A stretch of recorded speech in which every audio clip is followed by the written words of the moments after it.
footy. Plenty of Tigers around the footy as our Redbacks bursting through. On the left there was George. He's kicked it straight through the middle, and the first major of the game goes to Ringwood. They are 1-1-7. The free kick here. Spears the ball inside forward 50 now. Spinning around. They're doing okay here. Will this one go through? That's an absolute cracker there by Mitch Brereton. Well, he found the big sticks. He was towards the half-forward line. Players converge. In the back there, I thought was Lachlan. But the pop cut kick comes down towards the forward 50, and it's dragged down to the mark. Taken there by Jesse Cherry. And he's won himself a free. Rudd went in really hard. Falling over at the crucial stage there was Glossop. They've coughed it up. Here's Farmer. Farmer doesn't miss it from there. There's absolutely no way about that. Fantastic goal there by Ringwood. They worked. He's forward reserve. Or a Jeff Baring. Here's Singh. Puts it onto the right boot. It's a long kick. Going to go to the right though. Plays behind. Oh, what a mark! Farmer at the back. Shark the pack brilliantly. Take the boundary line. This would really make things hurt here for the Tigers. Plays on. Snaps around their body. And he's kicked it. Mitch Palmer kicks his second of the afternoon. 42 on the year. Professional free kick. He comes in now. He'll kick from just outside the arc. He's already got two. He just loves it. He's an absolute gem. Mitch Farmer gets goal number 3, and they are out to play today. Towards Blythe, in towards the forward 50, taken there by Jackson, outstretched. Play on, says the umpire. Jackson puts it onto the right boot. Goalward, and it goes through. Jackson's kicked another one here for the Redbacks, and they are running away with it here. Singh, little knock over the back, and they get another one. There is still time. Charging through the middle of the ground. Callanan goes inside forward 50. Oh, the siren sounds. They were peppering. What a first 20 goals. So he knows where the big sticks are. We're right behind him. We'll ride at home. The faithful want something to cheer about. The faithful get something to cheer about. Mitcham are on the scoreboard, the Eastland scoreboard. He goes. Already got one this afternoon. Runs in from about 25-30 out. He puts it onto the right boot. It's straight as an arrow, and it's straight through the middle. And Mitcham have their second of the... this to make it potentially 21. Onto the right boot, doesn't miss from there, and Mitcham are closing the distance here on Ringwood slightly. 3-2-20, they trail one except Willenberg, turns around, puts the hand pass back, finds Gordon. Here's the kick in towards the goal spot, and the goal purchase! It's the EFNL Division 2 Grand Final between South Belgrave and Ringwood here on a Sunday afternoon out at Walker Park, which is in great condition here. And we've got the broadcast coming to you at 2 p.m. But before that, we've got an hour of pre-game. We're going to have both coaches on the show beforehand to get the insight before the big match. And a bit of a look into today's game and the games yesterday is a big hour. So don't go anywhere. I'm Ryan Long hosting the pre-game show, and I'm joined by 3 boys with a lot of experience in the media team and the game as well. I've got Matt Spider-Lee on my left here. No Rams today. No Rams. They didn't make it.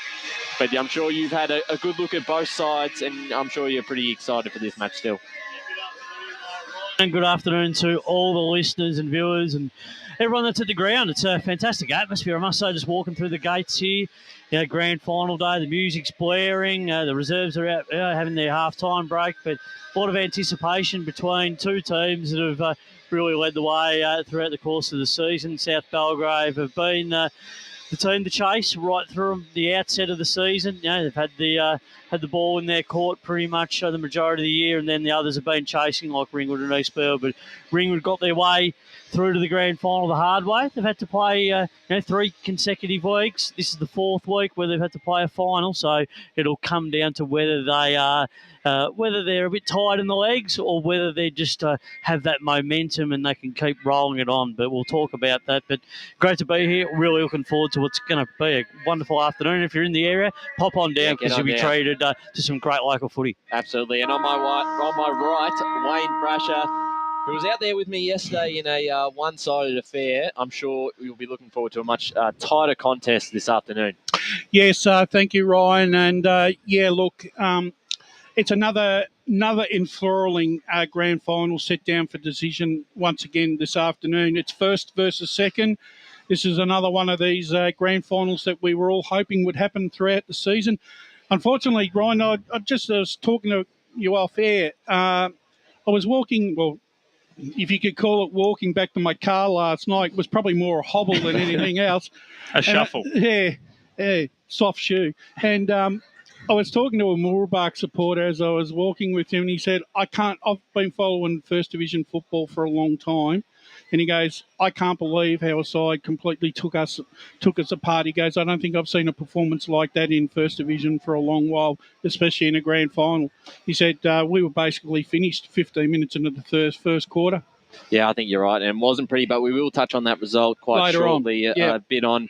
And also, just sitting outside the box, media manager Matt Fodia, Lilydale Premiership player. Thank you, Ryan, Matt, for squeezing that in. Yeah, I know. Just thought I'd add to your resume there. Yeah. Looking forward to this match. It's, again, a 1v2 and a lot of history with the Ringwood Footy Club in the last 5 years in grand finals. South Belgrave come up recently into the division and have been a standout this season. So we should be set for what we think will be a good grand final. Yeah, we shouldn't get two stinkers in a row. I think this division, unlike Eastland and Moorabah, where if we'd played that grand final in round 10, it would have been an absolute thriller.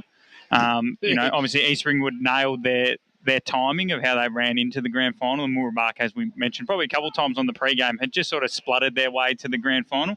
In this one, it looks like both teams are sort of timing their run a little bit better. Ringwood have won, they've only lost the one game in the last 6 weeks, and that was to South Belgrave, where the scores were level with 10 minutes to go in the last quarter. And then obviously South Belgrave have been almost seamless other than 2 losses to Mulgrave. So I think that we've got two sides that are a lot closer to their best than we did yesterday, where we had one side at 110% and the other literally by the end of the game we're hanging together from using some elastoplast and a bit of other things. So really looking forward to this game. And Mitcham, the venue, you rarely get big blowouts at Mitcham just because of the size of the ground. Absolutely, and a big crowd building in so far. We've got the reserves game currently going on. It's Knox 5-6-36 leading Templestowe 3 straight 18 at half-time. That third quarter about to start. We're going to touch on Premier Division, the preliminary final yesterday. An important one there, Noble Park, comfortably in the end over South Croydon. 17-16, 118 over South Croydon, 7-9-51 out at Bayswater. So they go through to the grand final next week against Rowville Brash. But quite dominant, and really was that second quarter. They got out 6-1 that set up the win, and then from then onwards, South Croydon never really looked likely.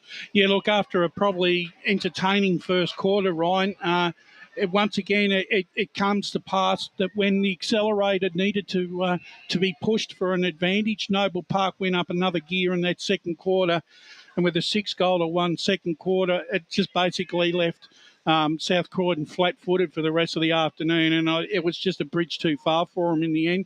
Like, the signs for me were the writing was on the wall the week before, because in the third quarter when they couldn't accept that, even though they won last week, they just didn't ping or accelerate like you want, and it almost seems like it was the same fate that Doncaster East. They were really good for 2.5 quarters, but they just ran out of petrol tickets. And I think that was the issue with South Croydon yesterday. I just think that they just ran out of steam, and Noble Park were the fresher side of the two. And, they probably learnt their lesson the week before when they got jumped by Rowville, and they thought, no, we can't afford to let this happen. So they were on the front foot. And Spider, Brash just mentioned that they had the week off Noble Park before the Rowville final before that. So with that little bit of an extra breathing room, and South Croydon had to be pretty much in elimination final mode for quite a while, especially in that back half of the season after a bit of a slower start, and then they had all those runs at home, and they were, I think they won everyone besides that game against Rowville, and then coming into the finals, they still just had to keep winning. Is it just sort of when you play like that, when you got to play those elimination finals back to back to back, eventually it's going to catch up to you? Yeah, I think so. Look, South Croydon, they were always a side that was a premiership contender. But when you go into that mode and you're trying to play the survival game and trying to get that double chance week after week after week, and they just couldn't quite get that third spot. There was a couple of times where we thought the door was opening up for them, but the results were either not going in their favour or they'd drop one. And I think for them, look, where they've finished is probably a reflection on what the season has happened for them. They just haven't been able to quite nail it at times. And I think really when you look back, I mean, they played really a half a footy against Blackburn in that first final, and then they played it took them a little while to get going against Doncaster East. A few things happened, bit of change of momentum, and then got the opportunity against Noble. But when you look at what Noble's been able to do throughout the course of the year, I think now we're set with the two best teams that are going to play on grand final day, and it's going to be a real great clash because we know that these sides will provide a high quality game. They both move the ball very freely, open on a big ground, and now it's just going to come down to whether Noble can really take it up to a Roval team. If South Croydon had got there, look, I still had the belief that South Croydon could have pushed Roval, all the way. But there was just some little signs and little things that were starting to appear in South Croydon where it just wasn't quite connecting for them over the last couple of weeks, and probably all that effort just to get there and get that final spot locked away was probably starting to take a bit of a toll on them. Yeah, and that grand final now. So Roval, Noble Park. Interestingly, Roval have been Noble Park 3 times throughout the season. So, Matt, they obviously have a bit of a psychological edge over them. They do, but they're due. You could look at it two ways. It depends. It depends if you're pessimistic or you're optimistic. So if you're optimistic, Roval, you go in and go, we've got the wood over these blokes. If you're pessimistic, you would go in and go, well, they are due. I said it yesterday. I'll say it again. Noble Park had 10 scoring shots in that second half of the great comeback. And Roval kicked 11 straight. They kicked 3-7 or something like that. So kick 1 or 2 of those. There was a couple like Kyle Martin had a snapshots that usually converts. You kick 2 of those. Noble win by 2 goals. We go, yeah, look, Roval, just started too late, but Noble have won a game. So I don't think that Noble will be too worried about that. I think they'll just want to play 4 quarters. And from the start's going to be there. Yeah, key, and from the people I had out of the game yesterday, they said the game started frantically. I think it was 8 goals in the first quarter, 5-3 to 3-3. So clearly plenty of scoring. But the South Croydon, 9 or 8 weeks on the bounce of just constantly having to win games. I think that from all reports, they just ran out of legs. It wasn't their game style. It wasn't that they didn't have the weapons. It was just they literally just ran out of juice. So, they, like I said, they won 8 or 9 games to get to that prelim, whereas Noble, if anything, actually fell into the prelim. They probably should have finished first, Noble.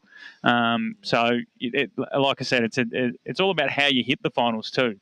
A prime example was yesterday, and probably the other game yesterday was another prime example that sometimes you can get all the way there, and then by the time you get there, you're so relieved that you don't have any energy left to finish the job. And Brash, what area, there's going to be a lot of focus on this game throughout the week, so we don't have to touch too much on it, but just a quick thing. Where can Noble really start to expose Roval around the ground? Because they are a pretty good clearance side. They certainly rack up a lot of ball in the midfield. They can clearly have a lot of options. 11 goal kickers yesterday. A few were multiple goal scorers. So they do have the ability to put the score on the board, but they haven't quite done that when they've matched up against each other. The funny thing is, it comes down to 1 percenters. Because 1 percenters, because I just the game at Noble Park, and I agree with Matt. 3 goals, 7. 2 of them they kick, they win, and then we're talking, Roval are vulnerable. Yep. We still would have been very impressed with Roval's comeback, but it would have been one of those, they were poor for the first half. I think we can, if I'm Steve Hughes, Brash, I'm probably spending a lot of this week looking at that first half of that game and going, what did we do right? Because I remember that game thinking, oh no, Roval, this is woeful. There were times in that game where Roval looked like the young team we thought they were going to be at the start of the year. I think you're right. I think probably the other thing is Steve Hughes is he basically has said from the word go when he took over the coach that he wanted to build. He was defence first, and he wanted to build the defence because he knew it was going to be the defence that was going to get them into the finals. And so far, so good.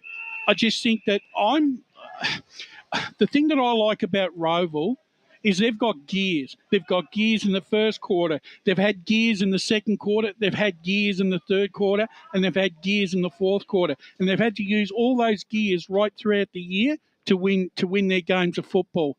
And I think that's a really big strength coming into a grand final. It is, Brash, it is. And I think the one big challenge for Noble is to be able to start well and be able to maintain that and have that dominance through the midfield, led by Kyle Martin, who's such an important player. We know what Sketch is like, and we know what Ziggy brings to the team. So there's going to be a lot of experience for Noble that they bring to the table. So they do have those qualities. It's just whether they can put it together for 4 quarters. Yeah, absolutely. We are going to go to a break because no, we're not going to a break. So We do have Luke Elliott coming on shortly, hopefully not too far away. But the other game yesterday was the Division 1 Grand Final between East Ringwood and Mooroolbark.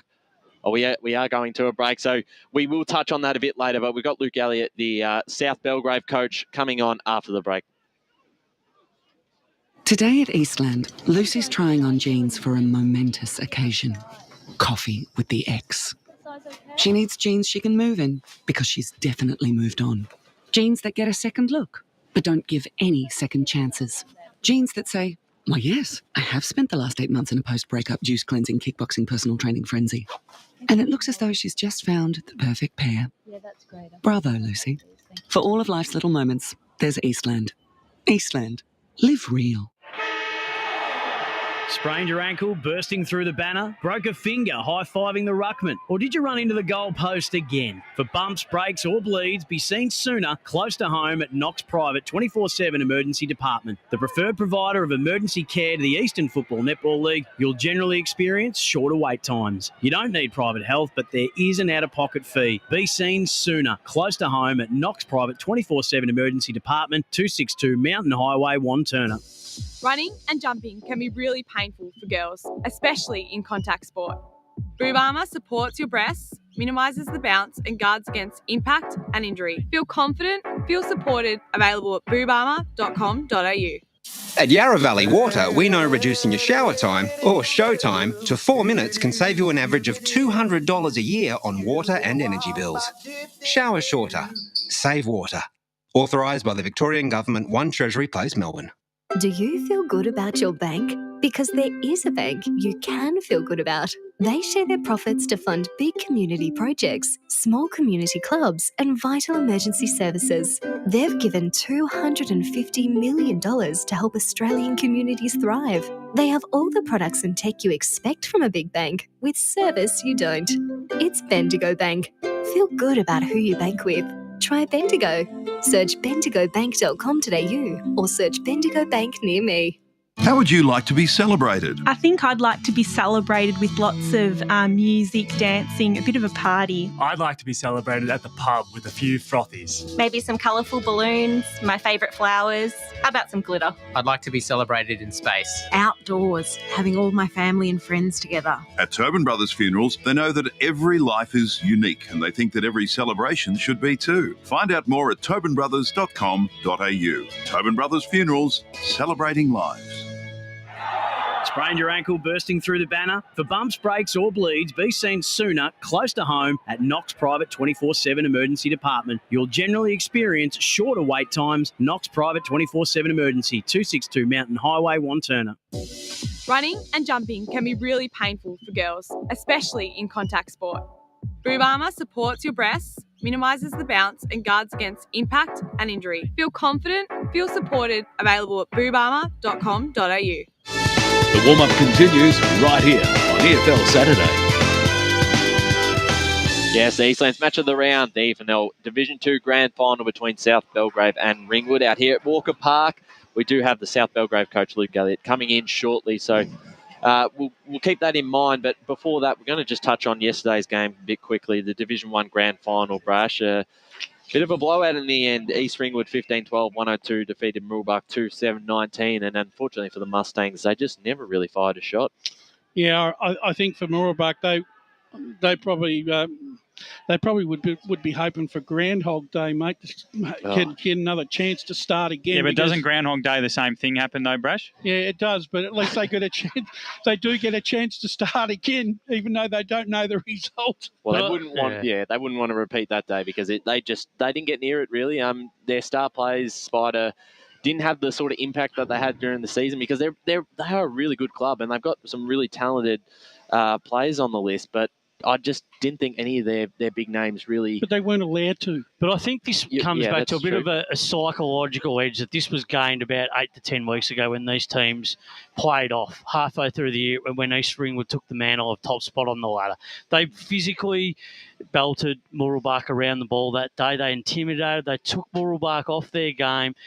And they really dictated terms and suggested to Mooroolbark, well, you want this premiership, well, you're going to have to get it off us because we're here up for the fight. And I think that's one thing that East Ringwood really did so well. Lawson coming into the team in the second part of the year really gave them some good, some good work up forward, some stability, and that really added to their forward line structure when you got the Farmer boys both up there. And every week they were sharing the load. So if it wasn't, someone kicking 5 1 week, it was someone else chipping in the following week. You had a good spread of goal kickers, but through the midfield too, they were able to spread the workload, and everyone was playing their role right throughout the course of the year. And I think that's the most pleasing thing from an East Ringwood point of view. And the disappointing thing about Mooroolbark is that just the fluctuation in performances from senior players in the back half of the year. They weren't getting the contribution in that last 7 or 8 weeks that they were given so much of in that first part of the season that was driving that success. So I think for them, they'll have to go back to the drawing board and really reassess on what they're doing and where it all went wrong, because where it went wrong was I think they got overwhelmed by the situation, and maybe they got a little bit ahead of themselves, thinking that halfway through the year that they were, because they were sitting on top of the ladder and at one time they were undefeated, that they'll potentially go through a season undefeated. Maybe they just took their eyes off the actual prize. Exactly, and they, in the end, they instead of taking it week by week, I think they might have maybe were thinking weeks ahead. I think that's a bit too simplistic. I think Mooroolbark, you hit the nail on the head in terms of that they don't have the depth that East Ringwood have across both their first 22 and just across the club. East Ringwood's 19s, won the grand final as well, and they've got some great talent coming through. So I think that's their strength there. I think for Mooroolbark, it's just that lack of depth that they relied on not too few, but that 22, if there was any injuries, they were pretty much cooked, weren't they? And even then, they went into yesterday with blokes playing injured, and East Ringwood didn't really have anyone with a niggle. So they limped there a little bit. That's what I mean. So I think it's a bit simplistic to say that they got ahead of themselves. I think that they just did. I think if you scratch below the surface at halfway, that was Mooroolbark's best, and East Ringwood had a lot more below the surface. I think that's a fair example. I think it'd be unfair because Brett Lavers is a great coach. I don't think at any point he was getting ahead of himself. Maybe the players. Maybe the players had that. I just think they have.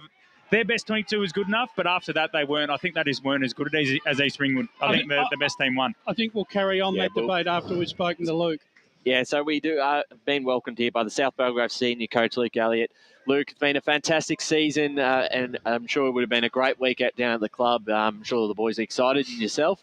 Yeah, no, it has. It's been a sort of slow build-up. I think, with the top 5 and the first final we played, 2-week gap between that and then another 2 weeks. So it's been a slow build-up, but we're ready to go. Have the boys enjoyed having that bit of time off? Because Ringwood obviously had a much different run where they've been playing each week. You guys have played just the one final so far, and now you're into the grand final. Is that something they've enjoyed or something a bit more stressful because they haven't been able to get out and play on match day? Not stressful. I think the last 2 weeks have probably been as well as we trained, but just speaking to a few of the guys, it has been a bit of a longer build-up, and they're sort of probably anxious at times to get to the game and want to play the game and see how it goes. So, yeah. G'day, Luke. Great to chat again. You're drawing some good raffle tickets lately with all the teams that you support. So thanks, Rod. You're drawing a big crest of a way.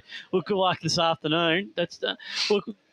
Last few weeks you've been watching the other teams play and go hard at it. You're playing a team today that's playing their 4th final in 4 weeks. And you must take that in as a little bit of a key note, knowing that you guys come in relatively fresh. You know that this is your best 22 that you can put out there, and now it's all a matter whether you can put it into place over 4 quarters.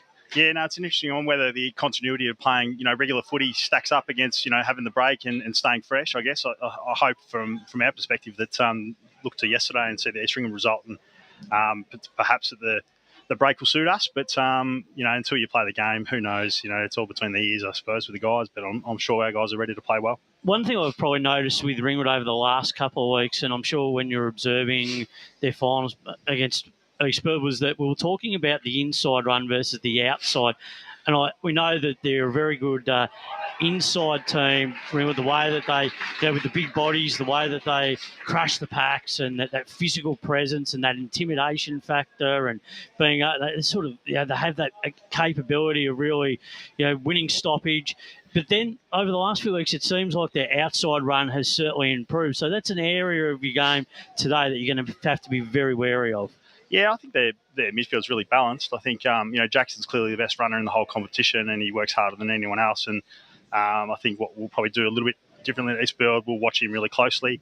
Then they've got guys like Wadley and Collier, who are obviously very very strong inside players who you've got to sort of watch and protect at the source. But I'm confident our group's got a pretty good balance like that as well. I don't think there's much difference between the two midfields, albeit that I think whoever wins a midfield will probably just about win the game today, to be fair. Now, one lighter question for you before handball over to the other boys. Has Peter Moody given a message to the boys? He's a big South Belgrave fan. He's always around the club and drops in from time to time. Is he going to be at the ground today, or is he going to be down the sale races and have his ear on the broadcast? I think he'd be here over sale. I've got a funny feeling he's in the state or something like that, but I'm not sure. You'll see his fat head around somewhere, I suppose. I'm sure. I think his involvement's somewhat overplayed. He's certainly a big supporter of the community and the club and whatnot, but with back being a horse trainer again, he's probably a bit more full-time with that. But have you used any big names to come in and talk to the group? No, we haven't. All the big names are playing. Spider Otis has played in every single grand final ever. So but have you used anything from an outside influence, someone to come and talk about the importance of the game today, or have you sort of tried to keep it a little bit in-house? Yeah, we've sort of really kept it in-house. I'm probably pretty mellow with the way I go about it, and I don't think we need to sort of change or emphasise anything too much. I think we just sort of go about our day to day. And, I just said to the boys then, we coach a really basic style of footy, and, we rely on all our guys to play their roles. And as I said, I'm really confident the group will play really well today. Luke, when we covered the East Burwood game against when you played them, I said to you at the time that I think it was roughly 6 weeks out before the finals, and some of your players were just coming back off injury. Yep. And I said to you that by grand final day, do you think that you'll have your best side on the park? And unequivocally, you said yes, you would. Have you been happy with those players and the amount of game time that they've been able to get leading into this grand final, to have them cherry ripe for it? Yeah, again, good question. I just spoke about it to our group, and I spoke about our preparation, and I said, while it hasn't been perfect, because we really missed the key guys throughout, long patches of the year, but we knew we were sort of going to get them back, and we have got them back. I think there'll be 7 or maybe 8 changes even from that East Build day. Probably, I think it was around 15 or something like that, but I think that 7 weeks ago, the guys, the injuries they had, that were sort of like hands and thumbs and stuff like that. So, the running side of things were sort of under control. I think, Taylor prepares as well as anyone in his own way. So I don't really have any real concerns. And I think what we've been able to do is get our best 22 in the park today. So, anyone that goes on the footy ground, we won't be hiding them. So in that, we're really confident in all 22 players that are going to perform today. Luke, like yourself, Brett Rose, an astute coach, and not only are the players going to have to get the job done today, but even you as a coach, you're up against the opposition coach this afternoon. How do you feel?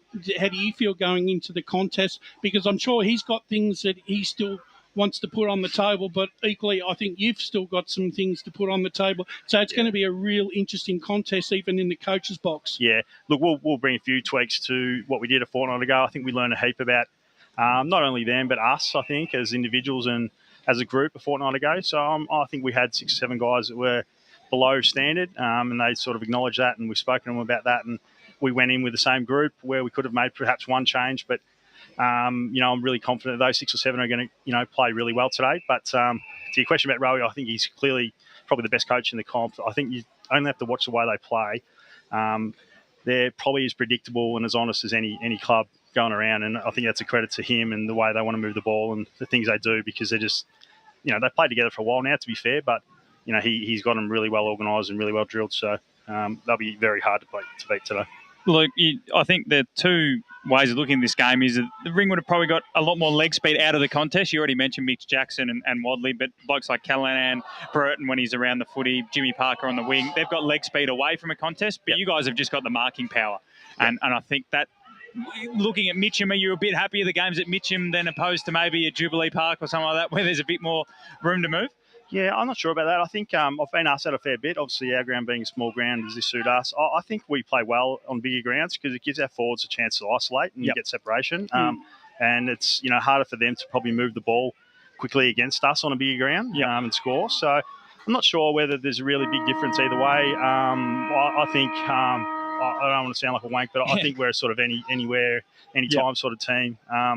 And, today I think suits both sides, to be honest. I just think it'll be a fantastic game of footy because both sides, 22 guys are going to, put their head over at every contest. They'll stick tackles at every contest. And, it'll just be a really tough, hard game of footy. It might not be high scoring, like it was last week against Eastfield. It'll be probably similar to the other fortnight. But, that's what you expect from guys that are really committed to getting the job done. And then final question for me is that coming into this year, a lot of people expected you to get here, but everyone assumed you would have Liam Kidd for the whole year, and he was pretty much done by quarter time, half time of round one. Correct. How big? I know he's down as an assistant coach today. How big of an influence has he been on the group, and how well has he held himself this year, given how much he's put into the club over the last 3 or 4 years? AFL Victoria, with support of leagues and clubs, are committed to keeping our game great, and we're strong in our stance that any form of abuse across football at all levels is not tolerated. Any form of abuse is not welcome on our turf. Make a promise to be the best version of yourself and support the hard-working volunteers, coaches and umpires who make our great game come to life. Real fans respect the game. Make a pledge to keep the passion alive, but remember, any form of abuse is not welcome on our turf. Other than that, we're sort of full strength, so I can't really complain on that front. But as for Liam, I think one of the best things we did this year as a footy club, we had a fundraiser for Liam, and I think we raised nearly 22,000, and that was player driven. Because it's a strange injury, isn't it? It's a really strange injury. Yeah, it is. It's a Liz Frank injury. It's very similar to what Dane Swan did in that ended his career. So it's an injury where Liam is an absolute competitor and health fanatic. So he's well ahead of schedule, but I don't think he'll be playing footy in 2023. And most doctors say you shouldn't play again, but I think you'll find Liam Kidd running around for South Belgrave in 2024 without a doubt. So Luke, the culture there has been fantastic, and we thank you again for giving up your time, not only today but throughout the season. And looking forward to the game and everything you've got. Yeah, all good. You guys do a great job, other than Spider's continual bias towards East Field. They'll be building that statue if you win today. No statues to me, Spider. Yours will be up at East Field before mine, so all good. Spider's building his own. He's building his own, yeah. So you're the Craig McRae. Hopefully you can see what it looks like. Love you, Spider. Thanks again. That's the senior coach of the South Belgrave Football Club, Luke Elliott. A fantastic job he's done with the club. He could play as well. He had a lethal left foot. Luke, he was a gun player in his own right and doing a great job as a coach. Spider, would it be fair to say, mate, that your statue's made out of paper mache? Yes. And it'll get rained on and it'll just fritter away to nothingness? Yeah, probably there'll be other statues before me, I would suggest. But just hitting on Luke's thing about it being a high-scoring game. Mitcham in general... Low scoring, he said. Yeah, low scoring, sorry. It probably will be a low-scoring game. I think Ringwood. It's Ringwood's system that'll make it low-scoring. Yeah.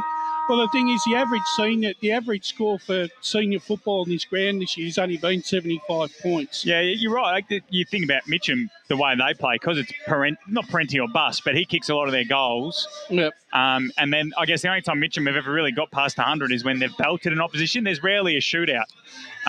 So yeah, you're right, Brash. It's one. I think, and Luke made the point there too, that whilst if you're a centre clearance-based side, like an East Ringwood, you probably score 150 here. But teams that like to use the ball a bit differently, they don't have the space to do it. So, and South Belgrave, despite the fact they play on a smaller ground, probably, as Luke said, have the talent that would actually like a bit of room to move. I've got some head-to-head stats just for both sides this afternoon. I got for South Belgrave, they've averaging 106, ranked number 1 in points, ranked second in defence with 56. For Ringwood, 88 points and ranked 3 and against 47, and so that they're the number 1 ranked defence. They've won, South Belgrave have won 55 quarters out of 76 for a 72% win rate, whereas Ringwood have won 60 out of 84 for 71, so no difference there. Average winning margin is 58 for South Belgrave, 56 for Ringwood, so there's nothing in it there. Goal kicking accuracy, 51.6 for for South Belgrave, 52 for Ringwood. So once again, ranked third and fourth. So there's nothing in it there. Inside 50s, 45 for South Belgrave, ranked one, and for Ringwood, 36. That ranks them equally third. Now, based on my own, this is one of my own statistics, average goals per minute, and it's based on a 100-minute game based on 4 by 25-minute quarters. I've got South Belgrave kicking a goal every 8.7 minutes, and for Ringwood every 9.1, which equates to about a 12-goal game for each side. And head-to-head, that's where South Belgrave have got the big edge, 3-0 over Ringwood this year. So all the key performance indicators basically say that this is as close as you're going to get it statistically. However, there's a couple of stats that probably will come to bear as the broadcast comes through for the rest of the afternoon. But you mentioned that, that's right. And the times that they've met, I think, during the season have all been pretty close. So Ringwood have been competitive. They've been within the game and had chances probably maybe even to win. But you would imagine again today, I can't see either side, doing what East Ringwood did yesterday. I think it has to be another close contest, Brush. Well, it has to be. I just think that but I've been in contact with Brett Davidson lately, and a very astute judge and he said to me that... Did he tell you to say that, Brad? No, only just working with him for many years. And he is a very astute judge, Java, and he basically said to me that probably the Ringwood backline is the most is probably the most underrated backline in the competition. And in some ways he's right, because there's no superstars, but the whole back six do a job. And I think, and the fact that they've only let through averaging 47 points a match, that's testament to to the work that they do, that they put behind the ball. But it's also that flexibility that South Belgrave have. I think that they've got a number of options, as Luke sort of alluded to, that can go forward. So if it's not working for some reason or another and they need to move the magnets around, then they have probably a little bit more flexibility pushing players forward and other players, stepping up, whereas Ringwood pretty much... they don't have as much flexibility if it's breaking down across that half-forward line for them, where they don't probably have two or three guys that can, really change position and go down there and rest or try and see if they can get the game back on their terms. Well, our friend, the Oracle. Oh, the great man. Yeah, he's like I said, he sent me his tips yesterday, and he's done well so far this weekend. He's got the 2 winners so far. Today, he's got South Belgrave at 90. He's rated South Belgrave at 96 and Ringwood at 87. So he's rated it only a 10-point game between the two sides, roughly. That's very. I think that's pretty fair. I'll take that over the 90-point one we got yesterday. No, yeah, you're absolutely right. As I said, I can't see either side really blowing out. Just the way that Brett Rowe coaches, the way they're structured behind the ball. Ringwood, they're real. I think they're a pretty strong defensive side, as you've mentioned through your stats. My question is, we watched probably a couple of weeks ago where Burton really got off the lead against East Burwood. I don't think he can have the same sort of influence with South Belgrave's back line. Spot, I don't know if you disagree or not, but I don't know if who's going to kick your 3 or 4 and be the big key forward. That's the question. I just don't think they have a exact player that you can identify and say, well, he's up for 4 or 5 goals. I think it's very hard to pinpoint. I think that's... Nathan Cairns kicked 5 last week, he hasn't done it consistently. He's done it on one-off and 2-off occasions. But you see people in grand finals bob up out of nowhere. And I heard Luke Galliot, interestingly to me, he said he was praising Brett Rowe, but I think there was a little tinge of confidence in the fact that he said, Ringwood are the most predictable side in the comp. So maybe that's something Brett Rowe's been holding up his back pocket, that maybe he can swing one of the Kansas or something like that forward, and because no one's going to be expecting it. That's the thing about Ringwood. Everyone sort of knows what they're going to expect when they roll in to watch them. So maybe Brett's going to finally swing a couple magnets around and see if he can throw a curveball at them. And something we spoke about with Luke just before is that the different lead-ups coming into this grand final. There's a similar thing yesterday, and we thought, maybe East Ringwood have only played the one game in the last 3 weeks. Maybe they're a bit off in the first quarter. Completely opposite. They were just on top straight away. Is that just a non-factor? I think if South Belgrave, obviously they've been training pretty well. Some of the players probably haven't had the game time that they would have liked coming into a final series, coming back in the side late in the season, Brash, but you still would think that it wouldn't be an issue. No, I don't. And the thing is, Ryan, I sit back and the stats only tell part of the story. For me, that there's two things about today's game that is basically for the reasons that I'll be tipping this particular side. I think Ringwood are about 2 or 3 goals short. Are they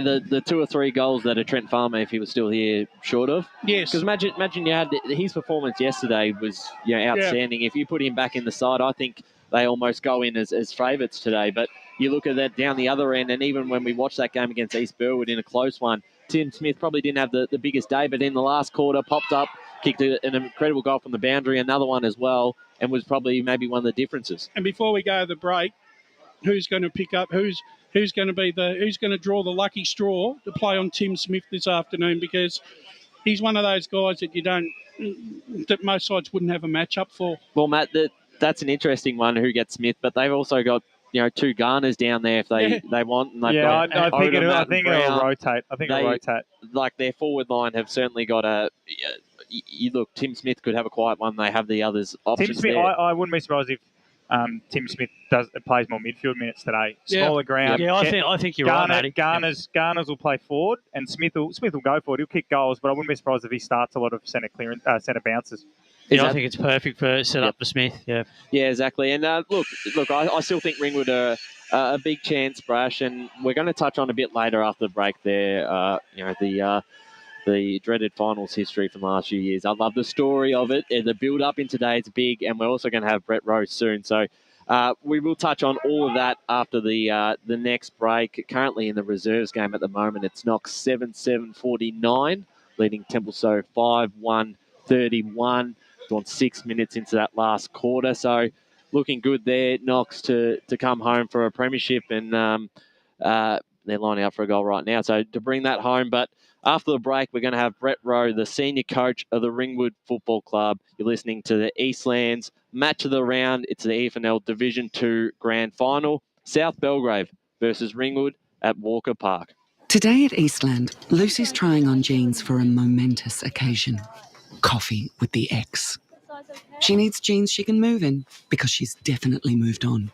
Jeans that get a second look, but don't give any second chances. Jeans that say, why, yes, I have spent the last 8 months in a post-breakup juice-cleansing, kickboxing, personal training frenzy. And it looks as though she's just found the perfect pair. Yeah, that's great. Bravo, Lucy. For all of life's little moments, there's Eastland. Eastland. Live real.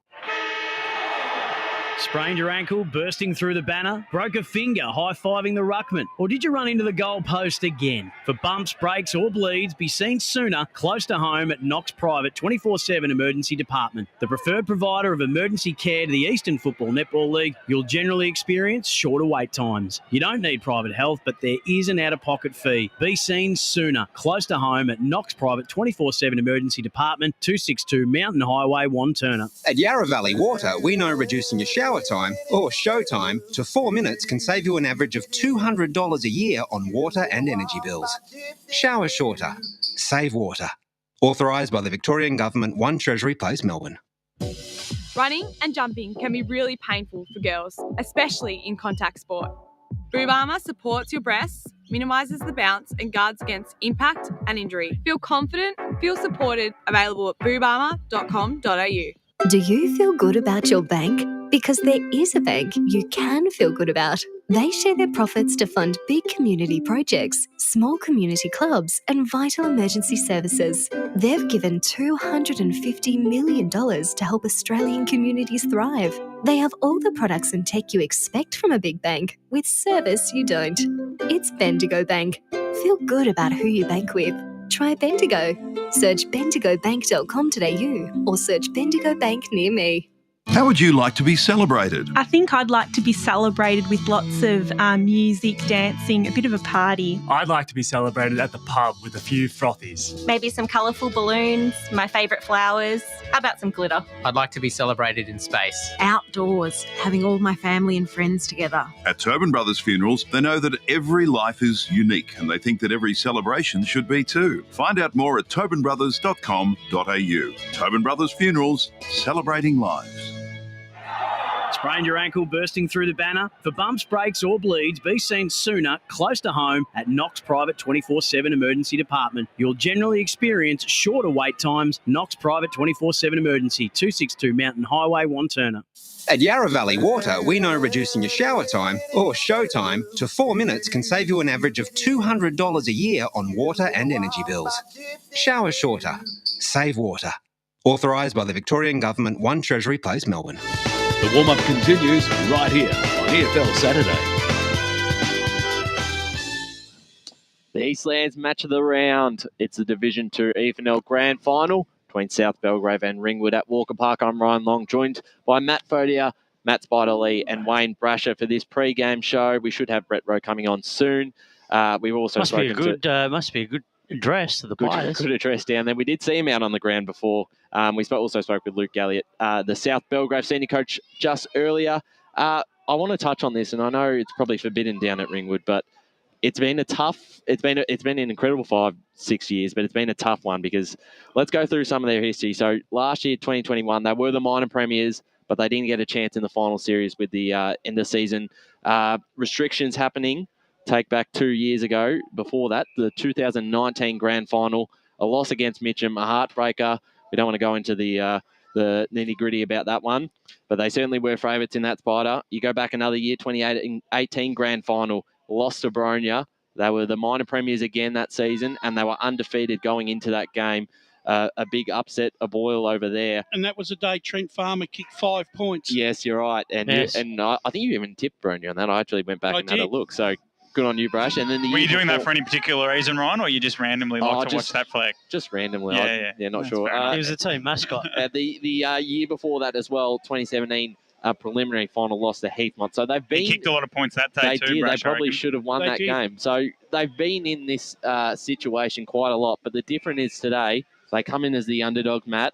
And I like the story. I like they've got the history. Oh, the hunch? A hunch? A hunch. You got a hunch? Yes, I do. You can talk about hunches in a sec. We certainly will, but we're just being joined here by the Ringwood senior coach. It's Brett Rowe. Brett, congratulations to another grand final. It's been another successful year, and we really appreciate your time again. Yeah, no problem. Thanks, guys.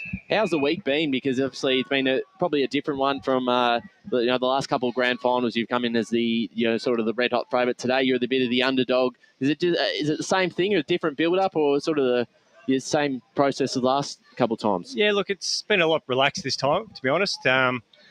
We've just did things a little bit different. Obviously, we've been here last couple of times. I'm just out of breath after running up that hill.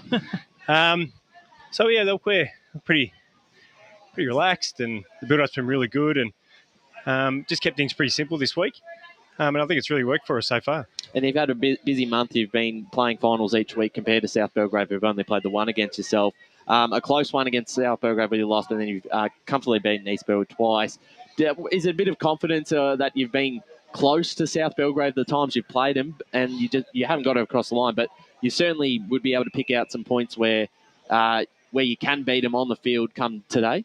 Oh, absolutely. Like, we take plenty from every time we've played them this year. As I say, you learn from your losses, and we've definitely done that every time. And look, they're a quality team, quality side, but I think we just think if we can get our brand of footy the way we want it to be played, we give ourselves every opportunity to win today. But again, a lot of things can happen. But we think if we can just learn from what we've learned from over the last few weeks, it'll go a long way. G'day, Ro. Great to have you up in the box again. Good luck this afternoon. Always good. Now, you talk about you feel like you've covered all the bases for this big game. What are some of the things that you've learnt probably as a playing group, and some areas that you might have improved in just in the last couple of weeks? Because this will be 4 weeks in a row, 4 tough finals to play to win the ultimate prize. Yep. do you feel like with the momentum, do you think you've really stepped it up in each particular final and now you're just primed and ready? Or how do you sort of look at it and go, well, is there a certain area we've got to look at today, particular focus that we've just got to be ready for to make sure that when the ball's bounced, we're ready to go. We don't leave all the work that's been put in over the last couple of weeks in the sheds. Yeah, look, we feel we're really match hardened over the last few weeks. So yeah, there've been some tough, but our brand of footy, which is contested, we're just built. We're built for that type of hard type footy, and we've pulled up really well over the last few games, and we just feel if we can win it, like all things, if you can win it at the source, it goes a long way to winning a game of footy, especially with their forward line. It's really important that we win in the stoppage, and then if we can get them on the outside and get our entries right, I think that'll definitely help. Well, I think the outside run during the final series has really improved, because I think the big question mark has been the outside run we know how good you are on the inside, but the outside run just seems to have improved and been the real KPI for, I think, over the last month, that you've really stepped it up. Yeah, no, absolutely. I mean, to be honest, Spide, I think we've been reasonably good out there anyway. Yeah, look, we like it in tight, because it's finals type game style we're after. Yeah, physically, intimidating. But we've got some really good runners on the outside, and we need to use them. So over the last not just this final series, but it's been a slow burn and a slow build up to start using that outside run. So especially look at when we played Jubilee, there's so much space, so it's really important. And then you come to these type of grounds, you can still make the ground really big, even though it's a little bit tighter. So it's really important that we just keep improving in that area, and we think if we can get the ball on the outside, it's definitely going to go a long way. Brett, congratulations once again on making another grand final. Thanks, Brash. Funny thing is, right, Ringwood over the last 6 years, right, you've run the full gamut of all the finals combinations. You've won a second semi, gone into a grand final, come from the first semi, come from the elimination. You played all these various combinations of finals, and yet, obviously, success has eluded you. But it almost seems like to me that as the final series has got better, your blokes this time around are really starting to run on top of the ground, because normally preliminary finals are really hard slogs. But your guys really, really lifted another notch in that prelim. You must be taking a lot of confidence going into a GF based on that performance. Oh, absolutely, Brash. They're a pretty driven group at the moment. It's been 3 years since that 2019 grand final, so they're just driving themselves. All I'm doing is I just steer the ship. Yeah, they're the motor. They're the one making it work. So. I just look at them and just in awe, and just how they've just got themselves right and ready to go. We set training at a certain standard, but they just take it to another level, and they've just and I think that's gone a long way into us playing the way we are at the moment. We're starting to score. We scored heavily last week, which was really pleasing. So, which means we're getting a good spread across the board, which has been a real focus this year. So, if the way we're just moving the ball, and we are running definitely across the ground, and hopefully we do the same today. I asked Luke the same question, which I'm going to ask you. Finals is not only about the 22 that are playing on the ground, but it's also about the coaches and the coaching panels of both sides, matching wits, matching moves against each other when things are not going your way. Is this one of the things that, as a coach, that you really look forward to, taking on the best coaches in the final series? Oh, absolutely. I mean, it's you like to have your own little battles. Absolutely, because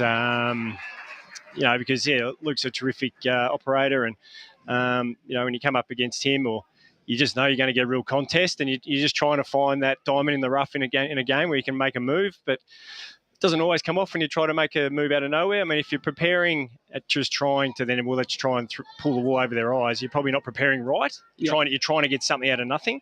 So we just try to just make back ourselves, back our structure, back the way we move the ball against them, and just hope that we can execute it really well. Rowie, Matty, how are you, mate? I'm all right, mate. I'm down here. I've flicked my mic off there. It's not very... I've zoned out a little bit. Mitch Burton, he's wearing the number 5, not the 27, so an interesting move there. Yes. Him coming back into the side, does that mean Cairnsey will slide back into defence, or after 5 majors, has he decided to just post down there in the goal square? I'm not really alluding to that, Matt. No. He's the swing man. He's the Brett Norton. Yes. No. Look, no. We won't change much there. I mean, Nathan and Brez have played together up forward, so that's nothing new. And we just getting Brez back, just gives us that real dynamic of his explosiveness, and when the ball hits the deck, he's just so lively. So no, it'll still be as it's been in the past with those two there. He's got a real head for TV too, doesn't he, Brez? It really fills the screen. He's had a haircut. He has. Well, of course, I saw a few boys with their haircuts out there. But make sure you zone in on the mustache, and it really fills the screen when Brez gets around. Last one. This one's a bit more. I'm sure you won't want to answer it, but I'm sure there were a few people amongst the committee and the onlookers that were pretty happy when the final schedule came out and you were at Mitcham, not East Burwood. Maybe is that the secret anecdote? Maybe. Well, we can only hope, mate. It does have happy memories here, no doubt. Absolutely. It's. To be honest, the committee were all over it when they found out where it was. So, so you can imagine. I've got a few people that were texting me straight away, thanking me for my work, despite not playing a role in that at all. And just, Brett, you've got a good mix of the guys who have been around for the grand finals, and then you've got some guys coming in today who haven't played that. Jet Latchford has been fantastic this season. Yep. How about some of those younger guys? Are they really learning from the older guys coming in today for the big experience? And how excited are you just to be able to see them grow and play in the grand final today? Well, that's probably been one of the most pleasing parts of coaching this year, this group. We've got our experienced heads that have, as you said, have been there. But our young blokes have just stepped up every time and just embraced the challenge every week. And look, they're going to be nervous. It's their first grand final. It's natural. And I've said to them, look, it's okay. Embrace it. Even Brash is nervous. Is that why he's sweating up? I'm always nervous when it's grand finals.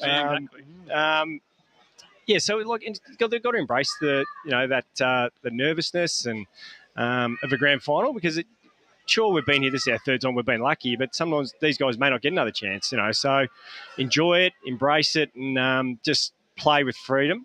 Don't worry about mistakes. I love that analogy that Craig McRae came up with about the windscreen wipers. That you're going to make mistakes, but like a windscreen wiper, it moves it away like the rain and clears it up again. You just start again. So that's kind of a bit of a path we've gone down as well. So that's a bit of a hook and a theme to what your last key message will be, in a couple of minutes' time before the boys run out? Oh, yeah.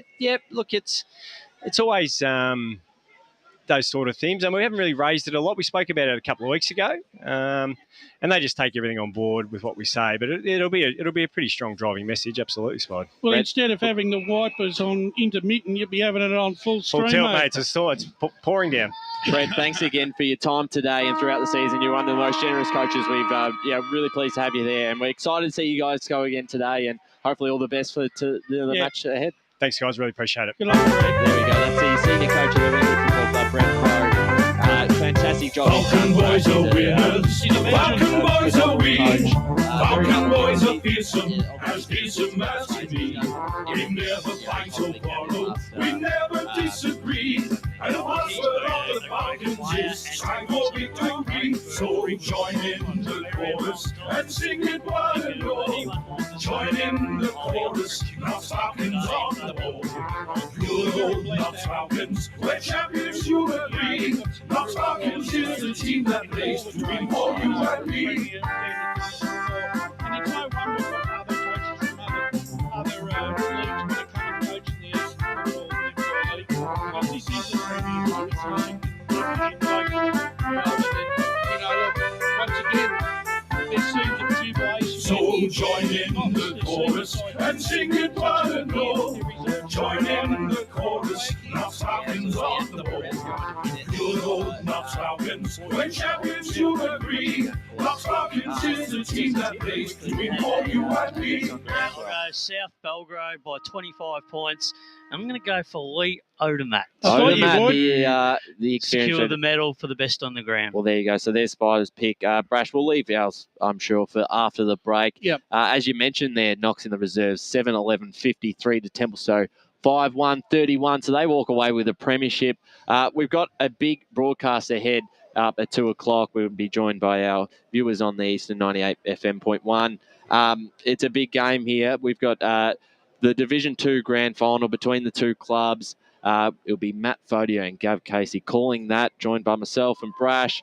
I think we've got Jared Beanland, Josh Ward out on the boundary line. So big game ahead. It's the best two sides in Division 2. They've been incredible all year. It's the Eastland's match of the round here, the EFNL Division 2 Grand Final. It's South Belgrave and Ringwood out at Walker Park. Today at Eastland, Lucy's trying on jeans for a momentous occasion. Coffee with the ex. She needs jeans she can move in because she's definitely moved on. Jeans that get a second look, but don't give any second chances. Jeans that say, well, yes, I have spent the last 8 months in a post-breakup juice cleansing, kickboxing, personal training frenzy. And it looks as though she's just found the perfect pair. Yeah, that's great. Bravo, Lucy. For all of life's little moments, there's Eastland. Eastland. Live real. Sprained your ankle, bursting through the banner? Broke a finger, high-fiving the ruckman? Or did you run into the goal post again? For bumps, breaks or bleeds, be seen sooner, close to home at Knox Private 24/7 Emergency Department. The preferred provider of emergency care to the Eastern Football Netball League, you'll generally experience shorter wait times. You don't need private health, but there is an out-of-pocket fee. Be seen sooner, close to home at Knox Private 24/7 Emergency Department, 262 Mountain Highway, Wanturna. Running and jumping can be really painful for girls, especially in contact sport. Boob Armour supports your breasts, minimises the bounce and guards against impact and injury. Feel confident, feel supported, available at boobarmour.com.au. At Yarra Valley Water, we know reducing your shower time, or show time, to 4 minutes can save you an average of $200 a year on water and energy bills. Shower shorter. Save water. Authorised by the Victorian Government, 1 Treasury Place, Melbourne. Do you feel good about your bank? Because there is a bank you can feel good about. They share their profits to fund big community projects, small community clubs, and vital emergency services. They've given $250 million to help Australian communities thrive. They have all the products and tech you expect from a big bank, with service you don't. It's Bendigo Bank. Feel good about who you bank with. Try Bendigo. Search bendigobank.com.au or search Bendigo Bank near me. How would you like to be celebrated? I think I'd like to be celebrated with lots of music, dancing, a bit of a party. I'd like to be celebrated at the pub with a few frothies. Maybe some colourful balloons, my favourite flowers. How about some glitter? I'd like to be celebrated in space. Outdoors, having all my family and friends together. At Tobin Brothers Funerals, they know that every life is unique and they think that every celebration should be too. Find out more at tobinbrothers.com.au. Tobin Brothers Funerals, celebrating lives. Sprained your ankle, bursting through the banner? For bumps, breaks or bleeds, be seen sooner, close to home at Knox Private 24/7 Emergency Department. You'll generally experience shorter wait times. Knox Private 24/7 Emergency, 262 Mountain Highway, Wanturna. Running and jumping can be really painful for girls, especially in contact sport. Boob Armour supports your breasts, minimises the bounce and guards against impact and injury. Feel confident, feel supported, available at boobarmour.com.au. On EFL Saturday, it's time for the match of the round. Let's cross to our team and go local for your footy.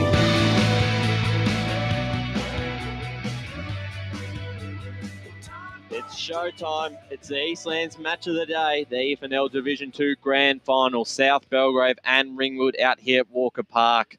And we have an absolute ripper of a game ahead of us this afternoon. We've just done an hour on the pre-game show. Ryan Long, we're hosting that, and I was with Wayne Brasher, of course. Brash, we talked a fair bit. It was a pretty good show. We had both coaches on. They gave up some good insight on where the clubs are at the moment going into today's game, and it was really good to hear from them. It was, and I think, talking to the two coaches, obviously Luke Elliott, as he said, that with Rowie, it's it's a solid, predictable Ringwood unit that goes out on the Templestowe, if you can make your way to the far side of the dais. But Brett Rowe was saying underway. Pretty much the same thing, and it's going to come down to some of the moves that either coach are going to have to make throughout the game, right, to give their side the best advantage. Because the 22 players can go out there and do it, but there's going to come a time where some match winners that you've got are going to have to play a part. It was one of my favourite questions you asked about the coaches' battles. We always talk about the on-field between the players of both sides, but it is really two incredible coaches. Luke Elliott's had this side going at full pace this season, and Brett Rowe has been incredible over the last 5 or 6 years, however long it's been. He's just been phenomenal. And the thing is, though, Ryan, I think it's gone right across the board. Have a look at Mitcham. They've had Neil Winterton. He's been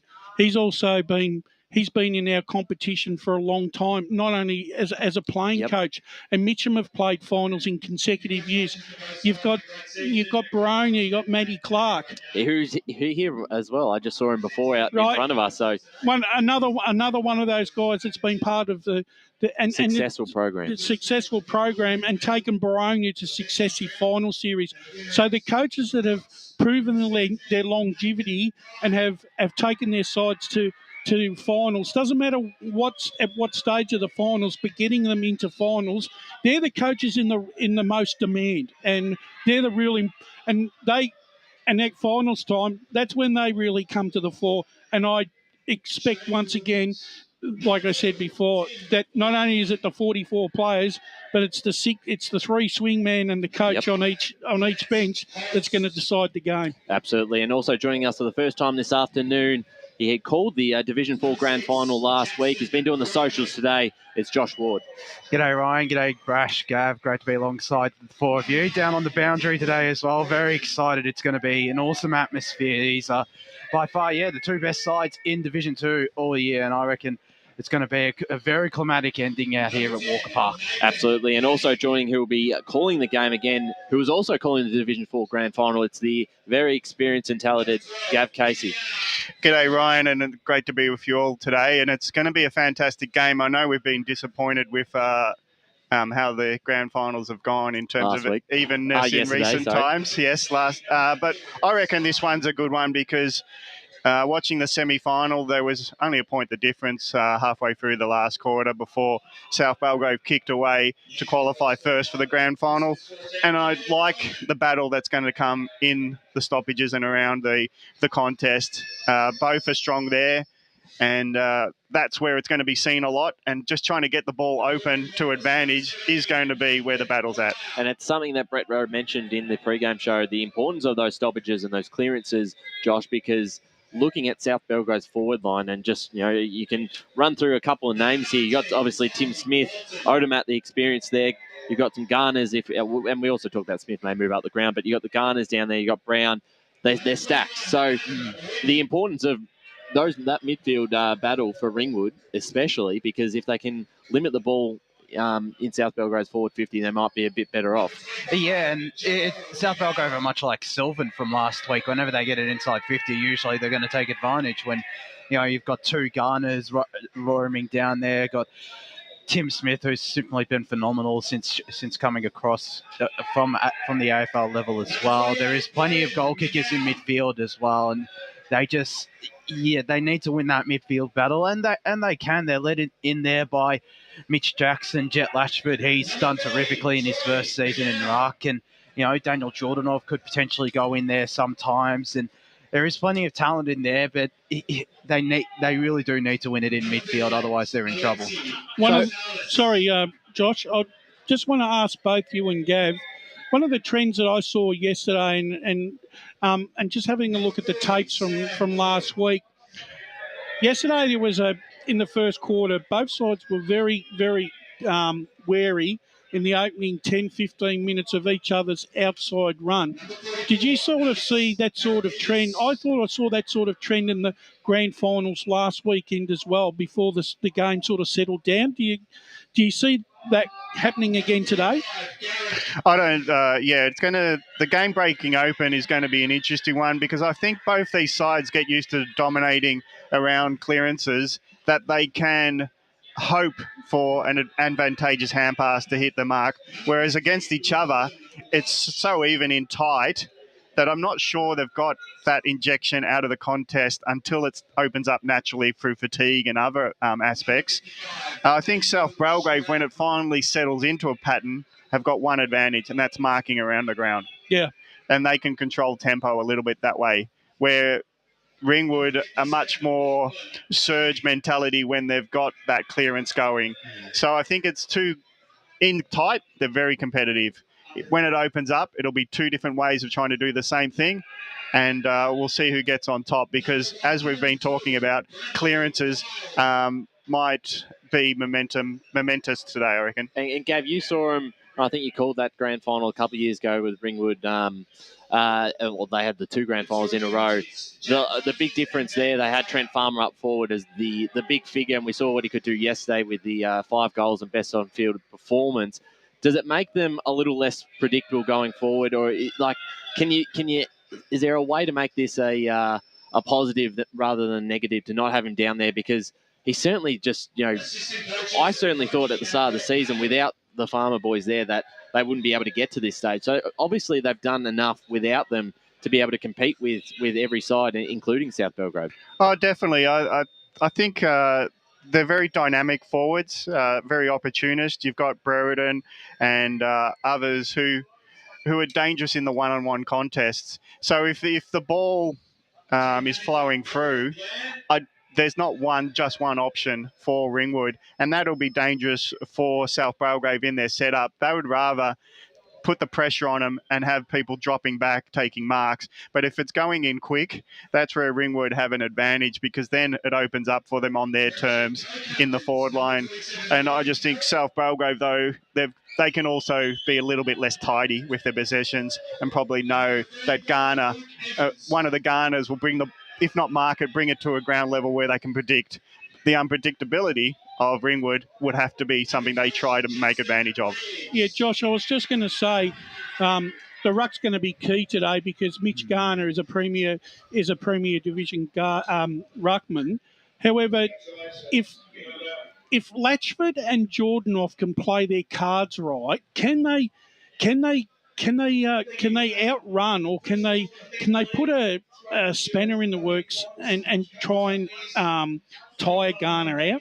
I think they can. Definitely Jet Latchford. We were here, I think it was 3 weeks ago for the because he qualifying can jump. He can jump, Oh, and yeah. he's got a really good athletic ability and anaerobic ability as well. We saw that a couple of weeks ago. But yeah, it's going to be much more of a challenge against a player in Mitch Garner, which has similar aspects to Jet Latchford. But if they can stop him getting on top in ruck, particularly Latchford, then it'll go a really long way, and it'll give Ringwood's midfield his first juice as well. Yeah. So if he can get on top, then it'll go a long way to Ringwood getting the win. Brash, can we compare that at all to yesterday's battle between Mundy and Monkhurst? We looked at Mundy as someone who had the athletic ability to run Monkhurst off his feet.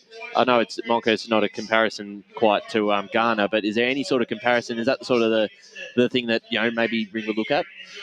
Yeah, they probably would look at, but I think the thing is Mundy is probably into his 2nd or 3rd year at East Ringwood. So, I mean, he's had that experience. Latchford's still very raw around the edges.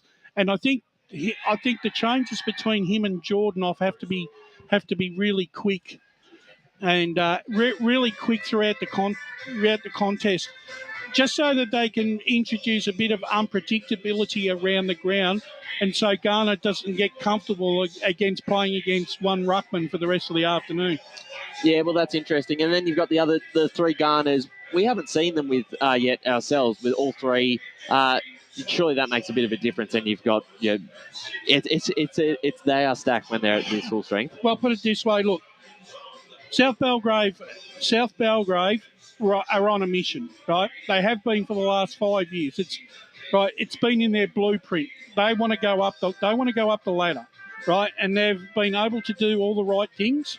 This year they've recruited the right type of players, right? That's going to take them to the promised land. Now all they've got to do is fulfil their prophecy today, and repay the faith.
bendigobank.com.au or search Bendigo Bank near me. How would you like to be celebrated? I think I'd like to be celebrated with lots of music, dancing, a bit of a party. I'd like to be celebrated at the pub with a few frothies. Maybe some colourful balloons, my favourite flowers. How about some glitter? I'd like to be celebrated in space.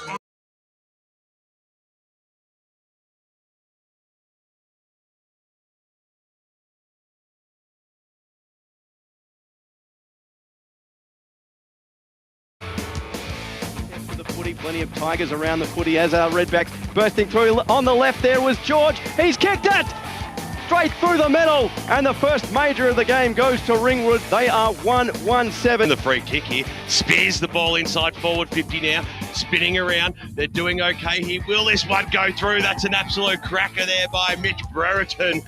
Well, he found the big sticks. He was towards the half-forward line. Players converge.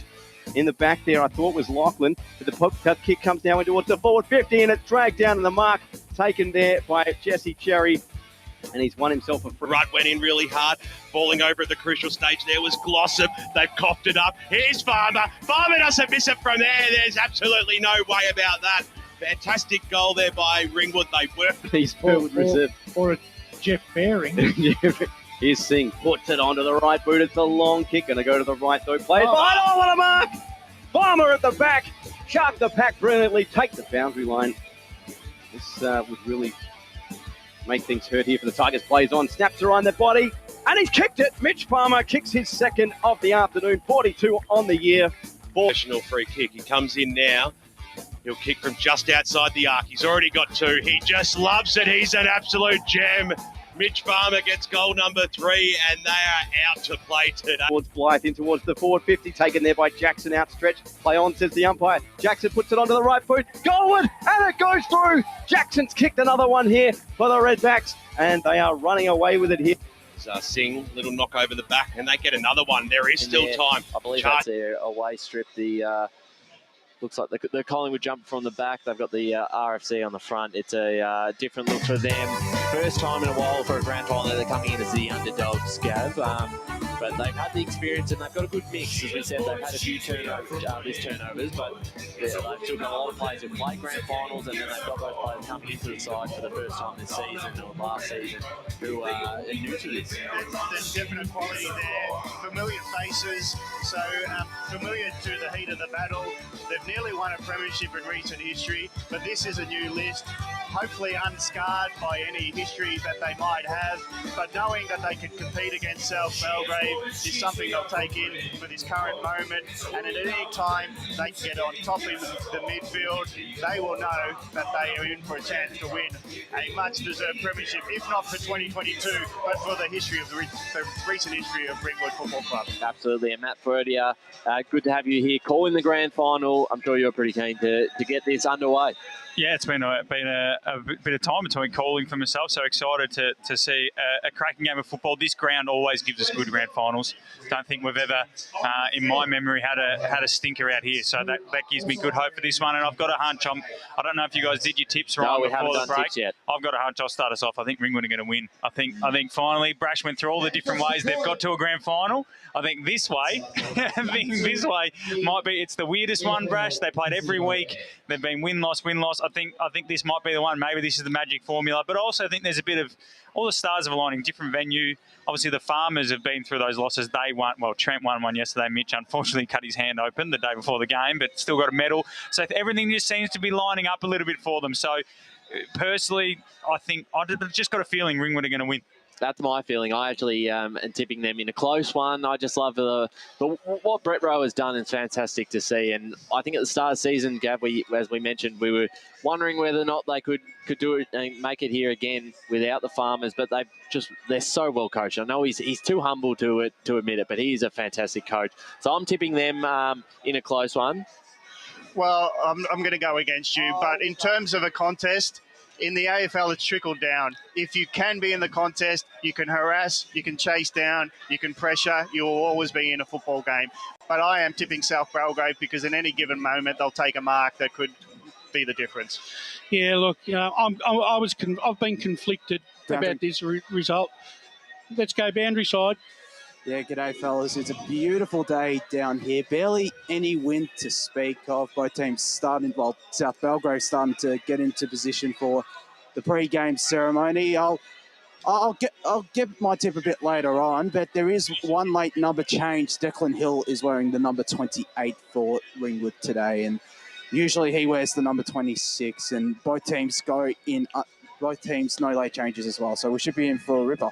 Yeah, just finishing off there. My heart says Ringwood because they've deserved it over these years.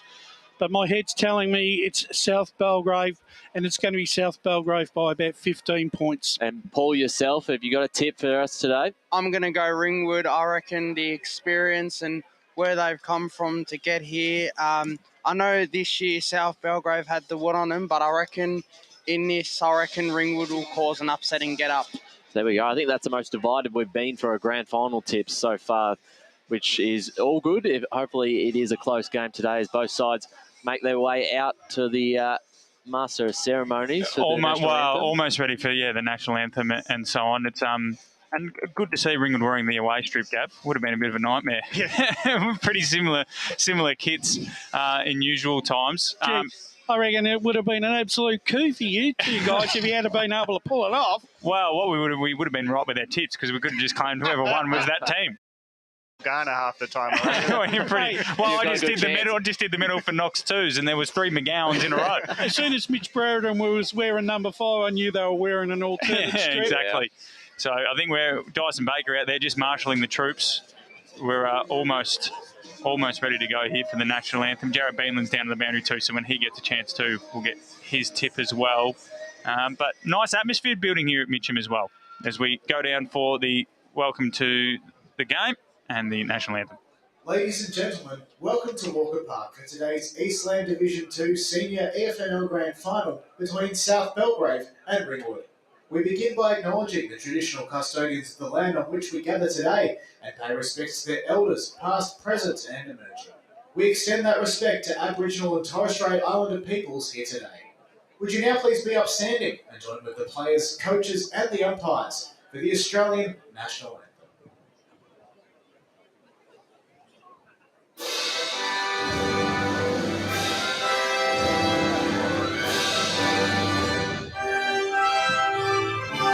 Australians, all their hearts rejoice, for we are one and free. We've golden soil and wealth for toil, our home is girt by sea. Our land abounds in nature's gifts of beauty, rich and rare. In history's page, let every state advance Australia fair. In joyful strains, then let us sing, advance Australia fair.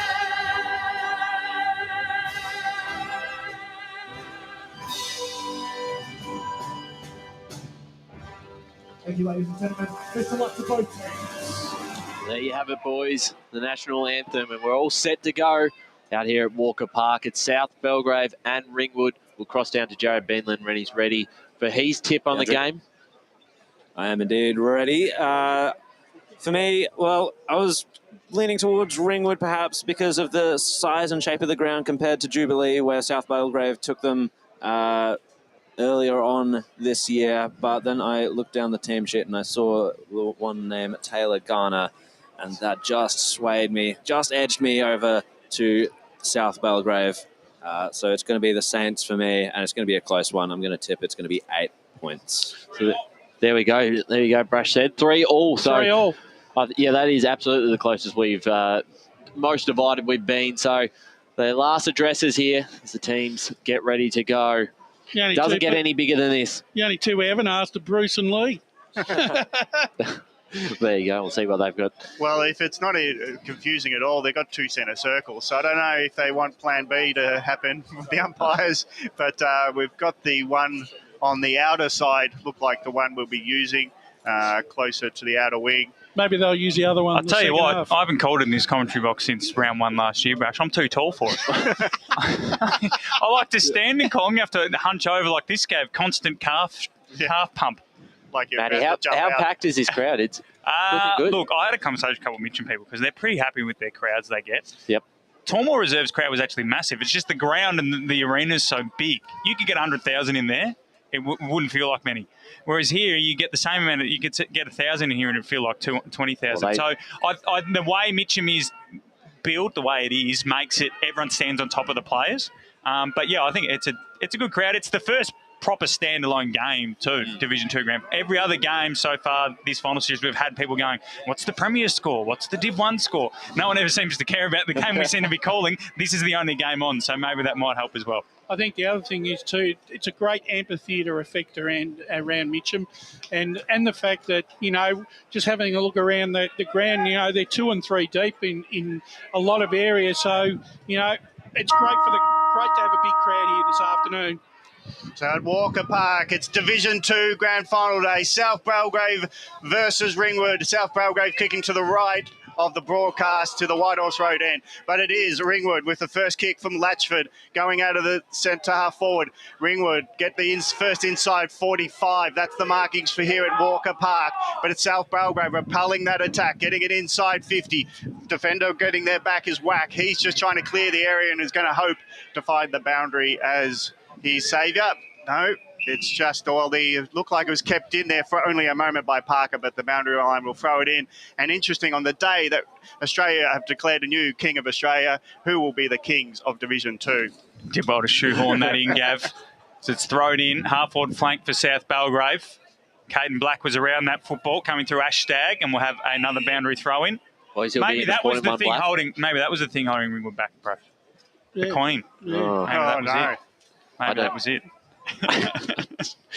Bit of a stretch. Well, we started early with those stretches. Good hands in there from the South Belgrave midfield from Bryce Hards. He's a bulky man, but the free kick's going to Daniel Collier to inside Bulls going at it. Collier goes short to Scott Lang on the half-back flank, and he pokes it looking for Jimmy Parker, but it's a turnover. Charlie Peters had a good year for the Saints, cuts the football off on centre wing. We'll go down the line in the Smith direction. Drops a chest mark unlike him and then gives away a free kick immediately to Jack Murfitt for a hold. And Murfitt handballs off to Cairns, who steps inside. Sam Brown got the handball. Eventually they work it out through Latchford. Back to Murfitt, now to Tim Jones. And his spearing ball is good on the outer side to Steve Brown. So Brown's got it at half-back outer side. He's looking at options now. It's slow down. He's just going to go down the line. Well, eventually after one attempt just to look inside, but now goes outside wide, and South Belgrave holding up nicely and Costa trying to break through with his tackler, and Stagg will hold up the momentum for the Saints. You talk about how big the crowd is here, Ryan. There's blokes 2 rows in front of us watching the UFC on a laptop. So clearly enthralled. Well, we might hopefully see in football terms an equivalent contest. Cage match. Yes. Well, because I walked up, I thought maybe he's doing some work, maybe it's a journalist. He's genuinely watching the UFC. I saw that before, and this is how the world has changed. Well, they've paid the $15 entry, so as far as the league's concerned. No worries at all. It's Garner there, Mitch Garner, he might dominate in the ruck. He's such a big body. He's got some help through Bartels, but he's tackled to the ground, and it's close to the boundary line and out of sight in front of the Mitcham Footy Club's little tent that they've created for their supporters, the marquee. The Tiger tent, it says there. As there's South Belgrave have got theirs set up at the White Horse Road end, so if they're attacking with glee, it might just light up there. As South Belgrave try to get it forward, but it's with the tackle, it's going to be a hand pass not executed, so it's going to be holding the ball, and Ringwood have got it. Going through the corridor they are. Nice little short pass, finds the target. Callanan's another short option at centre forward. He's going to be ignored. Inside 50 options, just put with fingers up. So long ball hoping for Jordan Vaught to go late, but he's too late. But the bump comes in and Peters roves the ground ball for South Belgrave. His kick under pressure must have been touched off the boot because the umpire's calling play on in the air of that flight of kick. Now it's still at half forward for Ringwood and they can't get possession and it'll be a ball up. It's a real feeling out period here early for both sides. It's a bit like yesterday. No one wants to take that outside run yet. So again, from the tap out, Garner taps it to the boundary side, probably hoping to use that for a secondary contest. Tackle flies in and Stagg again doing well as a tackler and he holds up. Oh, sorry, that was Kidd again, on Brown. And it's Kidd doing some nice work in tight. Ball up again, half forward flank for the Redbacks. Still no score, as Brash mentioned, both sides just sort of finding their feet in this clash. Tim Smith playing up for it at the start. Got Jaden Cairns on him, but we'll watch him to see if he pushes forward into the midfield a bit later on. A lot of space down there at the moment. Of course, we mentioned the Garners on pre-game, Ron. We've got to mention Lee Odermatt, the man who loves a best-on-ground medal in grand finals. I wouldn't be surprised if he gets isolated at one point, just from the big occasion. The man, he grows an extra leg or two, Brash. He doesn't. Freak.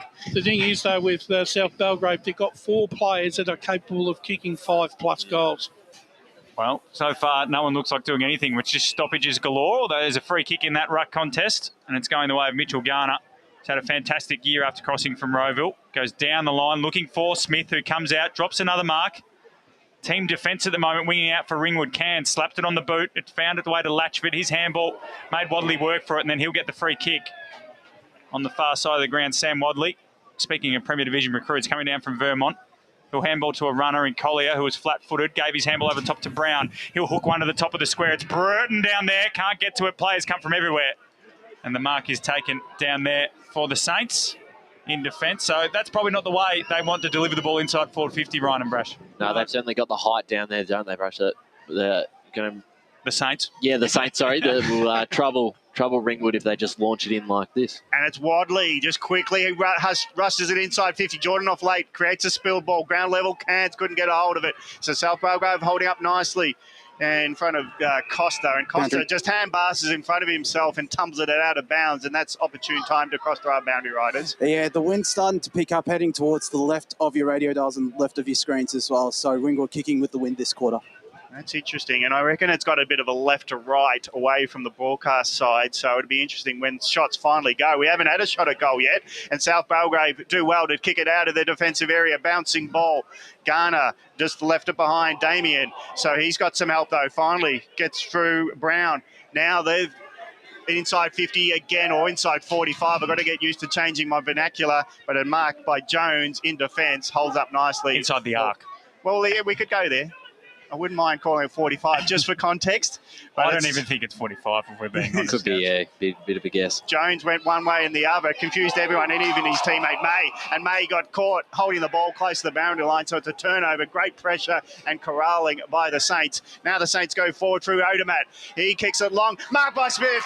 Beautiful. No, sorry, Garner. Taylor Garner, who's kicked 31 goals this year, has been very good in there. Deep, and he just stood underneath it. The ball was a bit wobbly off Odermatt's boot and in good position, and really didn't have the defender on him until very late. They got caught napping there 5 yards there, the Ringwood defence. So it's Taylor Gardner, 31 for the year. He's put it through, and that's the first of the 2022 Grand Final Division 2. It's South Belgrave, 1 goal. Ringwood yet to score. One thing I've noticed, Ryan, when the ball is in Ringwood's forward 50, South Belgrave are throwing 3 and 4 players, a little bit like we saw yesterday at the contest, to make sure that all the bases are covered and that they can at least find some run out of that back 50 to set up the midfield and forwards. Boys, they've certainly got to be careful at Ringwood when they go forward. The long kick and just hope is just not going to work today. So they do need to look at their options, lower the eyes, and use the balls as best as they can. I think that's definitely the plan. I'm sure Brett Rowe will have that for them as Jackson sharks that hit out and then puts it towards the half-forward flag where Callan will lead all comers, but the bounce eludes him and goes to Darcy Walls. Flicks the handball back, but Peters will have to mop up the mess, and then he just slams it on the boot towards centre half forward. Numbers converge. Garner, Taylor couldn't bring it down on the third attempt. Sam Brown was there. The Redbacks win out. and clear the ball to the centre circles. Collier and Parker. Parker going back with the flight, takes the mark. He goes short immediately to Brown. He runs to 45. He's hot and he's gone. Bryce Hards mowed him down. It was Harry George. Apologies to Stephen Brown, who had his eyes set on goal, Gav, as he entered the 45. But Hards mowed him down. And it was a great rundown tackle. Made it legal as he brought him down with the tackle. And defence now is attack for South Belgrave. They go to the right horse road end. Long ball, 2 grabs at it. It's going to be another mark to the Saints inside 50. And they've just got marking options galore. And this time it is Tim Smith, the champion goal kicker, who will line up from only 30 metres out. An important one for him to take the mark because he's been beaten on a few one-on-one contests so far. So this one for his confidence, especially if he can put it through and give South Belgrave an early break. It's easy to underestimate a guy under 6 foot for his marking ability. I would say he's not under 6 foot, is he? Is he 6 foot? He's taller than I, and I'm taller than 6 foot. Okay. I think he looks shorter compared to all the Giants that play league footy. 6'2". But anyway, it's Tim Smith from 40 metres out, puts a right post, and it drifts inside nicely. So Smith adds to his 72 for the year, and he's now got the second for the grand final for the Saints. South Belgrave at 2 straight 12, leading Ringwood yet to score. Ringwood will need to start eliminating their errors and their poor foot skills very quickly, because they're getting hurt on the turnover and they're getting beaten around the clearances again, Ryan. It certainly starts here. They've got to start winning those centre clearances and just using the ball a bit better. A bit nervous in this first 10 minutes. If they can clean that up, certainly go a long way. Yeah, Ringwood have got their hands on the footy. It's just their South Belgrave's ability to just take a mark inside forward 50. This is probably an area Ringwood are doing quite well. I'm not sure if Paul's got the stats on the clearances, but Ringwood look to be doing definitely better in the centre. As we go down to Paul first before we go down to Jared. They are winning the clearances, Ringwood 3-2. But I also want to point out South Belgrave, they're definitely on at the moment. They've had 4 tackles to 1 and they have taken 2 marks inside 50 for 2 goals. So it started well. Down to Jared Beelan. Thanks, Paul. A couple of matchups that I've spotted. Timothy Wacky's gone to Taylor Garner. And, of course, Tim Jones is picking up Sam Brown, or will when Brown's back on the field. Thank you, Jared, as Mitch Garner got the free kick from that ruck ball in and just booted it down the line of Damien Garner, who marks 55 from home. He'll go to the one-on-one in the square. It's Taylor Garner, but the ball's out the back. Great tackle there from Wack. And then eventually Ringwood do get a clearing kick, but Trigart or Trigiert is there. A sort of kamikaze effort there from the Redbacks defender. Doesn't do enough. And we'll have a boundary throw in the forward pocket as we go back down to the boundary riders. Another matchup that I saw was May going to Damien Garner, and over in the Ringwood forward line. I'll come back to you with those ones. Thank you, Jared. He's had a frantic weekend. Jared back from Europe on Friday to the footy last night after 2 games on the commentary team this weekend as the ball flicks out to the half-forward flank now. Trigiert there again, handball back to the top of the 45, looking for a target in Withers, who's confronted by Mitch Jackson, who disposed him of the footy. The umpire said play on, and now we'll have a ball up 40 metres out from the Saints goal. They lead 12-0 as we go back down to Jared for another one of those matchups. Yeah, it's actually me. Josh now. Yeah, so for the Ringwood forward line, Ryan Silver has the job on Mitch Burton and Rory Neat has Daniel Jordanov. So hopefully for Ringwood's sake, they get the ball down there as Garner sharked the hit out and then hooked it around the body towards Damien.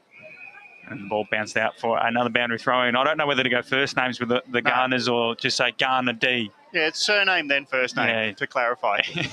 Especially if they do something good. Yeah.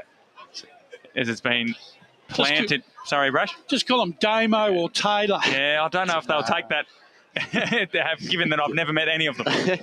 So we're going to have another boundary throw in here. So things have settled a little bit, Ryan and Brash, but the Saints, they haven't really played scintillating football, but those 2 tall marks inside forward 50 have given the edge at the moment as it's thrown in again. Tim Smith doing the ruck work against Latchford. Latchford one out.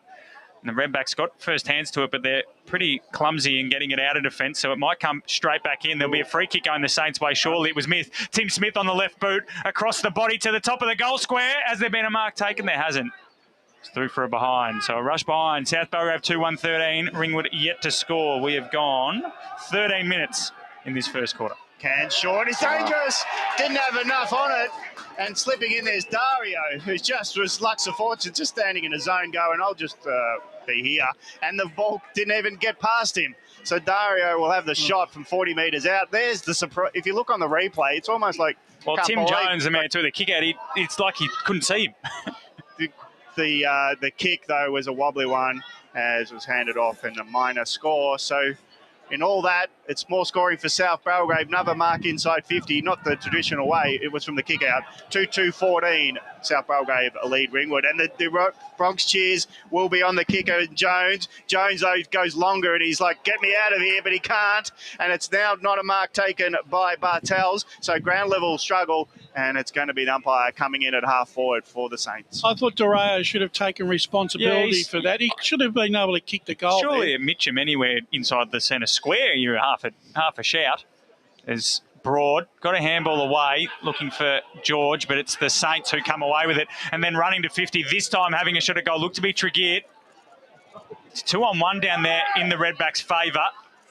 Players come in from everywhere, and eventually they get them over the line. That was Brandon Stelfox. So Redbacks defending grimly at the moment, Ryan. And a couple of times they've had those the number advantages. The 2-on-1 there. Before on Garner, there was 3-on-1. So they're certainly getting their numbers back, but they are under the pump trying to escape this back 50.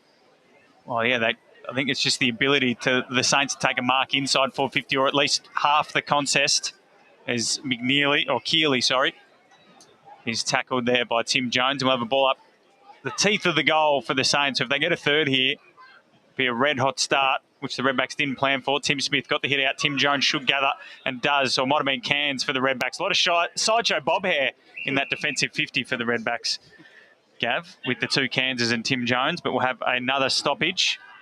You need to stop being a clown there, mate. We started with royalty. We're now already down to the court jester, Gavin, as it's a ball up again. Brown tried to break the tackle. Wadley, don't know how he disposed of that.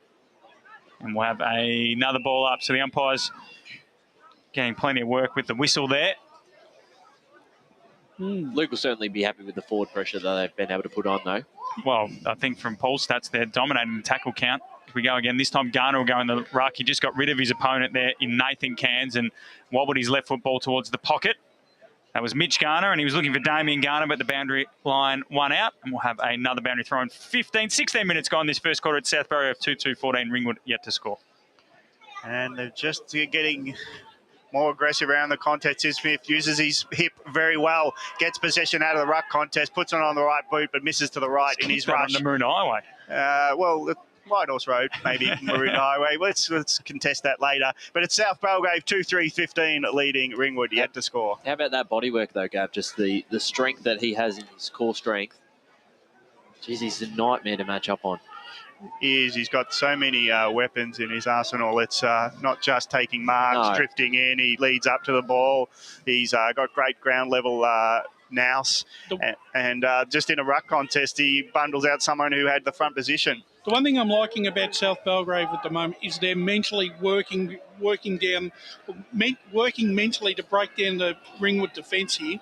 So Jones, this time, can he clear the defence with a hit-up target? This time, did it touch anyone? It's got to be out in the full effectively because it was untouched by Ringwood, and South Belgrave will go inside 50 and again, and now the stats will look awfully one-sided as here's a long ball. Markers coming at it. They fly from every direction. Couple of grabs at it. Out wide it goes. Black's got a chance. Black puts it on the boot, and the goal umpire drifted a long way, but he'll come back to the middle, and he'll signal the third for the Saints, and Black adds to South Belgrave, and the pressure's on Ringwood. South Belgrave 3-3-21, leading by that margin as Ringwood are yet to score. And well done to Tim Smith, who won it out of the ruck and then saw Caden Black coming through and was able to get the hands over the top. And we touched on Black just a little bit in the pre-game, but he's crucial to the side. We missed him when we were there earlier against East Burwood, but he's a big, important player for them. Down to Paul Uconi in the stats centre. South Belgrave are definitely putting the pressure on Ringwood boys. 8 inside 50s to 5 in favour of South Belgrave, and Ringwood have turned it over 4 times to South Belgrave, none. Well, they go inside forward 50 once again, the Saints, and it's onto the chest of Tim Smith, who's making an early run at the Best on Ground medal. If he goes back, he'll kick his second of the term after setting up the last one, and I hate to say this, given 3 of us tip Ringwood, it's starting to get a little bit worrisome for the Redbacks. We'll go to you after this shot at goal, Paul. Smith comes in from Well, he could probably kick it from where he's standing right now, but he'll have his shot from about 40 metres out. Slight angle. Comes in, kick, looks left off the boot. He's left. This time the goal umpire does not return to the centre of the goal, Gavin. It's one behind. So 3-4-22. Tim Smith has 1 goal to himself. The Saints, Ringwood yet to score. We've gone almost 19 minutes in this first term. Down to you, Paul. That was their 4th mark inside 50 this quarter for South Belgrave, so worrying signs early for Ringwood. Thank you, Paul. Jones kicks it out this time. Can Jordanoff help him out? No, the ball hits the ground after that marking contest. Ground level ball won by Kidd. Kidd hand passes backwards, so South Belgrave try to go forward, but the quick kick goes out on the full outer side and it'll be in the hands of Collier, who needs to get more ball for Ringwood to be in this contest. And now will it be a 25 for encroachment? Where's the whistle Someone's going? down here, on the wing here. Let's go boundary sides just to check what's going on at the ground level. Yeah, that's a South Belgrave player down. Ringwood player down. There are 2 players coming off, 1 for each time. They are both, actually, yeah. So Collier's short pass. We'll get more comment when we can get more information as the players make their way off the field. But here's a hit up target. No, drop ball. So Ringwood, they just can't get their hands on it for long enough. Can Wadley get it going forward? Hand pass on. Now the pressure's on the inside 50. Bouncing ball, charging out to Bartels for South Belgrave. And again, South Belgrave, they're just getting onto it. Garner gets the hand pass off to the runner. Now long ball inside 50. Brown sort of gets his player underneath, and it's a downfield free kick. And South Belgrave, it's falling their way big time in this first term. Let's go boundary side for an update. So the unlucky number today is 24. It was both Ashley Stagg and Aidan Kidd coming off for their teams respectively. Both were jogging off the field, so might not be too bad, but I'll check in with Josh and I will both check in with the benches to see what's up. The umpire's taken control with Brown getting down the free kick as he was in the next contest. I think he'd given away a free kick himself, so he got lucky there. So Brown looking for short pass on the lead. And another mark to the Saints, and this time it's Smith again. Looking for goal number 2, but his 4th shot at goal. It's the last couple of times they've been probably caught behind, but I don't know if Odermatt was quite aware that he was obviously going to lead into that pocket.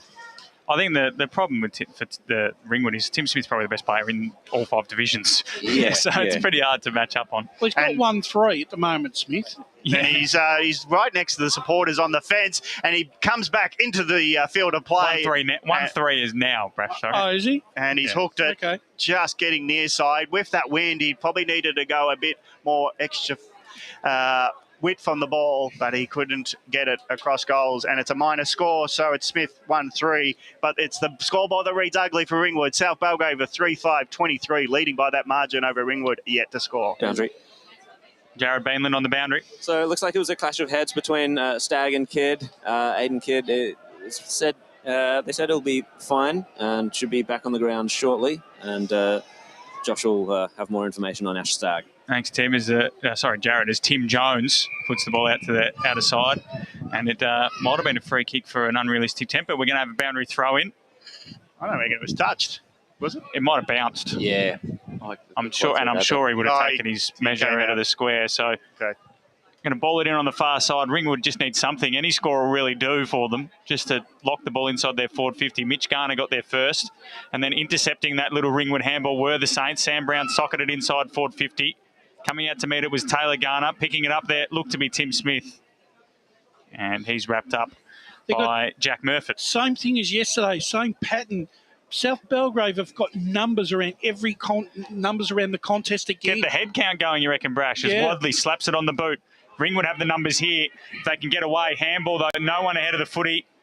So Hill swept it wider to Callanan. Short ball looking for Latchford. Got there.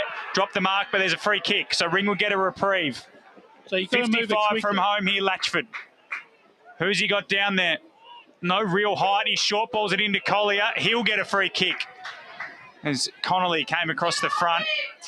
Made him earn it. Well, he absolutely did. Daniel Collier. He might go back here, Brash, and kick a leader's goal. I know he needs to kick this. Well, it's going to in his distance. Well, yeah, I think kick it. It looks like they're kicking against the breeze if I go from the trees on the far side. But as we know, 45 I think is very generous here. So Daniel Collier, he's got an option short, but it looks like he's going to set sail for home. He's got good connection. The wind holds it up. Numbers will fly at it. Saints in the front spot. Ball hits the deck. And can South Belgrave walk it out? Handball from Costa. is looking for Hards. He's under pressure. Ringwood intercept. Callanan's free, 30 metres out. Went over the top. Parker marks. And James Parker will line up from 20 metres out directly in front. Remember, his last kick of goal in the grand final, Brash, was very controversial. Yes, it was. Let's not mention Well, I'm lucky all the Ringwood people are here, not watching you. Don't mention the war, guys. Yeah. The Queen's dead, Jared. Long live the king. Exactly. So Jim Parker. Gee, this is a badly needed goal here for Ringwood. But it was Ringwood to its core, that delivery, Brash. The player there, I didn't exactly catch who it was in the far pocket, didn't blaze away. Jimmy Parker, 20 metres out, directly in front, comes in and kicks a much-needed goal for the Redbacks. They're on the board. They're 1 straight 6. South Belgrave 3-5-23. We've gone 24 minutes in this first quarter, and that passage of play gives me a bit more hope that we won't see an East Ringwood Mooroolbark like demolition today, Ryan. The last thing we wanted there is for South Belgrave to walk that out as they're having a few of those transition balls going down forward. So they were to keep it in, kept repetitively inside 50s and giving themselves a chance. And there through the goal is able to end in a Ringwood's first goal. So I think we're going to Paul Uconi in the Stats Centre. Something a bit similar to yesterday, boys, is the opportunities that South Belgrave aren't taking. East Ringwood had a plethora of opportunities early on in the game yesterday that most of them they didn't take. They've kicked 2-3 from their set shots early on, South Belgrave, so they're keeping Ringwood in the game at the moment. Latchford leaps into it, but he has to do his own roving as Garner dropped the ball just at the circle. So Ringwood win the centre clearance. It's a fight for the ball. Push and shove it is. Can't get it out yet, but Costa finds a way to get it on the boot. Centre back to centre forward. Now 4-on-4. Brown does well for South Belgrave. Hands it to Garner. Garner slips a hand pass, but they're not off in running into the open. So it's Ringwood with good pressure. Turn over the ball. Bounce of the ball suits Brown for Ringwood, and it's out of bounds half back. And we'll go boundary side for comment. Yeah, just an update on Ash Stagg as well. They're going to rest him for the rest of this quarter, but they'll think he'll be fine for the rest of this match. So Ringwood under a heap of pressure when the ball gets inside 50. Garner's release hand pass, nearly got it going to goal side, but it didn't work out. So Ringwood just trying to hold up. Back into the game, in effect, with that goal for Parker. Collier just couldn't get his hands down to foot level, and his foot knocks it out of bounds on the full as he bent over. So it's a free kick going away of South Belgrave, outer wing. So long driving ball will eventually come. Is that too far running? The umpires gives South Belgrave the latitude. Now inside 50, hotly disputed ball. Smith's onto it. Hand pass out, finds Wine. Wine gets smothered kick, and that is great defending there by... I think that is that Jones. It was one of the Cans. Cans, this time with Jaden. the mop of hair, and Jaden Cans did well, just emerging onto Wine, and Wine was rushed into a kick that was smothered, and it's a boundary throw in 40 metres from the Whitehorse Road end. Ringwood have got to hold on here. That's a powerful throw in, like a bullet. And Ringwood might beneficiary from here, but the smother came there from Garner. His handball over top is intercepted by Wadley, but he went straight back into traffic. But it was a high tackle by Sean Bartels, and Ringwood will get a chance. So they've last couple of minutes, the Redbacks have come back into it. Paul Uconi has got something in the Stats Centre. Ringwood lead the free kick count 6-4, and the inside 50 count, South Belgrave lead 13-8. Well, there's been an intercept, and there's another inside 50 for the Saints as Garner fended off one, check side to the top of the square. Cairns went back with the flight there with Odomat. Trickier picked it up, handball out wide, looking for a teammate coming through and wrapped up in a tackle. Is another Saint. So Ringwood, again, Gavin, Brash, Ryan, just they're trying things. It was Odomat at the bottom of that pack, just nothing's quite coming off at the moment. That kick out to clear out to Jones, it was just too high, and it's just, put him under too much pressure. Especially into the wind too, is Brown, left foot ball to the square. Odomat couldn't bring it down. Bartels can't miss from there. Drop kicks it through, and the Saints get their fourth. They're 4-5-29. Ringwood 1 straight 6. We have gone 27.5 minutes in this first quarter. That was a goal that Ringwood didn't want. They needed to hold there the last couple of minutes and not let South Belgrave get another one in junk time. Right, they'd worked their way back into it, Gavin, and gave away a pretty cheap one in the fact that Sean Bartels was able to actually miss the footy the first time and then just hack it through as we go down to Paul. One stat Ringwood are competing in this first quarter, boys, is the clearances. They're down by 2, but to give themselves a better chance at kicking goals, they need to get some more clearances. Latchford versus Garner. Garner won the tap, but it's sharked by Jackson. Jackson gets to the outer wing before he kicks it forward. On the lead, it's up broad and a mark taken inside 45.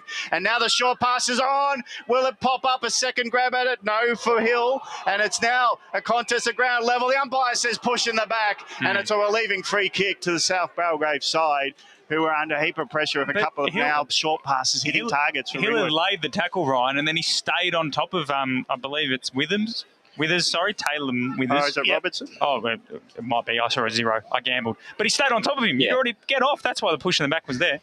So long ball out to the wing. No mark taken for the Saints, but it's a fight for the ball, and Smith's been taken out of the bounds. They've been a bit of a dance, and it's out of wing. And there looks to be a bit of Melbourne. A few Melbourne players there as we pan away. Bailey Fritsch, Sam Wiedemann, Alex Neil-Bullen, all in attendance. Well, their season's done. Yep. Yeah, I didn't want to mention it, but it is. So it's Garner at ground level. This ruck not one this time, but Ringwood can't keep it in tight, and Wadley looks over to the Melbourne boys and hands it back to the boundary zone. Want to kick? I wouldn't be surprised. Join us, please. I wouldn't be surprised if the Farmer boys are here watching today. Oh, no, they're at the coach.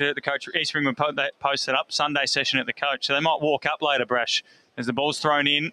The wind, I will say one thing, saving grace for Ringwood, is the wind looks to be favouring the right of your radio dial, or the Whitehorse Road / Maroondah Highway end of Nunawading's Walker Park. Unfortunately for Mitch, you'll be only able to hold a can or a glass in Well, one hand. someone could feed it to him. Someone could funnel it to him as it's thrown in again.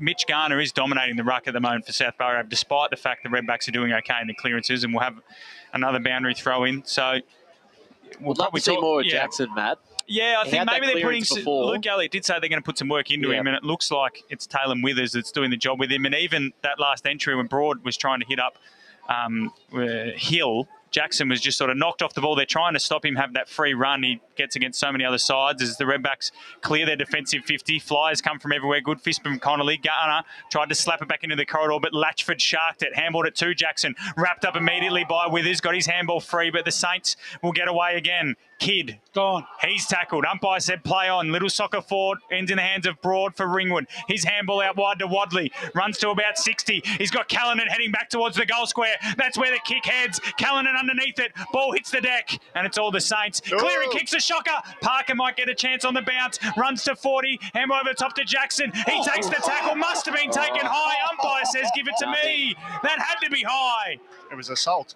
It had to be high. Gee, but he nearly took his head off. He went straight through him. It's almost like a charge. So a chance for Ringwood in the dying moments of this first term. We're into 31-minute mark. Garner punches it clear. Gathering his Parker. Wants his right boot. Wheels onto it. Sets sail from home from 40. The wind will hold it up. Burton's coming back, but the mark's taken by Costa. And Brash in the goal square. About the numbers behind the ball. That's happened a few times, even before it was a 3-on-2 contest.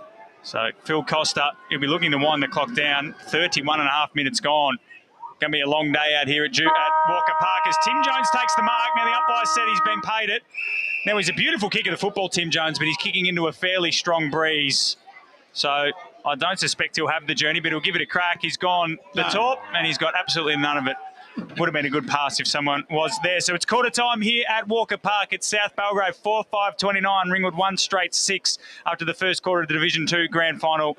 We'll be back to bring you all the action from the second quarter after these messages. Today at Eastland, Lucy's trying on jeans for a momentous occasion. Coffee with the ex. She needs jeans she can move in because she's definitely moved on. Jeans that get a second look but don't give any second chances. Jeans that say, "Why yes, I have spent the last 8 months in a post-breakup juice cleansing, kickboxing, personal training frenzy." And it looks as though she's just found the perfect pair. Bravo, Lucy. For all of life's little moments, there's Eastland. Eastland. Live real. Sprained your ankle, bursting through the banner? Broke a finger, high-fiving the ruckman? Or did you run into the goal post again? For bumps, breaks or bleeds, be seen sooner, close to home at Knox Private 24/7 Emergency Department. The preferred provider of emergency care to the Eastern Football Netball League, you'll generally experience shorter wait times. You don't need private health, but there is an out-of-pocket fee. Be seen sooner, close to home at Knox Private 24/7 Emergency Department, 262 Mountain Highway, Wanturna. Running and jumping can be really painful for girls, especially in contact sport. Boob Armour supports your breasts, minimises the bounce and guards against impact and injury. Feel confident, feel supported, available at boobama.com.au. At Yarra Valley Water, we know reducing your shower time, or show time, to 4 minutes can save you an average of $200 a year on water and energy bills. Shower shorter. Save water. Authorised by the Victorian Government, 1 Treasury Place, Melbourne. Do you feel good about your bank? Because there is a bank you can feel good about. They share their profits to fund big community projects, small community clubs, and vital emergency services. They've given $250 million to help Australian communities thrive. They have all the products and tech you expect from a big bank, with service you don't. It's Bendigo Bank. Feel good about who you bank with. Try Bendigo. Search bendigobank.com.au or search Bendigo Bank near me. How would you like to be celebrated? I think I'd like to be celebrated with lots of music, dancing, a bit of a party. I'd like to be celebrated at the pub with a few frothies. Maybe some colourful balloons, my favourite flowers. How about some glitter? I'd like to be celebrated in space. Outdoors, having all my family and friends together. At Tobin Brothers Funerals, they know that every life is unique and they think that every celebration should be too. Find out more at tobinbrothers.com.au. Tobin Brothers Funerals, celebrating lives. Sprained your ankle bursting through the banner? For bumps, breaks or bleeds, be seen sooner, close to home at Knox Private 24/7 Emergency Department. You'll generally experience shorter wait times. Knox Private 24/7 Emergency, 262 Mountain Highway, Wanturna. Running and jumping can be really painful for girls, especially in contact sport. Boob Armour supports your breasts, minimises the bounce and guards against impact and injury. Feel confident, feel supported, available at boobama.com.au. EFL Saturday Game Day continues. Let's head back and go local for your footy. Welcome back to Walker Park in Nunawading, the home of the Mitcham Tigers, but it's the Division 2 Grand Final here, Eastland EFNL action. It's South Belgrave 4-5-29 leading the Tigers 1 straight 6 as the aliens were landing in my headset there. Tim Smith kicked 1 goal 3 in that first quarter. Taylor Garner, Sean Bartels and Caden Black, the other singles for the Saints. James Parker, the lone goal kicker for the Redbacks, as we go to Ryan Long and Wayne Brasher for some very, very astute thoughts on the first quarter. Yeah, I think it's going to be the importance on Ringwood's midfield this quarter is going to be really crucial because their back six at the moment are completely under the pump. And it's hard for them to do much when they're playing against guys like Smith and Odermatt and Garners, who are just tall and they're hard to beat in a one-on-one contest. You can't put two on one. You can't, moving 2 on to Smith because it just opens up someone else. So they've got to really focus on winning those clearances out of the middle, winning the stoppages and putting pressure on South Belgrave's back line and taking the opportunities when they get going forward. But I think that also revolves around Jackson, who's been pretty quiet, been held well. And he's been key. When we've watched him this season, he can get off the chain and he can kick goals. So, look, he's got to find a way to get into this game. Yeah, my favourite Martian joining us there. I think also, too, Brereton needs to try and find a way of getting into the game. He's another one, but he's been well held. I was really impressed with South Belgrave's back six. They mentally worked over... I'll rephrase that. South Belgrave's forward six. They mentally worked over Ringwood's back six for about 10, 15 minutes and softened them right up. And I think that's going to set them in good stead for the rest of the afternoon. If they win this game, South Belgrave, it could be on the back of that 10, 15 minutes in the first quarter. And you look at a couple of times that Ringwood have been going forward. Those are the options. You've talked about the numbers. They just haven't had the numbers, and they've been outnumbered, and that's not going to work when you've got really tall players. As we're going to go boundary side with Josh Ward. Yeah, with Brett Rowe, the Ringwood coach. Brett, not the greatest start for you guys. What do you make of it? Yeah, it wasn't ideal, was it? Yeah, look, they just really came out of the blocks really quick. So they're a good team, and they just really backed themselves to win through the contest, and we just didn't adjust accordingly. So hopefully we've now just spoken about what we want to try and do, and hopefully we can address that. The midfield battle was pretty even. You must have been happy with that as well as getting consistent entries inside 50. Yeah, numbers tell us that the stoppages are quite good. It's just our issue at the moment is just when we're going forward, we're just hitting to their extras, and we've spoken all week about that's what they like to do. So hopefully, again, another thing, if we've addressed that, we can make sure we keep winning the stoppages. As I said, the numbers look really good to me. We've just got to clean up a few things, that's all. Did you say anything else to the boys as well? Nah, just pretty simple. Like, we just got to get back in the game, chip away, and just take it from where it goes. Thank you, Brett. Good luck for the rest of the game. No. The thing about, well done, Josh Ward, and thanks for Brett Rowe for his time once again.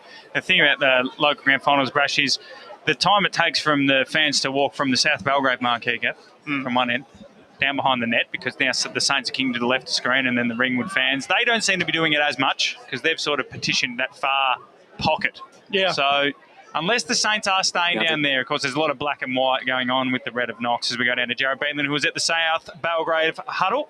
Of course, with Luke Galliot there, he was very happy with the way that they were playing. He just needed his players to lower the eyes a little bit more when going forward. And the main talking point for him was pressure, both scoreboard and the actual physical pressure. He was full of praise for a couple of the run-down tackles, including the one by Charlie Peters earlier on in that quarter. Thank you, Jared. Paul, you got any more stats, mate, that can indicate a clear dominance by the Saints? The dominance, South Belgrave are on top of the inside 50s, 14 to 10 tackles. South Belgrave 9 to 6 intercept marks, 4 to 2 in favour of South Belgrave, and the marks inside 55 to 2 in favour of them as well. Rucks go at it the middle of Rocker Park, but it's Peters for South Belgrave who gets the ground ball for the Saints, getting the inside 45. It's not a fluent one yet because it's a crowd of players from both teams. Hand pass underground didn't work out for Ringwood to clear that area, so it'll be a ball up 45 metres out from the scoreboard end, which South Belgrave are kicking to. And the scoreboard is pretty. South Belgrave 4-5-29, lead Ringwood 1-6. So it's a 23-point lead. We think White Horse Road end is the scoring end, so let's see what Ringwood could do in this second term of the grand final for Division 2. No clear possession one out of that ruck contest, and picking himself up is George for Ringwood with the ball to hand back to the umpire. Rucks go at it. Mitch Garner does well. Ground level ball is a fight. Scrap with 2 or 3 each going at ground level wrestle, and Peters applied the tackle on George. So it's going to be another ball up 40 metres out from the Saints goal, directly in front of the goal square. Garner, great position, knocks it forward 10. Smith's there to take the ball, but he's taken in a tackle and he'll have to hand it back to the umpire. This time it's 30 metres away from their goal, so it's just a game of inches. Exactly. That might be crucial later. Smith claims the ball, hand passes it out to Black. That looked reminiscent of an earlier goal, but this time a turnover goes away of Ringwood. Ground level ball for Broad to pick up on the bounce. His hand pass was at Jackson's feet, so that misses the target. Peters gets the ball for South Belgrave. Long inside 50. Big flyer was Garner. He couldn't take it, but Smith at ground level, boundary side, runs around a few, puts it on the boot, and from the pocket, Smith sets South Belgrave alight again with his second. And the Saints keep marching on. 5-5-35, leading Ringwood 1-6. That might be the moment like yesterday when East Ringwood got the first into the breeze in the second quarter. I'm a little bit worried now, Ryan. But also coming back on the wing, the pressure that Withers put on Jackson again was able to force that fumble, and they were able to get that turnover, and the transition has been too good. And that was an opportunity for Ringwood, Brash. I thought they had a couple of numbers out, and they looked like their biggest chance to go inside 45. But once again, it was the preceding 2 minutes there where South Belgrave's forward 6 made sure that they kept the ball in their zone. Back in the middle we go, Latchford. Handball out. Here's Jackson trying to burst through. Didn't have it. Umpire said nothing doing. Play on, ball inside 450. Mark taken. Taylor Garner. It's starting to get ugly. He'll go back 40 metres out, slight angle to make it 6-5-41 to 1-6. We got to Paul Uconi in the stats centre. They've been very sloppy in this game so far, Ringwood. They've turned it over 9 times to South Belgrave 4, and that is the 5th mark inside 50 for South Belgrave in this game so far. Yep, as I said, getting ugly. So Taylor Garner will come in on the arc, slight angle, kick off the boot, pretty good one. Just hooked it left though. Boundary. Beautiful kick into the breeze. So it's 5-6-36. Ringwood 1-6. We go down to Jared Beanland. As on what Paul was saying, I definitely attribute Ringwood's sloppiness to the pressure of South Belgrave. Ringwood have been pretty clean with it all year, and South Belgrave, they're just turning it on a lot like East Ringwood yesterday. So Jones went short and found Lang, and then Lang got it to the other side, and they moved it pretty well. This has been their best passage of play today, the Redbacks. So they get it to half forward seamlessly. But it's all the Saints clearing their lines. Looks to be Costa high up and under the wing. Early fly came from Connolly. Latchford timed it better and took the mark on centre wing. He'll send it low towards half forward. Good kick to Callanan. Been one of the Redbacks' best. He's got it 55 from home. Jordanov is the deepest forward, wants it in the goal square. That's where it heads. Jordanov worked his way to the front. Ball hits the deck. Broad might have been taken without it. Umpire said play on. Handball came from Robertson. And now South Belgrave will clear through Silver to the halfback flank where Callanan has given away a free kick. And it'll go the way, it looks to be, Bartels. So Bartels off halfback has been told to go more to the boundary line before he can play on in any direction. Wouldn't want to go right because then he'd be out in the full. But it's now on the wing. And a big fly. 2 grabs at it. Another mark to Tim Smith. He is lighting it up. Making our job easy. Yep, if there's a medal vote counted, he's getting it. And a kick goes inside. Another mark inside 50. This time it's Damien Garner. And we had so much time to call Damien Garner out because he was all alone in effect with no marking contest to be seen as he took that 40 metres out. Very hard here for Ringwood. You've got 4 match winners in here. So Garner Damien has kicked 41 goals this year. Before today, he's put it in the direction of the goals again and just right post where it drifts further right. And it's a just miss. It's a let-off for Ringwood. It's South Belgrave 5-7-37 leading Ringwood only 1 straight 6. 5 minutes second term. It's a 31-point lead to the Saints. So Jones goes short. Got a target there in Wadley. So we're doing this part okay. It's the next couple of kicks. Just got no flow on the ball, Ringwood. So it goes short to Latchford. Telegraphed it. Brown, handball over the top towards Latchford, goes out of bounds. So defensive side of the wing for the Redbacks. It's 37-6, as Gavin said. 5.5 minutes gone second quarter. Down to Paul Uconi in the Stats Centre. South Belgrave at the moment are doing what East Ringwood were doing yesterday, taking marks inside 50 at will. However, like East Ringwood early on yesterday, they're not taking their opportunities. They've kicked 2 goals fired from their set shots. Well, hopefully for the neutrals, they failed to do what East Ringwood did for at least a quarter or two and let Ringwood back into this one. It is really hard for their back six. They are playing against it's not. You can't blame footballers. Them. And that's why it's so much pressure on the midfield to stop the easy ball going inside 50. So here's a chance for Ringwood. Callanan to Jackson. First real go at it today for the star of the Redbacks. Inside forward 50 looking for Burton.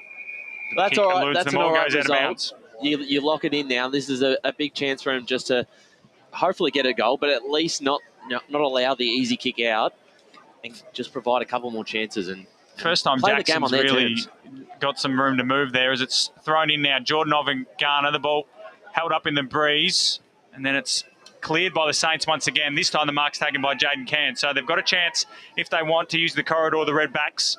Cairns is slow to move it. The Saints have just got so many numbers behind the ball. So he's going to just put it back to where it came from, into the pocket. Connolly is underneath it. Silver came across the front. Burton gathers it. Kick was smothered. The Saints can just walk it out. This time they will. Peters, long. Damien Garner's the target. Big fly. Jaden Cairns spoiled, brought it to ground. May was there. Cairns went back and got it. Might have been taken high. Handball to Latchford. Back to May. Little kick around the corner. Will bounce up for his teammate. But coming through was Dario. And we'll have a ball in front of the Jealous Craig signs here at Walker Park. It's South Belgrave 37, Ringwood 6. We've gone 7.5 minutes in the second quarter. Yeah, it's all those signs, all the signs here. Once again, South Belgrave, it's numbers around the contest that is determining the fact that there's a lot of factors here again. Latchford allows Garner to front position, but he does well in the secondary effort. And Cullinan helped him out. Kicks marked at centre forward. So Ringwood go long. Jordanov finds himself underneath it after the lead. Goal square. It's all Saints at ground level ball. It's been mopped up by Robertson, and he's clearing kickers long. 2v1. And then Garner might help out Peters, but the ball will go out of bounds. And Ringwood just don't have the numbers in the forward line. But they don't have it anywhere. So they were outnumbered in the goal square and then outnumbered where the outlet ball went. Where are their numbers? Well, they've got to be somewhere. They are starting to probably equalise around the contest. Latchford has got a great tactic here. He's probably not engaging as much in the ruck tap. He's trying to get involved later. This time he does win the tap, in matter of fact, so good on him. But Garner's the one mopping up with a kick. Clears that area. Bouncing ball to centre half forward. Can't be taken on by the Saints. The bounce, though, does suit, and it did sit up nicely for Hards. Hards looks forward. He's got Brown coming in late, but in the way was Lang, and Lang took a nice, great intercept mark, but he'll look backwards because there's no one forward.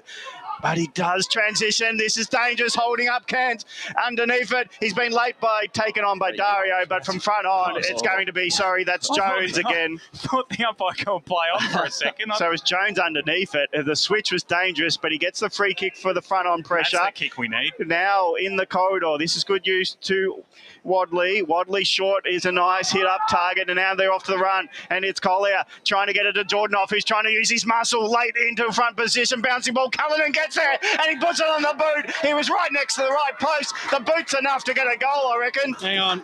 There you go, and it's signalled. It's a goal. It went through the middle, and it was just Jordanoff getting in good position. Ground level, Cullinan did the rest from the goal post. That's a great goal. It is, and Brash, they used the corridor that time. They hit up targets leading up, and probably their best play. Amazing what happens when you show a bit. Tim Jones kick, used the corridor, kept it low. Amazing what happens when you show a bit of poise and intent too. Well, it took Murubak 4 quarters to get 2 goals on the board, so Ringwood are ahead of schedule. Well, if the schedule is losing by a lot, then this is not a good schedule to keep. Yeah, that's a good point. So we're back in the middle. Latchford, you're right, he's performing pretty well against a very experienced opponent. Went back and got the footy, but coming through was Dario, got his handball out wide. Eventually it ends up in the hands of Bartels. He fumbled it. He's under pressure from Cairns. He'll run inside, attacking 45. How did he dispose of that? He didn't. Holding the ball. So Tim Jones got it in a pretty similar position where he kick-started their last attack, and he'll go to the corridor again. It's a dangerous kick. Well in the bodywork there from Hill. Allowed the ball to get out the back. Good smother coming through from Parker. Now Broad's got a chance if he can handle over the top. He can't. He's taken out of bounds. Half-forward flank for the Redbacks. They're 12. The Saints are 37. We've gone 10.5 minutes in this second quarter. That goal from Callan, I just want to go back to that. How's the quick thinking, Gav, to just little side foot, bottom corner? Yeah, Maradona. Exactly. So thrown in Latchford and Garner. Latchford did well, just fisted it inside forward 50. Callanan will lead all comers. He'll gather. He'll run to 20. He'll have a shot on goal, but it did not look good. He was off balance when he kicked. His hips were over on the left. And then the hips don't lie. Because he went inside forward 50, but one behind. But a little period here for the Redbacks, Brash and Ryan. They do, and the thing is, I think Ringwood have realised that this is their time. They've got to try and find a way to get back into the contest, and it's now. Long kick out. Sal Belgrave in away. Better at kicking out from that end, and it's out of bounds. Let's get more stats from Paul. Ringwood have upped the ante in the tackle count this quarter. They lead the tackles 4-3. They have also upped on the defensive, taking 3 intercept marks, Ringwood, and the inside 50 count is 5 apiece. Good tackle there, Latchford. Sam Wadley. Right on cue from Paul's point. Make that 5 tackles to 2. Thanks, Paul. And the stats have been incredibly great. Good Well, on you, he's Paul, been so all far. over it, Paul. So it's Wadley going along inside 50. Jordanoff late gets underneath it, even though he's trying to take a specky, and it's in the pocket, and it's been escorted out by Neat. Well, clearly their plan, Brash and Ryan, is get them along to Jordanoff, and then they're just sort of hoping they can lock it in that way because they're not trying to hit anyone up on the lead at all or find one-on-ones. And Broward and Jackson could be playing that front and square. Wadley takes it, but on the bobble, he gets it back in his grasp. But on that time, the tackler comes onto him, and it's a 30-metre ball up. Boundary. Ringwood's way. We'll wait for our boundary riders in a sec. There's maybe an opportunity for Ringwood. Wadley just couldn't take it on the run. Now it's trying to get it. There was Burmeister, and Burmeister couldn't break free of a tackler in forward line. So Ringwood trying to get back in this game by applying what is only pressure they could do, and that's scoreboard. They trail by 4 goals, 37 plays 13. We'll just do one more ball up before going boundary side. Rucks go at it. Jordanoff gets good position and unkindly tries to get his body to the tap. Broad's trying to juggle it as he tries to get possession. Tackles are flying in. Broad's flying in, but he can't break free of a tackler, and we might get a second to go boundary side if it's a quick one. More good news for Ringwood. Ash Stagg ready to come back after that head clash. Rucks go at it. Jordanoff knocks it back into the corridor where Wadley jumps into the ball, but just as he grasps it, he's got a tackler right on his hammer. Although Ringwood have certainly improved in that area, South Belgrave's pressure around the contest has been really solid. They're tackling. Even here, Ringwood have probably been getting first use of it. They just haven't got any room to move as this time the tackle is laid by a Ringwood player. And it's now at the top of their goal square. So if they can get another one here, it'll be 2 in a row for the Redbacks. There's Jordanov and Garner. Jordanov won it down, sharking it is broad. Oh! He almost got decapitated. You got Jacob Broad. You got coat angered there. Oh, I don't think it was intentional, but he got absolutely slaughtered. He's been good, Jacob Broad. He's been one of the Redbacks' best, had a lot of the footy. He sharked this hit out. I don't know if we've got the replay. And now it's going to be 25, so a certain goal. He's got to pick his head up before he gets the kick. Jacob Broad will come in and kick his first and the Redbacks' third. They'll be 3-1-19. It's back to 3 goals. A mini renaissance here for the Redbacks. As I mentioned, back to 3 goals. 5-7-37 the Saints. Redbacks 3-1-19. Again, we were just talking about how good South Belgrave's tackling was, and Jacob Broad's fancy footwork made them slip up because they laid about 8 or 9 goal-saving tackles before they decided Jacob Broad's head didn't look good on his shoulders, Brash.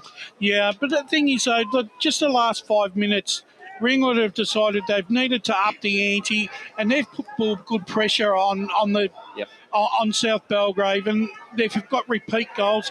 That'll give them some confidence and a bit of momentum now. Back in the middle we go, Latchford.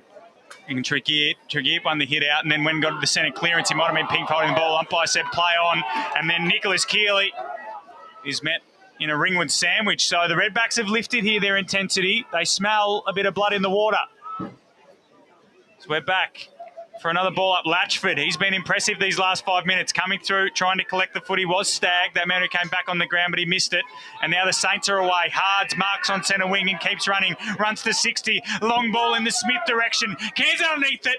Front spot, ball hit the deck. Ringwood might clear as Hards went back and got it. Handball towards Brown. But his opposing number there in whack got a little dribbler to centre half back, where his teammate Jackson is wrapped up by Charlie Peters. So tell you what, in the first quarter, that kick was landing right in Tim Smith's hands. So the little things starting to even the ledger for the Redbacks. Wadley, Latchford got the hit out and he cleared the footy to the half-forward flank. Leading the race out there is Burmeister. But the ball eludes him and his opponent. It goes out of bounds for about a throw down to Paul Yukoni in the stat centre. Well, it's a tackle count you want to see in the grand final. The tackle count this quarter is 8-7 in favour of South Belgrave, and the inside 50 count is 6 apiece. Cairns doing the rucking for Ringwood from the front position. He gets to the ground level. Wadley's there to help out. His kick was pushed off it, but it's still in the hands of the Redbacks. It's enough forward. The kick inside 50. It's a high up and under, and charging in on the lead is the Brereton. But Brereton's on the Brereton with Jones's kick, but Jones has found Brereton in a ginger manner because that left hammy. Yeah, that looked a bit. Well, that's he coming in off a hamstring strain. Yeah. Jones had a couple of shocking kickouts in the first quarter, but this quarter he's been the architect. So it's Brereton, and this will test out any leg injury he might have. The right boot, and he's now wobbly. We'll call the point, but it's dangerous that he might not recover from this because he's jumping around after the kick. Wasn't for joy. It was from a bit of a seize to the back of the hamstring. So it's a minor score. Scoreboard 3-2-20. Ringwood closing the gap to South Belgrave 5-7-37 halfway through the second term. Paul Yukoni, Stat Centre. The thing about this game is it's not like yesterday where it was one team on top. Ringwood are right back in this game. Yeah, absolutely. They have worked their way back into it, but it's disappointing for Mitch Brereton because he's such a fantastic forward. He tore up that first qualifying final against East Burwood and obviously strained the hamstring against South Belgrave and was pushing in. There's a whistle and there's going to be a free kick going the way of the Saints. So disappointing that Samuel has given that away, given their recent dominance. As the kick goes down the line towards Odermatt. Cairns did well. He knocked it down. Collier got the handball to Parker, and then Peters, though, will get the clearing kick inside forward 50. Tim Smith's down there and takes it one. How has he take that? How has he done that? How has he done that? You're he right. stole it. Poor, I think it's Lang. Yeah. What's Lang got to do? Well, he touched it. That sort of thing. Lang the whole time has this covered. And then Smith at the last second just disposes of him. This should hurt Ringwood here. They shouldn't have given away that free kick just then. So he's going to go around the corner from about 45 metres out. That shows the leg on this man. Walks around a couple of steps. The snap from 45. Never looked like missing. Tim Jones doesn't even try to convince the goal umpire it was a behind. The Saints get one back. They're 6-7-43, Ringwood 3-2-20, and Tim Smith is 3-3-21. We've got 18 and a half minutes in this second quarter. You're right, poor Scotty Lang Brash. He positioned himself right, and you thought he was in the best spot to take the mark, but somehow I think it's just that body strength. Brett Rowe won't be blaming Scott Lang. He'll be blaming Sam Wadley for giving that free kick away and a possible inside 50 when they've got all the momentum. Yeah, big moments or small moments can have a big effect. Minute because Burton, if he thought he'd done his hamstring, you should know, give someone else the kick. So it's almost a 7-point play, or a negative 7-point play. But the Redbacks are getting in the contest, in the nub of it, they're getting involved. Holding the ball goes against South Belgrave, so the kick is misdirected. It was a high up and under, hopeful one, but Costa in the hole just took it really uncontested, unfortunately, for Jordanoff. Just couldn't get near it, so he's on the mark as Costa kicks it out to the outer wing. It's close to the line. Garner goes late, but he's just happy for that to come off hands and out of bounds. Really, he'll be involved in the next ruck contest. That was a big goal. Momentum was Ruth Ringwood going to the scoring end of Whitehorse Road, but it's 43 plays 20. South Belgrave leading as we approach time on a second term. Can, smaller man, good body position, just takes it out of the ruck contest in his chest. Falls away of Cullinan after got tapped forward. Cullinan's handball was a bit rushed, but he's got some good help. And Stalfox gets it forward inside 50, but again, it's Costa mopping up for South Belgrave. His kick was no look, and it's been marked as an intercept. So from half forward, Jackson's got it, and he's looking for Ringwood for some options. He might go as deep as he can, long to the goal square. Jordanoff and a few others are there. It nearly all missed all hands, but there was one hand maybe from the Saints that touched it on the way through, and it just missed. I think there was one or the other or both in combination. Minor score for Ringwood. Let's go boundary side as it's 22-point margin to the Saints. So Mitch Brereton limped off a little bit of time ago. We'll have don't have an update quite yet from the Ringwood bench, but I think he's done. Yeah, I'll do it for you, Jared. He's redone his hamstring. Yeah. So the Redbacks, though, as Gavin Paul alluded to, they're coming back into this one. Handball into the corridor. Could suit Mitch Jackson here. Hards came through and laid a bump on him. And then the Saints teammate kicked a wobbler out to the Eastland logo on the centre wing. Coming back into trouble there was Wind. He'll put it high up and under down the line. This time, the fist impedes Smith from Lang. And we'll have a boundary thrown right in front of us here on the broadcast wing. 22 points the difference. They'll give him a bit of confidence. Just win a one-on-one battle there. Well, knock they've it won out. the quarter at the moment. Going to take every win at the moment. 2 goals 3 to 2 goals 2. So they've won it by a point. That's a good comeback. Smallest margin. They've got to chip away at them. Garner hit out. Missed them all. Handball came out there from Stagg. He'll get a free kick. Taken high. Stagg, defensive side of the wing. Got Collier in the middle, but he chips short for a leading target and finds him. This time it's Hill. He's on the Eastland logo. Ball for Parker is a dangerous one. He had 3 men on him. Collier lays a tackle, and they'll get another chance here, the Redbacks. Murfitt takes the mark in the centre circles. Jordanov wants it long. Broad wants it in the pocket. In the end, he pokes one for the leading target. It was Burmeister, and the spoil comes from the Saints, and Black will mop up. Handball out wide. Thought Murfitt could have done more there. He'll get another chance here. No, he won't. Odomat back in. Had eyes for the footy, Odomat. Murfitt was a bit in two minds. Odomat from 50 out, pokes it in the Tim Smith direction. This is a certain goal, surely. Smith drops the mark. Picking up was Keeley. Step back into traffic. Got wrapped up. In a great tackle there from Tim Wack. A goal-saving tackle. The one thing that South Belgrave haven't done that they did in the first quarter is they're not taking the first option. They're trying to go that one step a little bit further, and it's disadvantaging the play. We'll go Bandershaw in a second. Just want to say that I think Ringwood just need to be a bit more decisive going inside forward 50 Brash. They've got to use speed rather than precision, especially with the way the Saints are getting numbers back as we go boundary side. Yeah, Nick Keeley is in a bad way after that I reckon he's gone too. I reckon he might be done potentially. Yeah, do you see what it was exactly, Jared, or is it just a bit of a head knock maybe? No, it was a knee. I'm pretty certain it was a knee. Well, there you go. So it looks like an injury aside as we're thrown in dead centre wing here. Cairns, not Garner underneath it, slapped it in the path of Stagg, who just keeps slapping it forward, tried to slap it into the path of Jackson. He loves this situation, but he couldn't win it out. Now Walls will go on the left boot. Could be downfield. He's downfield. Was touch and go from the umpire there, but he was decisive. And we'll have a free kick going the way of South Belgrave on centre wing. They lead by 22 points, 23 minutes gone in this second quarter. Hards gives it back to Walls. Walls on the run from half-back. Long ball. Garner underneath it, but it falls away to one of them. But it's not the Damien. It's going to be Taylor who takes the mark and sort of fell into his position where he could jump into the ball. So when you've got a few Garners around, one of them will get it. Is that the difference, Brash? Ringwood have been really much better in the contest and winning those 1%ers. But when they go forward, it seems to be a lot harder work. That just a kick inside. That one-on-one contest, just their players are. And they weren't awake on the man on the mark there with follow-up run as Taylor Garner puts it through. The goal umpire's having a good close look at his right post, but it's a goal. And South Belgrave are 7-7-49, leading Ringwood 3-3-21. And it's marks inside 50 that are killing the Redbacks. But yeah, they are working really hard, the Redbacks. There's just, that transition ball, Brash. It's they're working hard, but unfortunately they're up against a fair South Belgrave forward. You could also argue it's free kicks. So the last two South Belgrave goals have come from free kicks on Ringwood's half-forward flank. The first one was one at a stoppage, and then the next one downfield. I wouldn't be too harsh on that one. I thought that was touch and go from the umpire. Yeah. But, that's where the last two goals have come from the Saints, as Jackson gets the centre clearance via a toe poke, and then another toe poke will go to centre wing, where it's marked by the Redbacks, and they'll go back inside forward 50.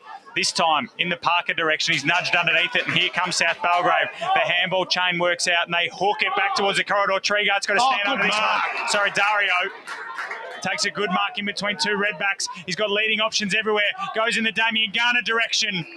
And he marks 45 metres out on a 45-degree angle. They are killing Ringwood on the lead there. South Belgrave forwards, they're getting too much latitude and they're hitting the targets at will here. So Garner from outside the arc, quick turnaround for Damien, comes in, it's a high kick, it's out of bounds on the full.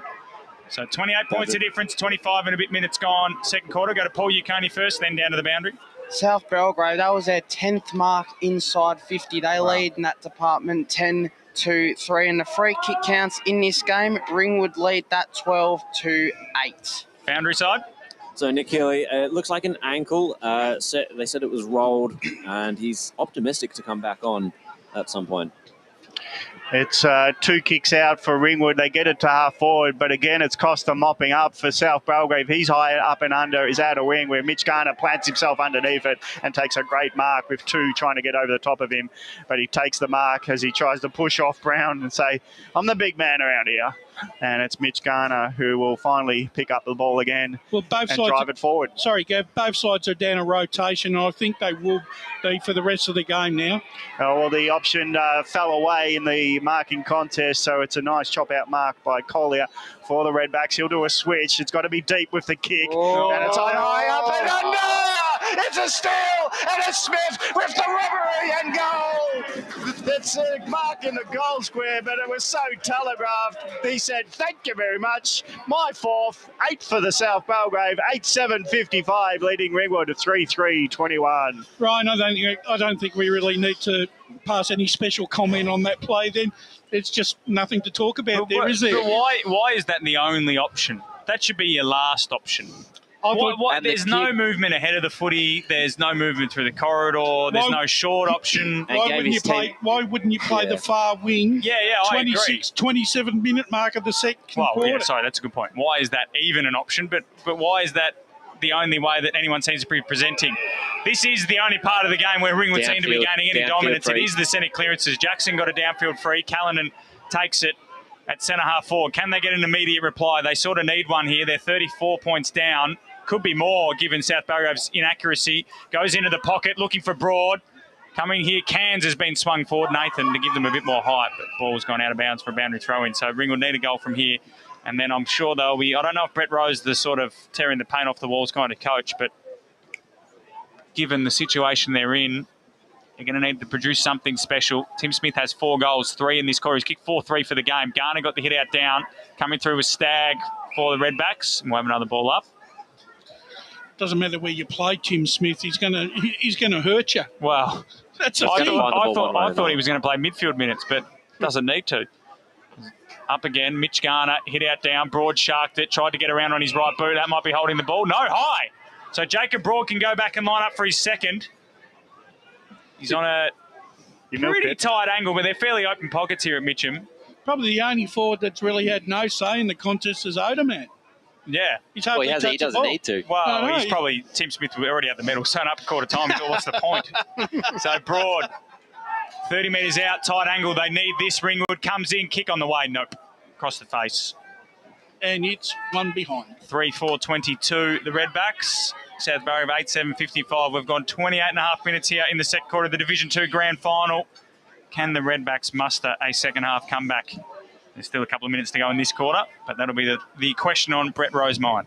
Walls has got it at full back. He loves a gallop, and he goes along with the boot. That's a great kick in these conditions, and it gets all the way to the wing over the actual pack that thought it was so penetrating, went over the pack and out of bounds. South Belgrave also finding an extra 10, 15 metres with their kicks around the ground as well, compared to what Ringwood are dishing up. Yeah, it's that penetration because they just know that there's something on the end of it as well as they try to get it out of the contest through South Belgrave. Peters is such a robust player, but he was too close to the line to break free, and it'll be a ball in. They're going to go into halftime and with confidence now that they've been challenged and they've responded, and they're back out to a 5-goal lead. So they're certainly going to have a lot of confidence in the second half. Latchford front position this time wins it for the Redbacks. Peters, though, is the one who's closest to the boundary line and takes the ball over and out. And it's half-time here at Walker Park. It's EFNL Division 2 Grand Final. Half-time score is South Belgrave 8-7-55, leading Ringwood 3-4-22. We'll just get the goals before we take a break. Have you got the goal kickers Yeah, I there, do. Ryan? Sorry about that. I think Smith's kicked 3, Garner 2. Bartels 1, Black 1 for South Belgrave. Ringwood have got Jacob Broad 1, James Parker 1, and Zach Callahan 1. It is halftime here at Walker Park. South Belgrave with a handy 33-point lead, 8-7-55 to Ringwood, 3-4-22. Momentous occasion. Coffee with the ex. She needs jeans she can move in because she's definitely moved on. Jeans that get a second look, but don't give any second chances.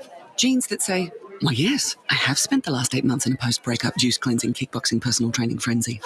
And it looks as though she's just found the perfect pair. Bravo, Lucy. For all of life's little moments, there's Eastland. Eastland.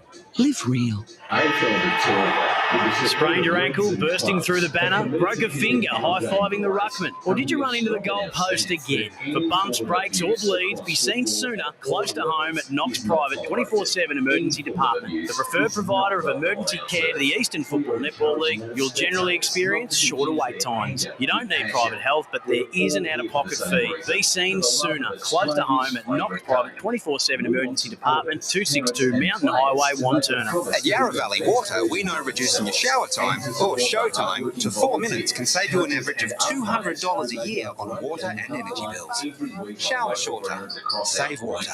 Authorised by the Victorian Government, 1 Treasury Place, Melbourne. Running and jumping can be really painful for girls, especially in contact sport. Boob Armour supports your breasts, minimises the bounce and guards against impact and injury. Feel confident, feel supported, available at boobarmour.com.au. Do you feel good about your bank? Because there is a bank you can feel good about. They share their profits to fund big community projects, small community clubs, and vital emergency services. They've given $250 million to help Australian communities thrive. They have all the products and tech you expect from a big bank, with service you don't.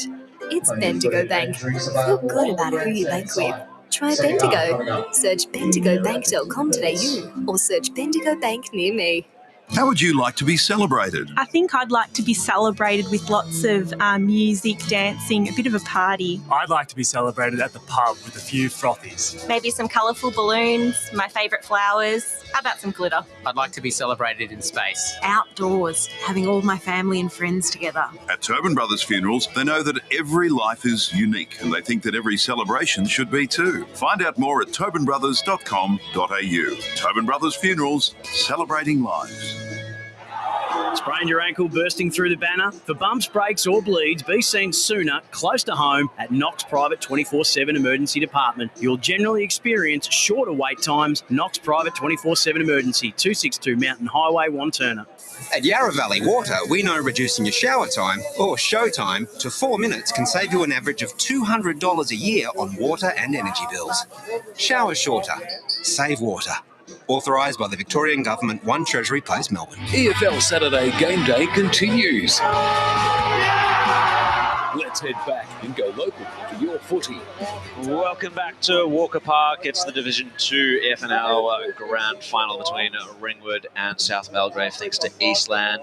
My name's Jared Beanland, and with me, as he has been for this first half, down on the boundary, is Josh Ward.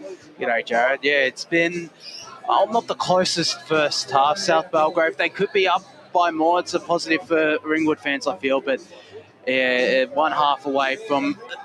they've got one hand on the Division 2 Premiership trophy and one step in the door into Division 1 next year. They're doing really well this first half. Absolutely, and they're definitely showing why they've been the top dog throughout the entire year.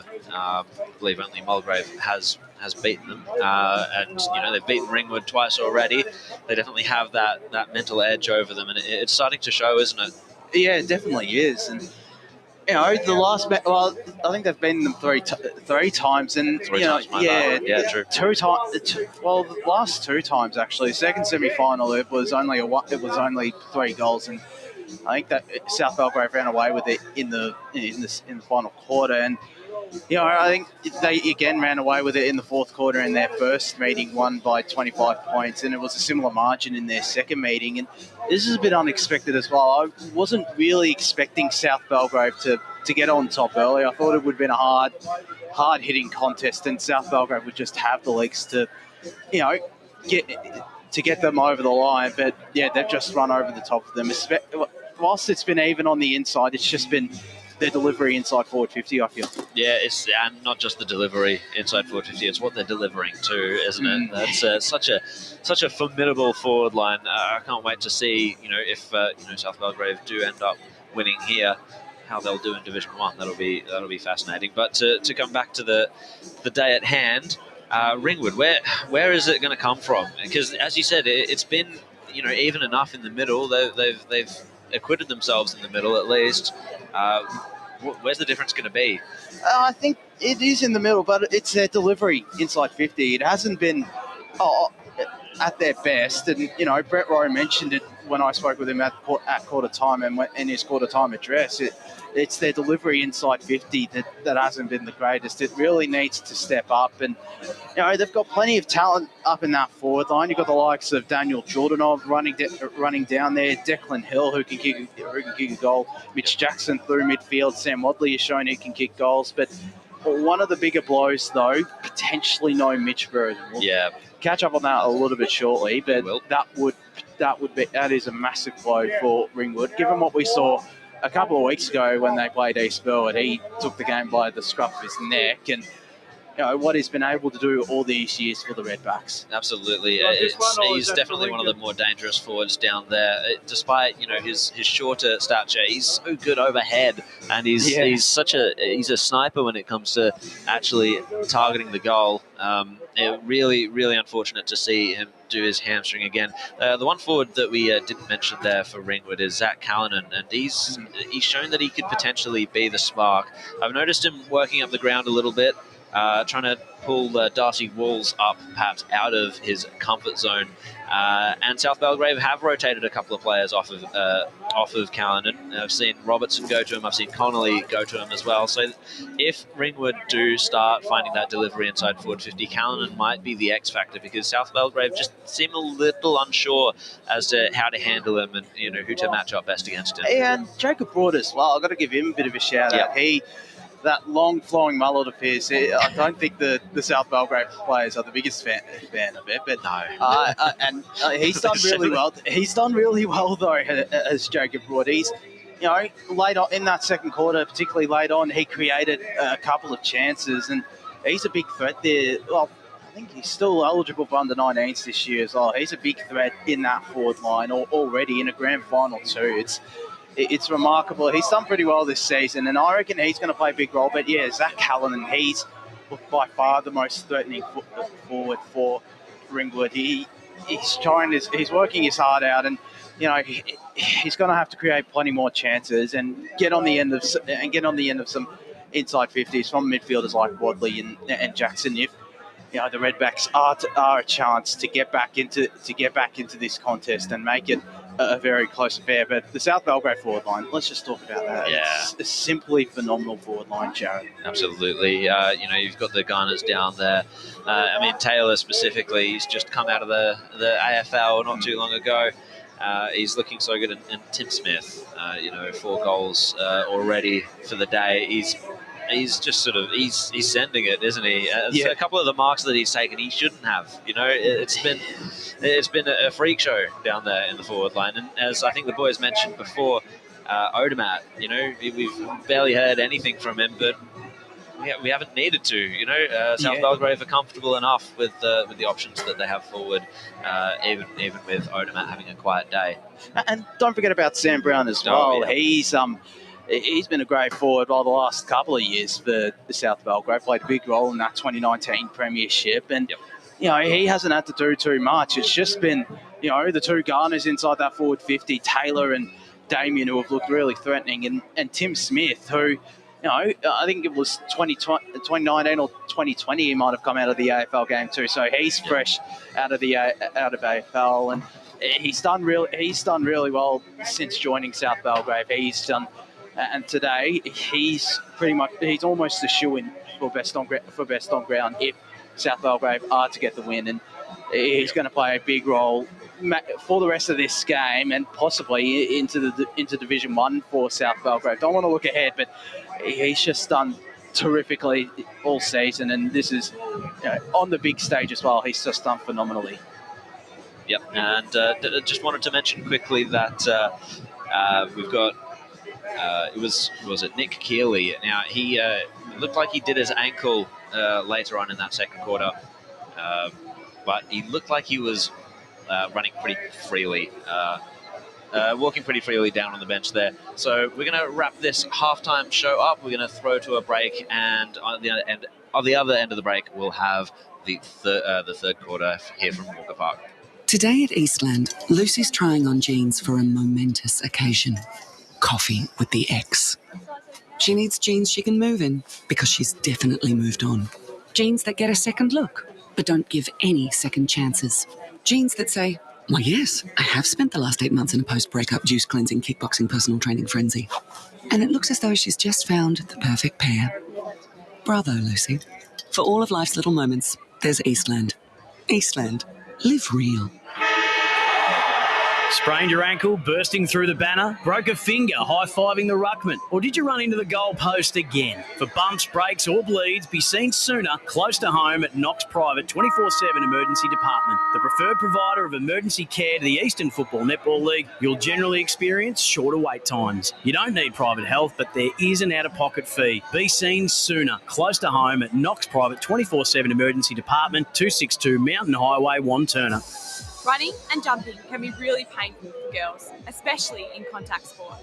Boob Armour supports your breasts, minimises the bounce and guards against impact and injury. Feel confident, feel supported, available at boobarmour.com.au. At Yarra Valley Water, we know reducing your shower time, or show time, to 4 minutes can save you an average of $200 a year on water and energy bills.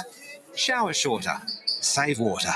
Authorised by the Victorian Government, 1 Treasury Place, Melbourne. Do you feel good about your bank? Because there is a bank you can feel good about. They share their profits to fund big community projects, small community clubs, and vital emergency services. They've given $250 million to help Australian communities thrive. They have all the products and tech you expect from a big bank, with service you don't. It's Bendigo Bank. Feel good about who you bank with. Try Bendigo. Search bendigobank.com.au or search Bendigo Bank near me. How would you like to be celebrated? I think I'd like to be celebrated with lots of music, dancing, a bit of a party. I'd like to be celebrated at the pub with a few frothies. Maybe some colourful balloons, my favourite flowers. How about some glitter? I'd like to be celebrated in space. Outdoors, having all my family and friends together. At Tobin Brothers Funerals, they know that every life is unique, and they think that every celebration should be too. Find out more at tobinbrothers.com.au. Tobin Brothers Funerals, celebrating lives. Sprained your ankle, bursting through the banner? For bumps, breaks or bleeds, be seen sooner, close to home at Knox Private 24/7 Emergency Department. You'll generally experience shorter wait times. Knox Private 24/7 Emergency, 262 Mountain Highway, Wanturna. Running and jumping can be really painful for girls, especially in contact sport. Boob Armour supports your breasts, minimises the bounce and guards against impact and injury. Feel confident, feel supported, available at boobarmour.com.au. EFL Saturday Game Day continues. Let's head back and go local for your footy.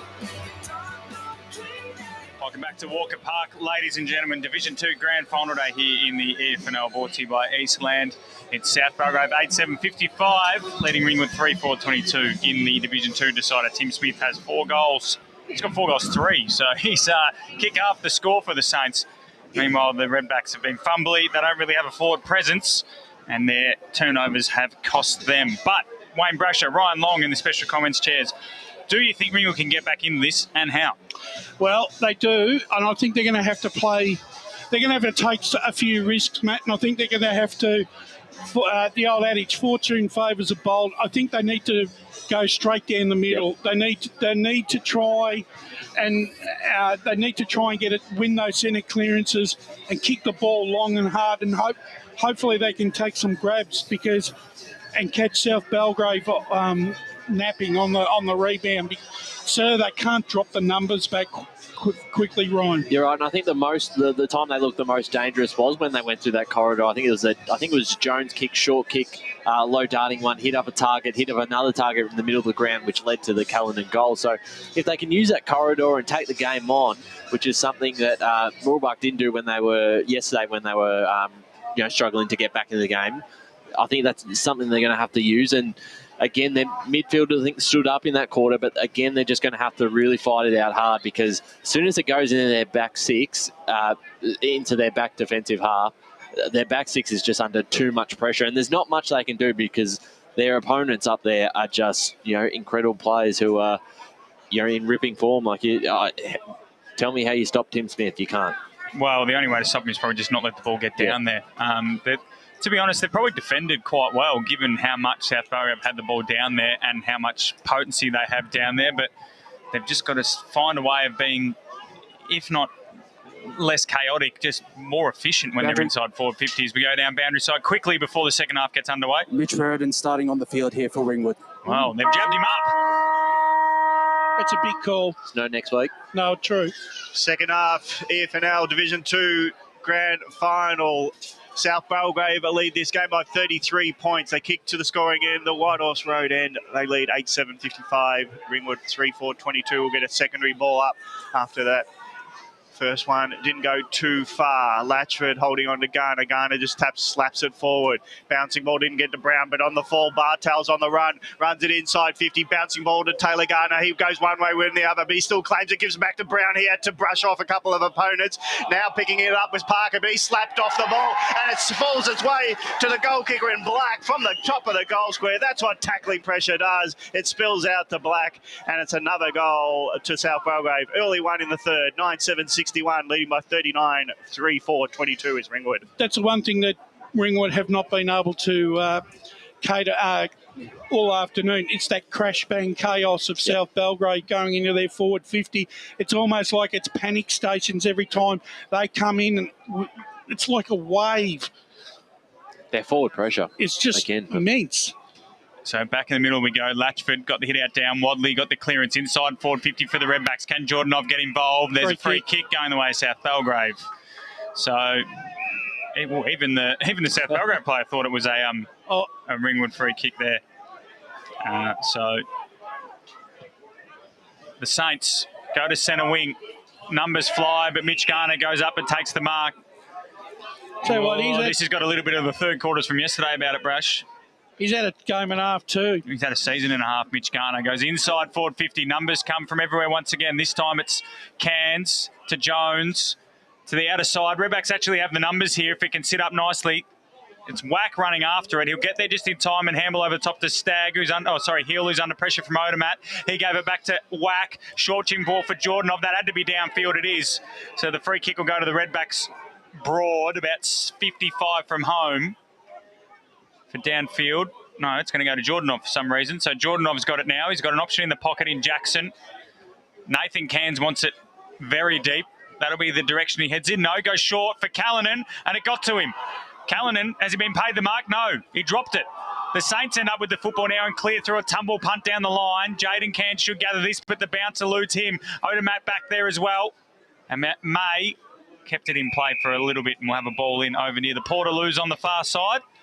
Gone 2.5 minutes here in this third quarter. It's Ringwood 21, trailing South Belgrave 61 here in the Division 2 Grand Final. Once again, their inability to hit a target in their forward 50 has killed them again today, Ringwood, or in this match, I should say.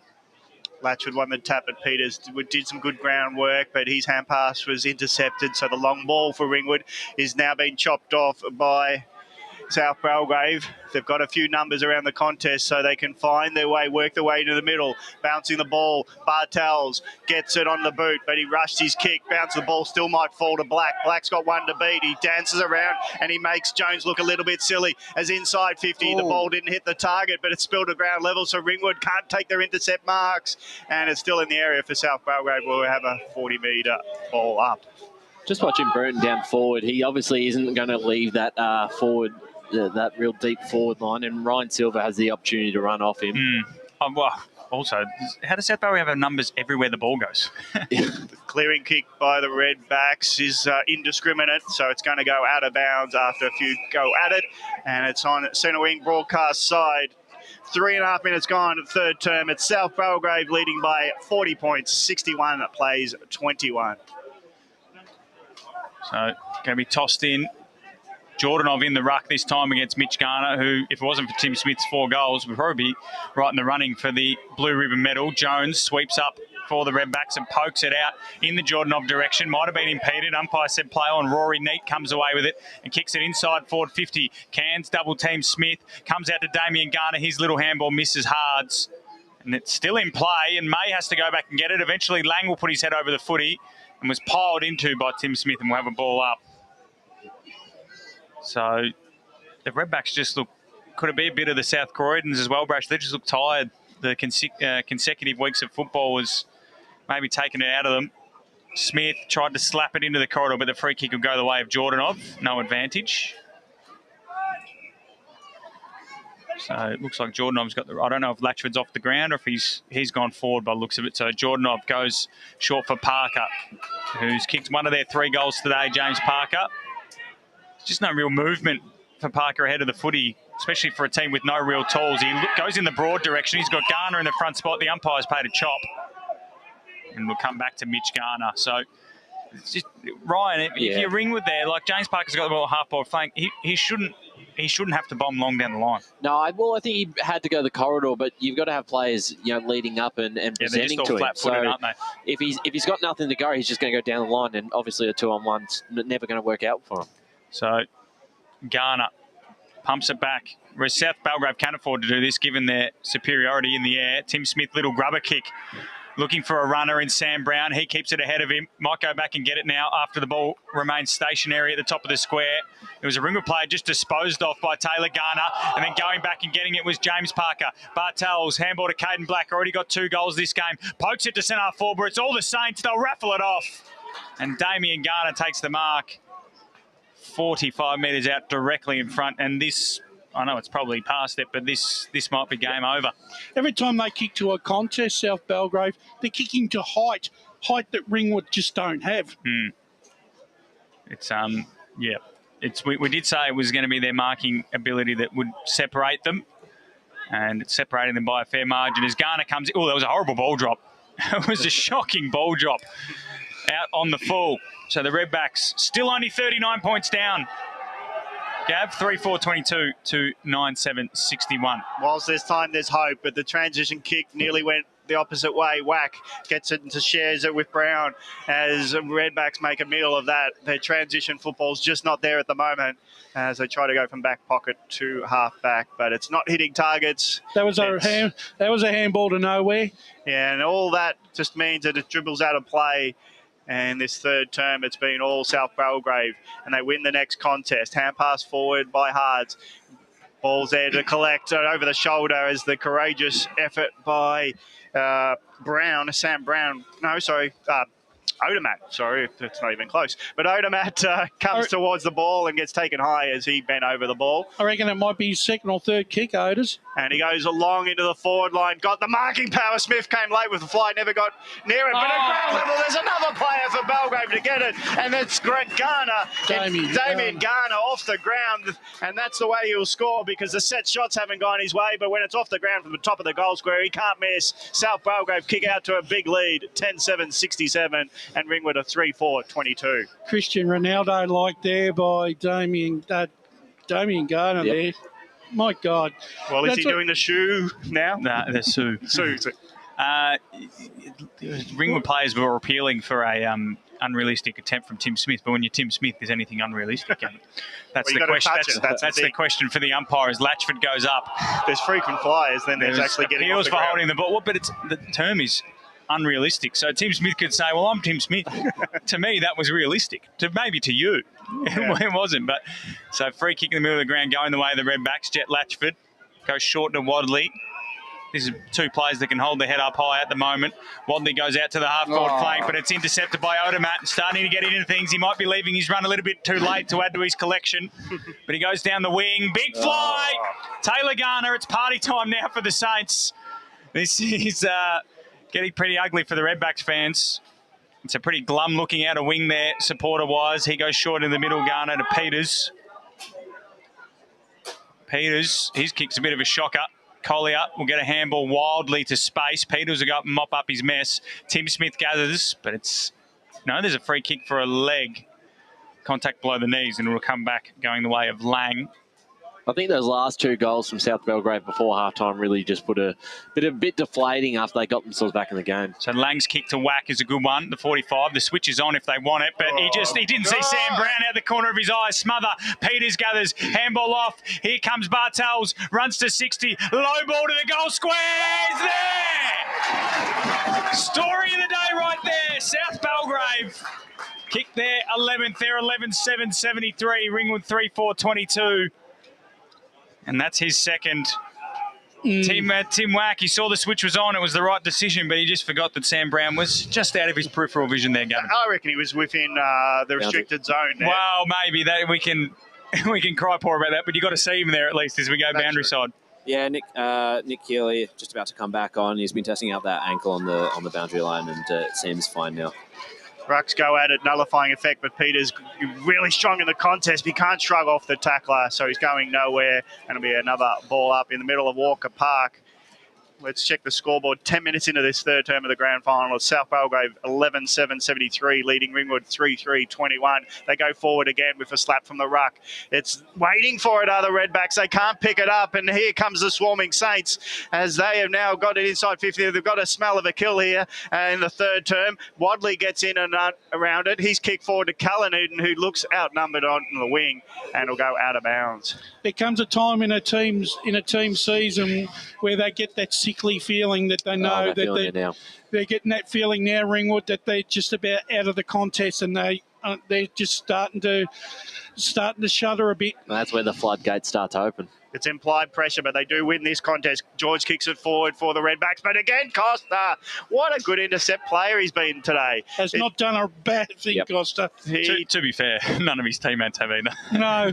So Costa goes long. It's a long, searching, hopeful ball, but when you've got hope, you've got a player there for the Saints, and trying to get through was Keeley, but again, he's taken to the ground, so that won't help him out if he was injured before. Now, the ball's bobbling around. Two teams go at it, but George finally gets on the ball, but taken down in a tackle. Mitch Garner being one of those, and he'll do the next ruck contest. It's just forward of centre circle, but it's out of wing side here at Walker Park. Garner knocks it forward, and it falls away of Dario. He's going to be tackled. He never got the foot to the ball, so it's holding the ball broad. Holds his head high today with some great efforts. His kick out wide finds a target, and that's better. Brown's got it, but it's slow movement. Where's the next pass? There's no inboard. There's no backward switch. There's really only a forward one where the numbers seem to be South Belgrave. Punch comes in late, and ground level ball. Well, Collier doing some nice work. Out on the Stag, out on the wing, has been dragged off it, pulled off the the tackle. And here comes the players to Redmond zone. It's a little bit late for Redbacks to come to the fight, but they didn't like what happened to Stag close to the fence, knowing what the dangers are in football. But this is a bit of a punch-on that doesn't have much in it, really. No, it's a bit of slap and well, tickle. Maybe they're trying to fly the flag, but yeah, at 51 points down, Gav, it might be a little bit too late. I don't know. To be honest, the fence, it really wasn't that dangerous. Yeah, is that what they're remonstrating about? I was about to say, I don't know what they're remonstrating about. Maybe just throw the ball in here. Well, unless there's Stag going to got be the free kick, I believe, from the tackle being a bit over the top. Have they? No, there's a card coming out. I reckon there's going to be a card coming out here. Yeah, there's a yellow card going the way of Dario for the tackle. And there'll be one going to a Ringwood player. There's always an even up. And it's Cairns. Jaden Cairns will get the other one. So there's always an even up. So the ball should return to where it was. I think it was a boundary throw-in. I think he signalled boundary throw-in. So what's happening? Is it a free kick now? Or? No, now there's another card. I think there's a red card. Caden Black's off. Is that for the original tackle? Well, the umpire was initiating that, but maybe that happened in the fracas.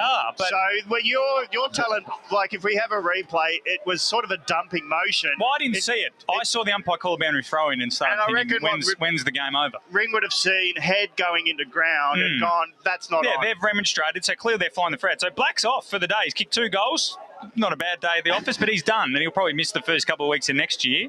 Jaden Cairns is off for 10 minutes, and I think Dario was off for 10 minutes too for South Belgrave. So the free kick is going to go. It should be 25, shouldn't it, after a red card? Stephen Brown is asking. Paul, Stats Centre. Free kick count. Ringwood lead 19-11. I've been watching. They're winning something. The umpires, when they're not paying they're just being a little delayed when they've been paying the free kicks. They're also winning the clearances, Ringwood. They lead that 17-13, but South Belgrave's pressure's been well on top all day. Well, it's inside forward 50 for the Redbacks. Now there's a free kick going the way of Ringwood again.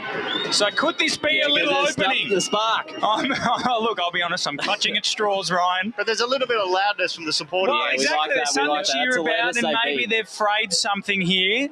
So the free kick, I think it's Stephen Brown going back here. It is. Now he kicks this brash. He's going to give it a bit of Sam Lowson yesterday to the crowd, surely. Although it is his fans. Stephen Brown, important kick. Comes in, off the boot, across the face. Flyers come from everywhere. It slapped through. That was anticlimactic. But they're on the board in the second half. They're 3-5-23. South Belgrave, 11-7-73. So after all that, it's 50 points to the margin still, Ryan. So that's a lot of work to do. And Walls has kicked it about 70. And as he gets it from full back to the forward of the centre circle. And here goes South Belgrave again. Garner gets it forward. And a nice mark running with the flight of the ball taken by Trigert. And he's taken it. And he dropped it, but it was all after the whistle. And it'll be a goal-kicking effort. And that's from one kick out. I know. And a second kick forward. And Trigert was there. Which way is that win going again? I reckon he was really lucky to get paid that free kick. Oh, he marked it. No, that mark. Yeah. I mean, I don't think he had ever had control of it. Well, he almost wanted to spend it before he earned it, but he did all the great running forward and he got ahead of play knowing that South Belgrave often win the 50-50 disputed ball. And Trigert that's ugly. That went off the side of the boot like he's never kicked a goal before. As South Belgrave do progress their lead, 11-8-74 to Ringwood, 3-5-23. Well, Gav, at least this game's given you something to enjoy. Not that the football match itself has been entirely engaging. So Tim Jones, the South Belgrave faithful, of loving his work today. He goes with a long ball of his own to the far wing, but the mark's taken by Damien Garner. It's just...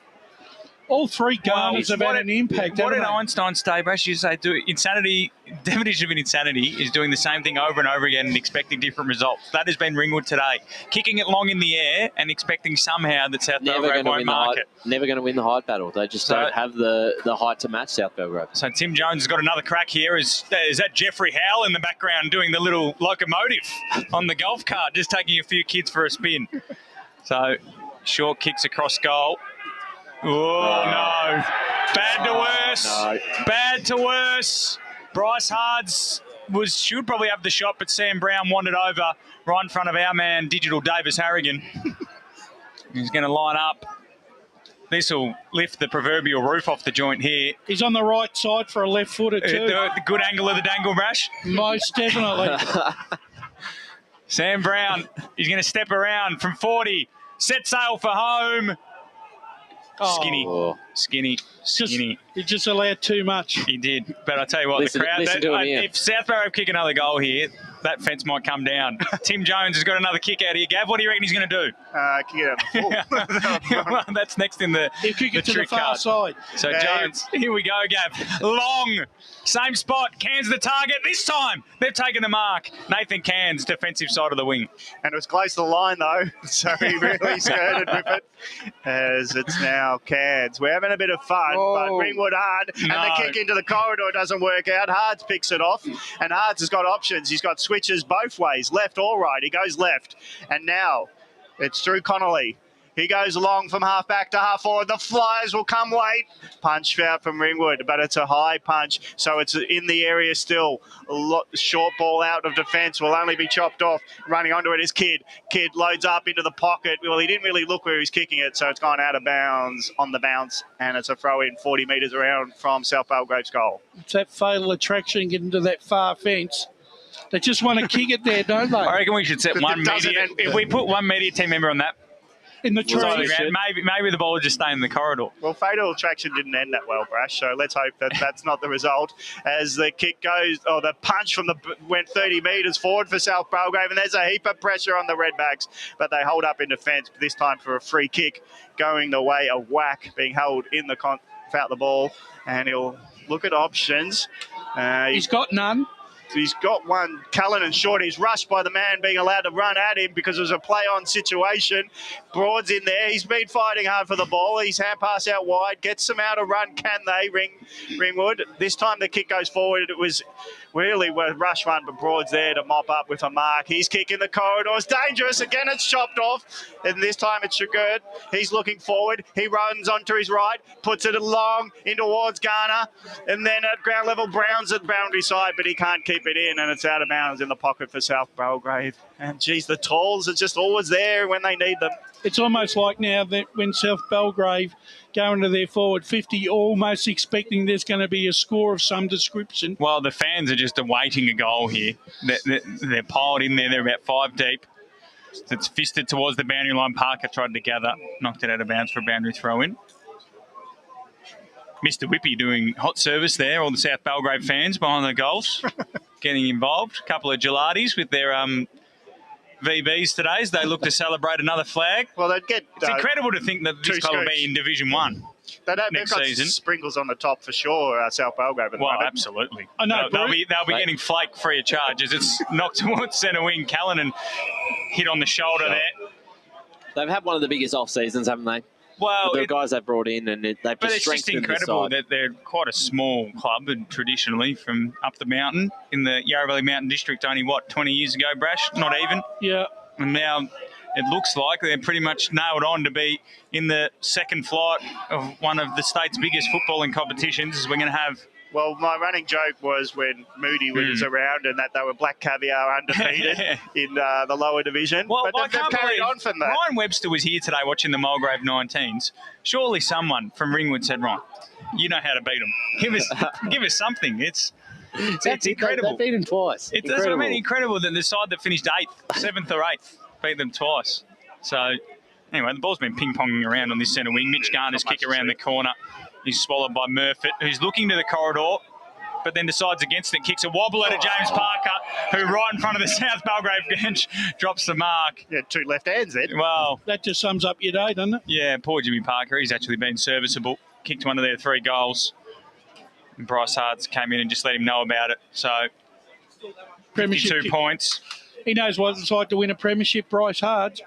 Premiership captain up at Ferntree Gully, unbeaten year. Garner slapped it down. Parker got slung by Sam Brown. Yeah, umpire had to pay that one. Is Parker okay? He doesn't look too bad. There's another card coming out here. Another yellow for Sam Brown. So that's the 3rd card for South Belgrave. They might only have one on the bench at the moment. Have we got enough stationery for the umpires? Well, so Cadenbuck can't come back on. And so Sam Brown and Dario, well, Dario might be able to come back on it. He'll be on in the next few minutes, but Sam Brown now won't be on until probably the fourth quarter. Parker looks like he's going to take his kick, which is good news. That was a dangerous tackle. He really did fling him into the ground. Well, that's where we got to be educated. It's just not on. When you're in control of someone's destiny, the tackle. Parker was like a dead fish in his hands by halfway through the tackle. So the handball from Cairns came to whack. Kick smothered. That's about the third time that's happened today to him. Mitch Garner gave it off to Tim Smith. Ball inside forward 50. 1-on-1. Fly from wind. Ball hit the exec. Good tackle. Good, strong tackle. That might be Parker again at the bottom of that. It is, yeah. He's good to back it up after what he's been through in the last couple of minutes. Been in the wars here, Jimmy Parker. You might do a HIA. Is that what they call it? That's in the NRL. Yeah. Head assessment, head injury assessment. So up we go. Lang, Smith in the ruck. Smith works his way to the front. Right foot ball is well out of bounds on the full. So they're still searching for that goal after the fracas that'll lift the They'll be getting impatient spirits behind the goals. Well, exactly, Ryan. But it's been almost 10 minutes since that and nothing's really happened. It's still 52 points the margin. What was that margin in 2002 when East Ringwood came back from nowhere, Brash? 30-odd points. Yeah, so maybe it's a little bit out of Ringwood's reach. It's a long road back as they go out the outer side, the longest way home, and it's out of bounds. Spider would know, wouldn't he, Brash? But he won't want to talk about it. Oh, no. Did we just... I think he's fallen down after you mentioned all that. Somebody's crashed. But it's out of bounds, and we're sort of losing track because it's a domination around the contest for South Belgrave, but Ringwood are trying their best in this little patch. Ground level ball, Stephen Brown tries again for Ringwood, and it'll be a ball up back of centre circle here at Walker Park. So just to recap, 24 minutes gone, third term. South Belgrave leading handsomely, 11-9-75. Ringwood 3-5-23. Have only added a point to this quarter where South Belgrave have kicked 3 to the White Horse Road end. Now the ball comes out of side where numbers do suit Ringwood. Stagg's got it. He's kicked forward. The umpire's called... Well, it must be an off-the-ball decision, is it? Because Stagg kicked it forward. It was a mark taken for Ringwood, but it's going to come all the way back for the Saints, and Hards has got the ball. Hards, long, well, his driving kick really didn't get to his intended in Smith, but he bounces in and he just finds a way to get on the ball. Now he runs around a couple from 40, puts a goal side, doesn't get the accuracy, and it drifts out, misses everything on the right. And just when he's not in the contest, he finds a way to get on the ball. Out on the full this time, no addition to the score. Let's go boundary side for comment. Yeah, there's a bit of concern for Ringwood. Zach Callanan, he came off a bit gingerly with his shoulder, so the pain could be continuing on for Ringwood today. Mate. So I was just about to say Tim Smith's kicked, 4 goals, 3 with 2 out in the full. So closing in on what could have been 10 in a grand final. Another smother from the South Belgrave forward pressure. And this time could be a free kick following the ball. Nothing doing. Ball pinging around in there. Little kick around the corner from Jay Robertson to the top of the square. Garner's underneath it. Mark taken. Back there. Looks to be Lang. He's tried hard, Scott Lang. Well, all the defenders have actually been pretty good, if we're being honest. Like maybe their ball use has let them down, but in terms of genuine defence, they've been good. This kick comes out in the direction of Burmeister, who got a little kick around the corner. Mitch Jackson been really quiet. The job done on him has been fantastic. Handball came through to Walls, stepped back into traffic, got his handball back to Peters, under pressure from Jackson. And now the players pile in and we'll have a ball up. So I think, we thought it looked like Ryan Silver was doing the job early, but might be Taylor Withers as well. Yeah, Withers has been on him quite a bit this afternoon. And Mitch Jackson, he's been one of the players of the final series in this division and has hardly touched the football. Free kick immediately going to go the way of Nathan Cairns in the ruck for over the shoulder. You just think the umpire's ready for the blowing his whistle. He just thinks there might be some tension there. Yeah, well. And Cairns got underneath. He's recommended Garner against. So Cairns, low drilling ball. This one's a good one to Burmeister, about 60 from home. Needs to wheel and go. Does. Puts it out in the direction of Burton. Brown's there as well. Falls in the hands of Burton. How's that hamstring going? Zigs, zags, left foot ball is behind. 3-6-24. The Redbacks, South Belgrave, 11-9-75. We've gone 26 and a half minutes in this third quarter. Go down to Paul Yacone in the Stats Centre. That was only their 6th inside 50 this quarter for Ringwood. So South Belgrave, for a lot of the game, have really taken a sting out of it. Walls, he runs out of fullback. How long's he going to kick it this time? It's a driving lower ball. Penetration to the wing. Flyers go at it. No one gets near it. And ground level ball, Redbacks. They just walk themselves into trouble even when they claim it. And Burmeister's hand pass didn't find his teammate in Stelfox, and it's going to go out of bounds on the wing. So it's a look at that score. Ringwood just get their second score for the quarter, but it's been 2 minor scores. Garner late into the contest, hands it off to his on-baller in Peters. Peters gets a dribble, just a finesse ball to centre forward, and it was marked by May. And May, he's got a hand pass for a runner of Hards. Hards at half forward, balks, and he sells some candy, gets to the 45, loads it up from the arc, and it just misses as we were about to get excited, and it missed to the left for another minor score. South Belgrave 11-10, 76 lead Ringwood 3-6-24, 27.5 minutes gone. That's the perfect goal to get up for too. The long distance one, Gavin. So Jones again, the fan favourite. You got to feel for the guys to take the kick-outs in these sort of situations. Low spearing ball for Jordanov. It got out the back. Can it set up for Stephen Brown? It can. He goes short, looking for a leading Latchford. Did well to bust through the pack. Ball hits the deck. Jackson goes and gets it. Runs to 50. Little ball across goal, looking for Burton. Kick wasn't perfect. Burton did well to hold his own in the contest, but Tregear will get there first. On half back for the Saints. Goes up the wing, looking for Damien Garner. Got a little shove. Umpire says mark. And May will take it. He will go in the Burmeister direction. He did well to bring it to ground. Wadley stands over the footy, had his head taken off. Could be a fourth card. No. Wadley got a man out on his own in Jordanov, and he takes the mark.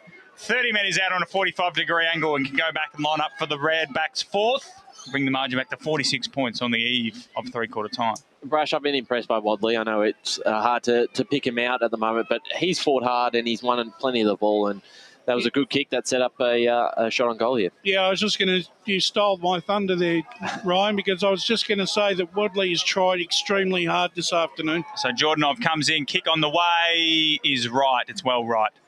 Boundary. So 3-7-25 the Redbacks. South Belgrave 11-10-76 as we go boundary side. Jaden Canton and Ricardo Dario are back onto the ground as well. Thank you, Josh. And we've gone 29 minutes in this third quarter.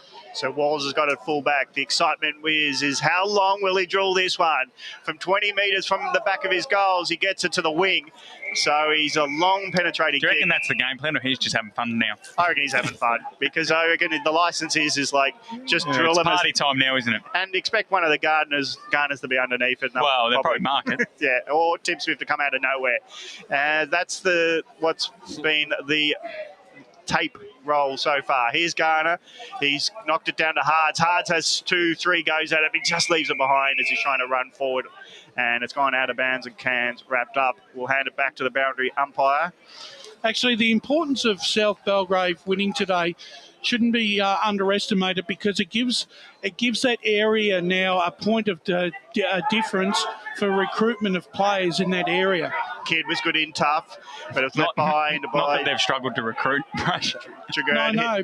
Trigert might go the shepherd, but it bounces to him, so he couldn't allow Hards to run onto it. So forward it goes. Dario's there, must have come back after his card, and he just allows it to try to go outside, and it's out of bounds as it's not kept in by Trigert. 40 metres around from South Belgrave's goal. They're just muscling their way forward. They need that goal for this crowd. Look at it, Gavin, on the screen. It's 10 deep behind the goal. They nearly got it from Hards, but he just drifted when we're about to hit a climactic chorus there, as now it's a ground level ball where it's in dispute. Close to the boundary line, ball up again. And at least Ringwood are fighting it out in the clinches, but when it's opening up, South Belgrave have got some outside run. They've actually done all right defensively, really. Each quarter, 4 goals, 3 goals this quarter. It's just they can't score themselves. Rucks go at it. It's now picked off by Dario, and his kick from the pocket misses to the right, near side. So it's another minor score. South Belgrave 11-11-75, leading Ringwood 3-7-25. We're nearly at three-quarter time. 52-point margin for the Saints. Might be a Lord Nelson here, Gav. We have been very British today in our commentary. Yeah, well, I'm not so here we go. Jones is coming to this side of the ground, Gavin. Amazing. First time today, low ball for Jordanov. Got hands to it, couldn't bring it down. Tried to get it again at ground level. Coming through was Stagg. Left it behind. Jordanov slapped it forward. And then Stagg will go in and get it, but he's wrapped up immediately by Taylor Garner. He was manhandled there by Taylor Garner. And we'll have a ball up on the Bendigo Bank logo. bit rogue, the Bendigo Bank logo today on centre wing.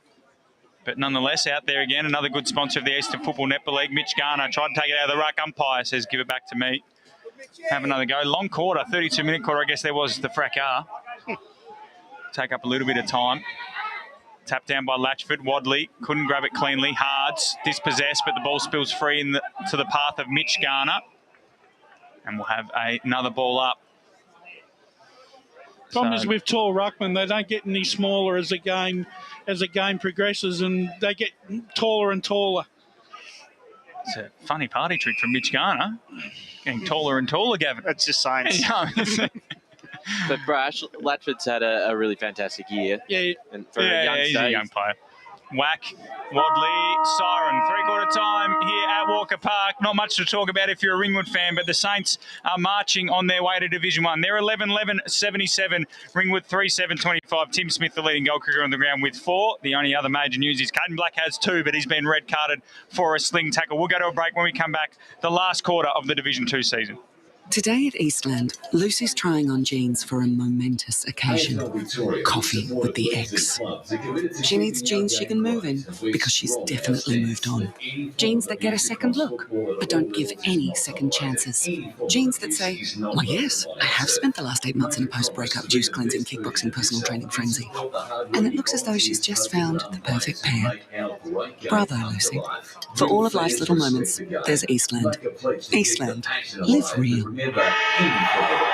Sprained your ankle, bursting through the banner? Broke a finger, high-fiving the ruckman? Or did you run into the goal post again? For bumps, breaks or bleeds, be seen sooner, close to home at Knox Private 24/7 Emergency Department. The preferred provider of emergency care to the Eastern Football Netball League, you'll generally experience shorter wait times. You don't need private health, but there is an out-of-pocket fee. Be seen sooner, close to home at Knox Private 24/7 Emergency Department, 262 Mountain Highway, Wanturna. At Yarra Valley Water, we know reducing your shower time, or show time, to 4 minutes can save you an average of $200 a year on water and energy bills. Shower shorter. Save water. Authorised by the Victorian Government, 1 Treasury Place, Melbourne.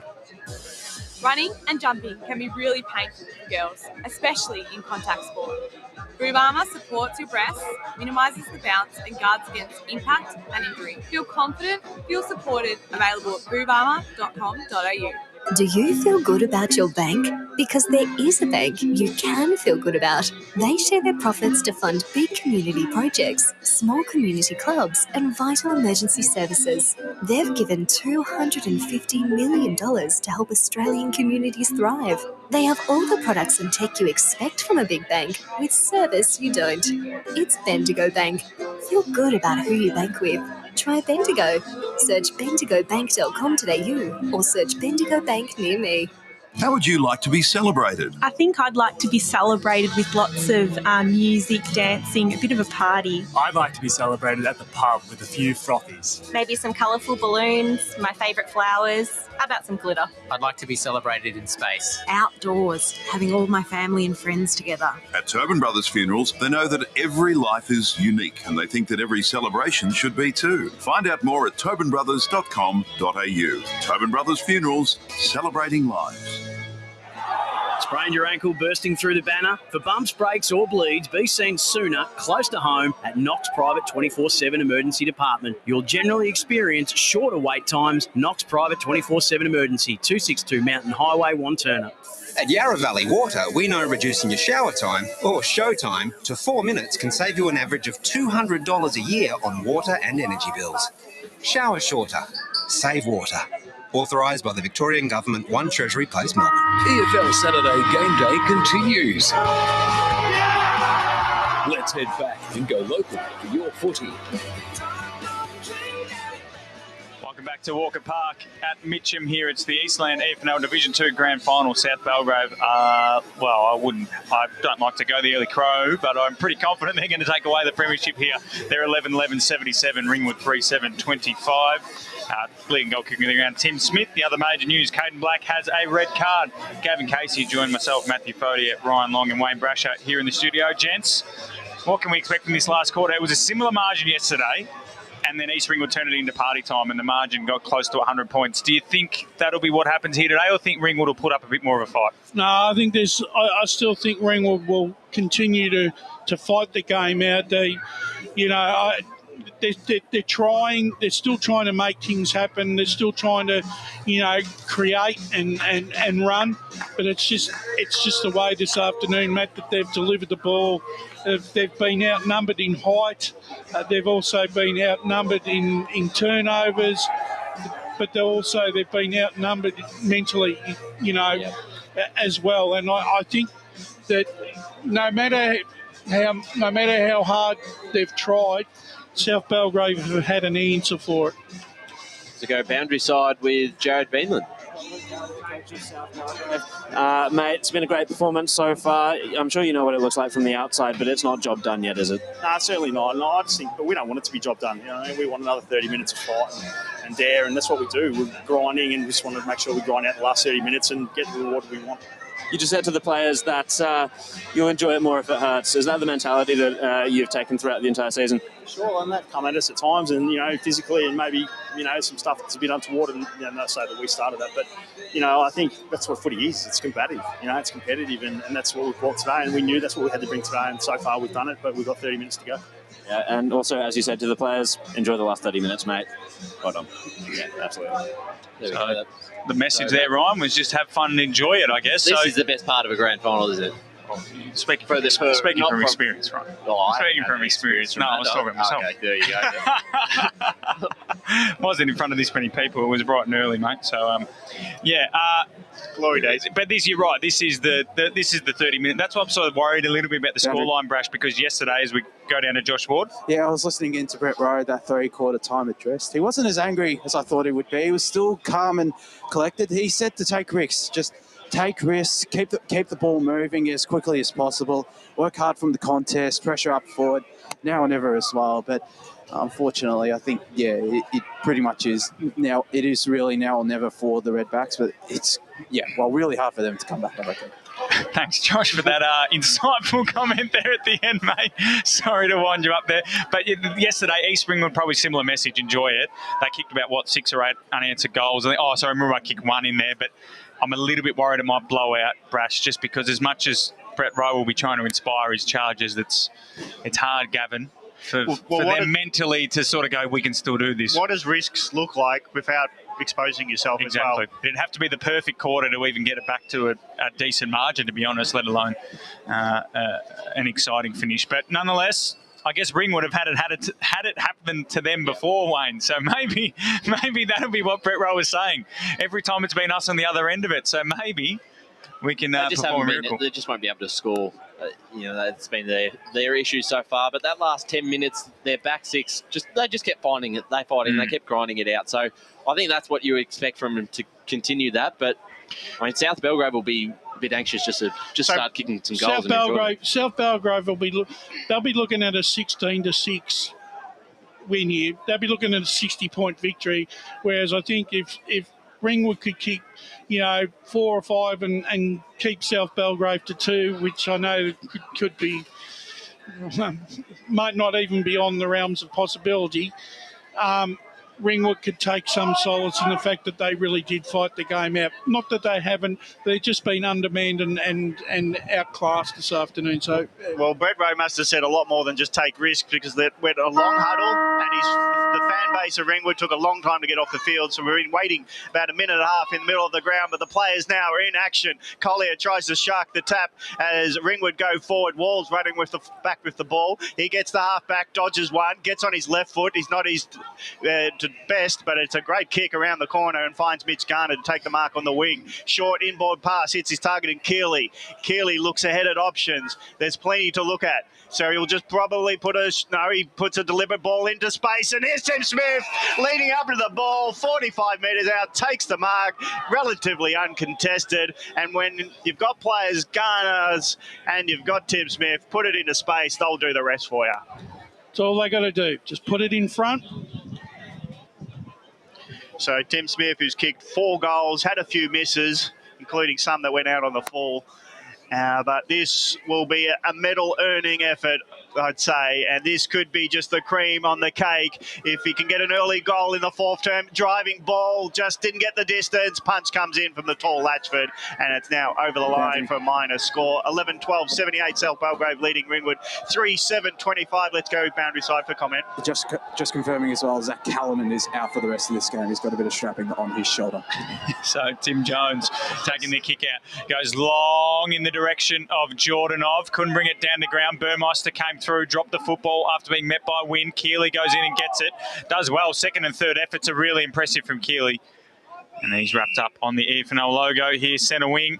Clouds starting to loom as well over Walker Park. He stopped it if he was shot there, Keeley. He's had the greatest comeback since Lazarus. Well, I was about to say, I was a bit worried about him when he was hobbling off halfway through the second quarter. Here's Jackson.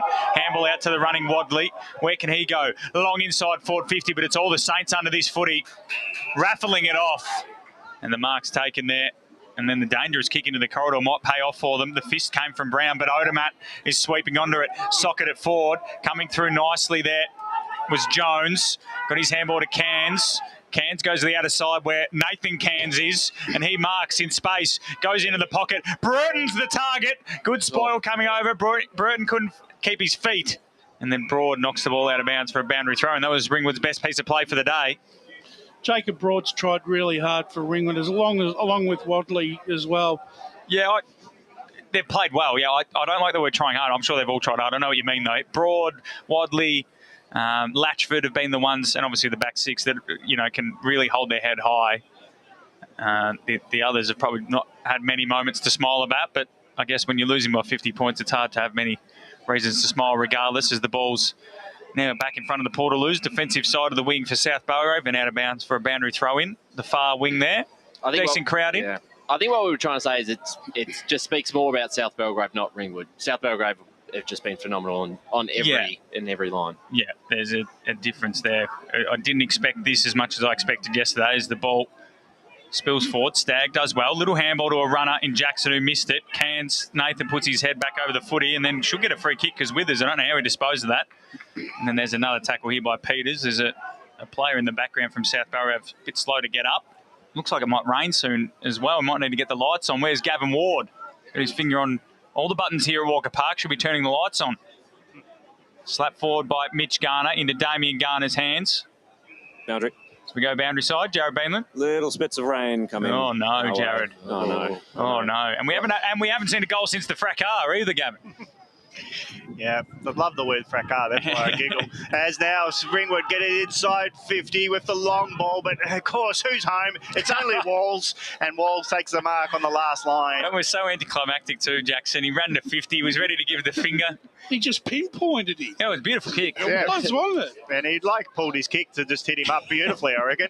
As now the long ball go to defence. South Belgrave again have only got the one leaper. Odermatt, he went at it ungainly, so ground level ball will go to Ringwood. Now the wind takes a hold of it. Fist comes in from the defence, and it's a minor score.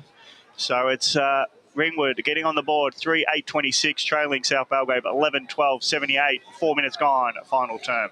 So Darcy Walls, where's he going this time, Gav? He got a beautiful right boot, takes a bounce, takes a second bounce, runs to the 40, and then sends this one to the wing. Flyers come from everywhere. Who pulls it in? Looked to be Damien Garner, couldn't claim the mark. Mitch Garner slapped it to Tim Smith, who tapped it back to Mitch Garner, who handballed it off to Damien Garner, who slapped it on the boot towards Taylor Garner. The fist came through, though, nicely from Whack. Gathered by Aiden Kidd, got the handball away to the runner there in Bartels, who should get a free kick for high, and does. And should be downfield as well from where the free kick took place. So it should be Nick Keeley's free kick. Correct. Don't think he knows yet. Well, yeah. Why would there's no one on the mark, so he could just take off if he wants, but saw Mitch Jackson lurking. Sorry, Miss Jackson. Keeley, short chipping ball, Garner. Couldn't get there. Umpire said play on. Here's Damien Garner. Handball from Withers is intercepted by May, and he kicks to space where Mitch Jackson can gather and take off. He'll run down the outer wing. Handball to Nathan Cairns. Handball back to Jackson. He runs to 60. Little chipping ball in the Burton direction. Silva and around it. Burton gathers. Wants his right boot. Snapping ball towards goal. He's a major, and I think he's done his string again. He's clutching at it, but a fantastic goal from Mitch Burton. Ringwood's fourth. They're 4-8-32. South Belgrave 11-12-78, even though the scoreboard here at Walker Park's given them 2 majors for that one. Yeah, well, it deserved it. Actually, and we're back. That's their play of the day for It Ringwood. is their play of the day. Back to 46 points. That's the sort of Mitch Jackson we've come to expect during the season. That's the first time he's had some space. Obviously, it's loosened up in this last quarter, but brilliant work and burnt the finish. Yeah, goal of the day from boundary side. Worked himself in board and then hooked it around the corner. Hurt his hamstring again, but he celebrates a goal in what is a one-sided contest. South Belgrave go forward again. Ringwood trying to hold up. Neely's got it. Now Hards hands it off to Brown. Brown hurries it on the left boot, but still might be marked in play. And it's going to be Garner taking the mark from the kick, dropping short. Goes around the corner, does Taylor, and he gets it in for another goal. And it's party time for the Saints. They'll celebrate a premiership soon. 12-12-84. Ringwood a 4-8-32. Even the miss kicks fall to a Gardner.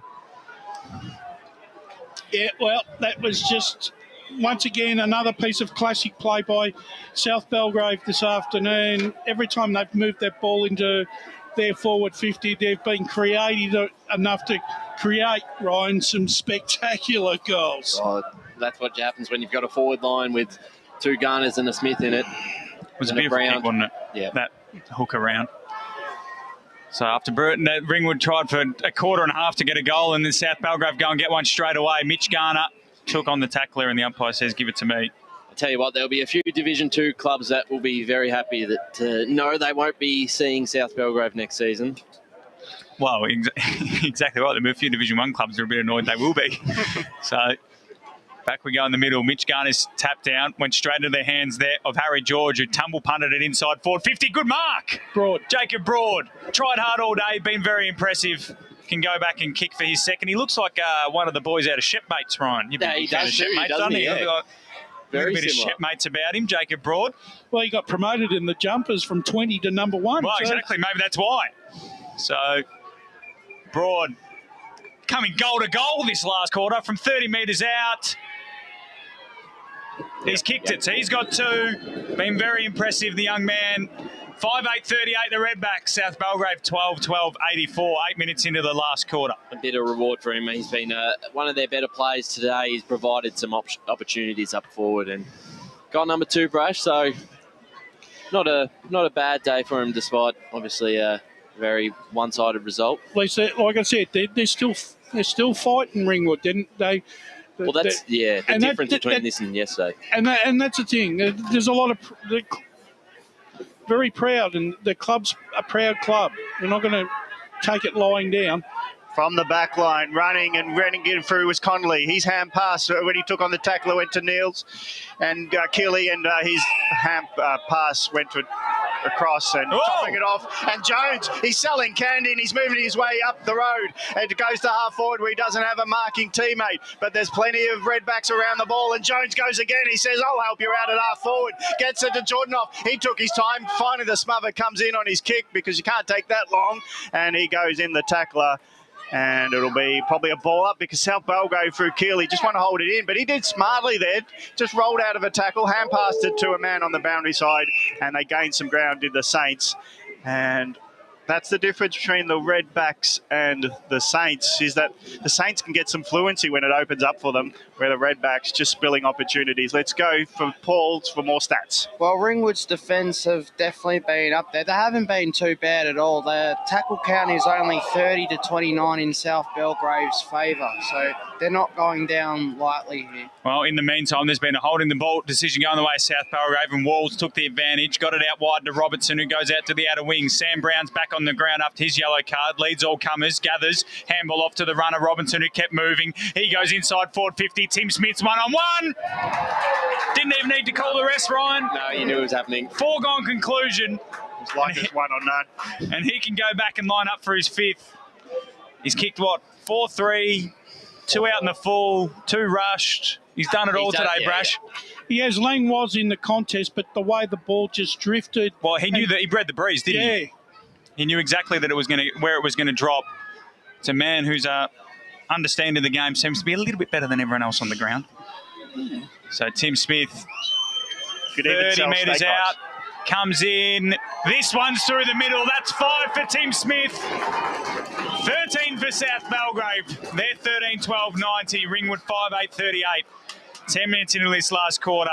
The Saints are going up to Division 1. An incredible little period either side of the pandemic, Gavin, where they've only lost two regular season games in full complete seasons, and they only lost 4 or 5 last season. So it's been an incredible 3 or 4 year period. And I think, Gav, a few weeks before the end of the season, we thought maybe they're a little bit vulnerable with a few outs, but as soon as they get to full strength, this is a side that should be playing in Division 1, that they deserve to.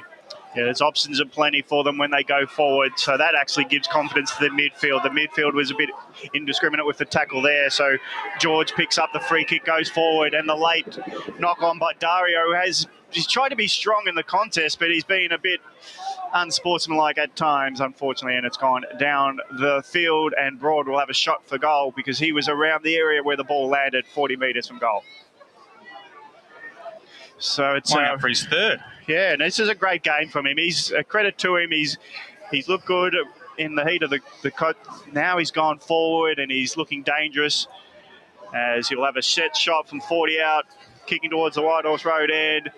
He puts it to the teeth of the goal. The goal umpire only works minorly, and it's a goal for Ringwood. It's small consolation, but it's great for Broad, kicking 3 today, 2 in this term. Ringwood move on to 6-8-44. They trail by 46. South Belgrave are 13-12-90. And very young too, Brash. And that's probably, if you want to take some positives out of this side, it's a different side to the grand finals they lost a couple of years ago. There's a lot of youth in it, so look, it's a big learning experience, and that's you've just got to learn from it. And although they do have some players who are now coming up to 2-3 grand final losses, there's a lot to work for next season. Going into Paul Yukoni in the stat centre as Tim Jones takes an intercept mark at centre half back. I think Ringwood would like to get it to under 40 points, so around a 5-6 goal margin. Thank you, Paul. As it's slapped out on the centre wing by Damien Garner. Little of the football around the corner. Tim Smith, one hand, 2 hand juggling. Couldn't. Dario came through. Handball over the top. Sam Brown, left foot snap, coming back. Post. It was always going to hit the post, that one. Yeah, it just wasn't working enough. He might have gone the dribbler, but he was running too fast.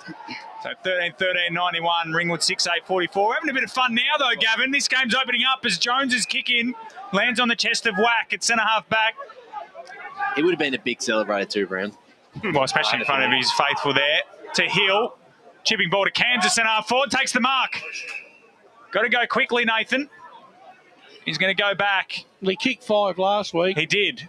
He also kicked an absolute sack at against East Burwood at Jubilee Park earlier on this year from the pocket and nailed it. But he's gone short this time and found a teammate in Declan Hill who passed at him. So it's the longest 1-2 I've seen. But regardless, Hill can go back from 45 metres out directly in front to get their 7th.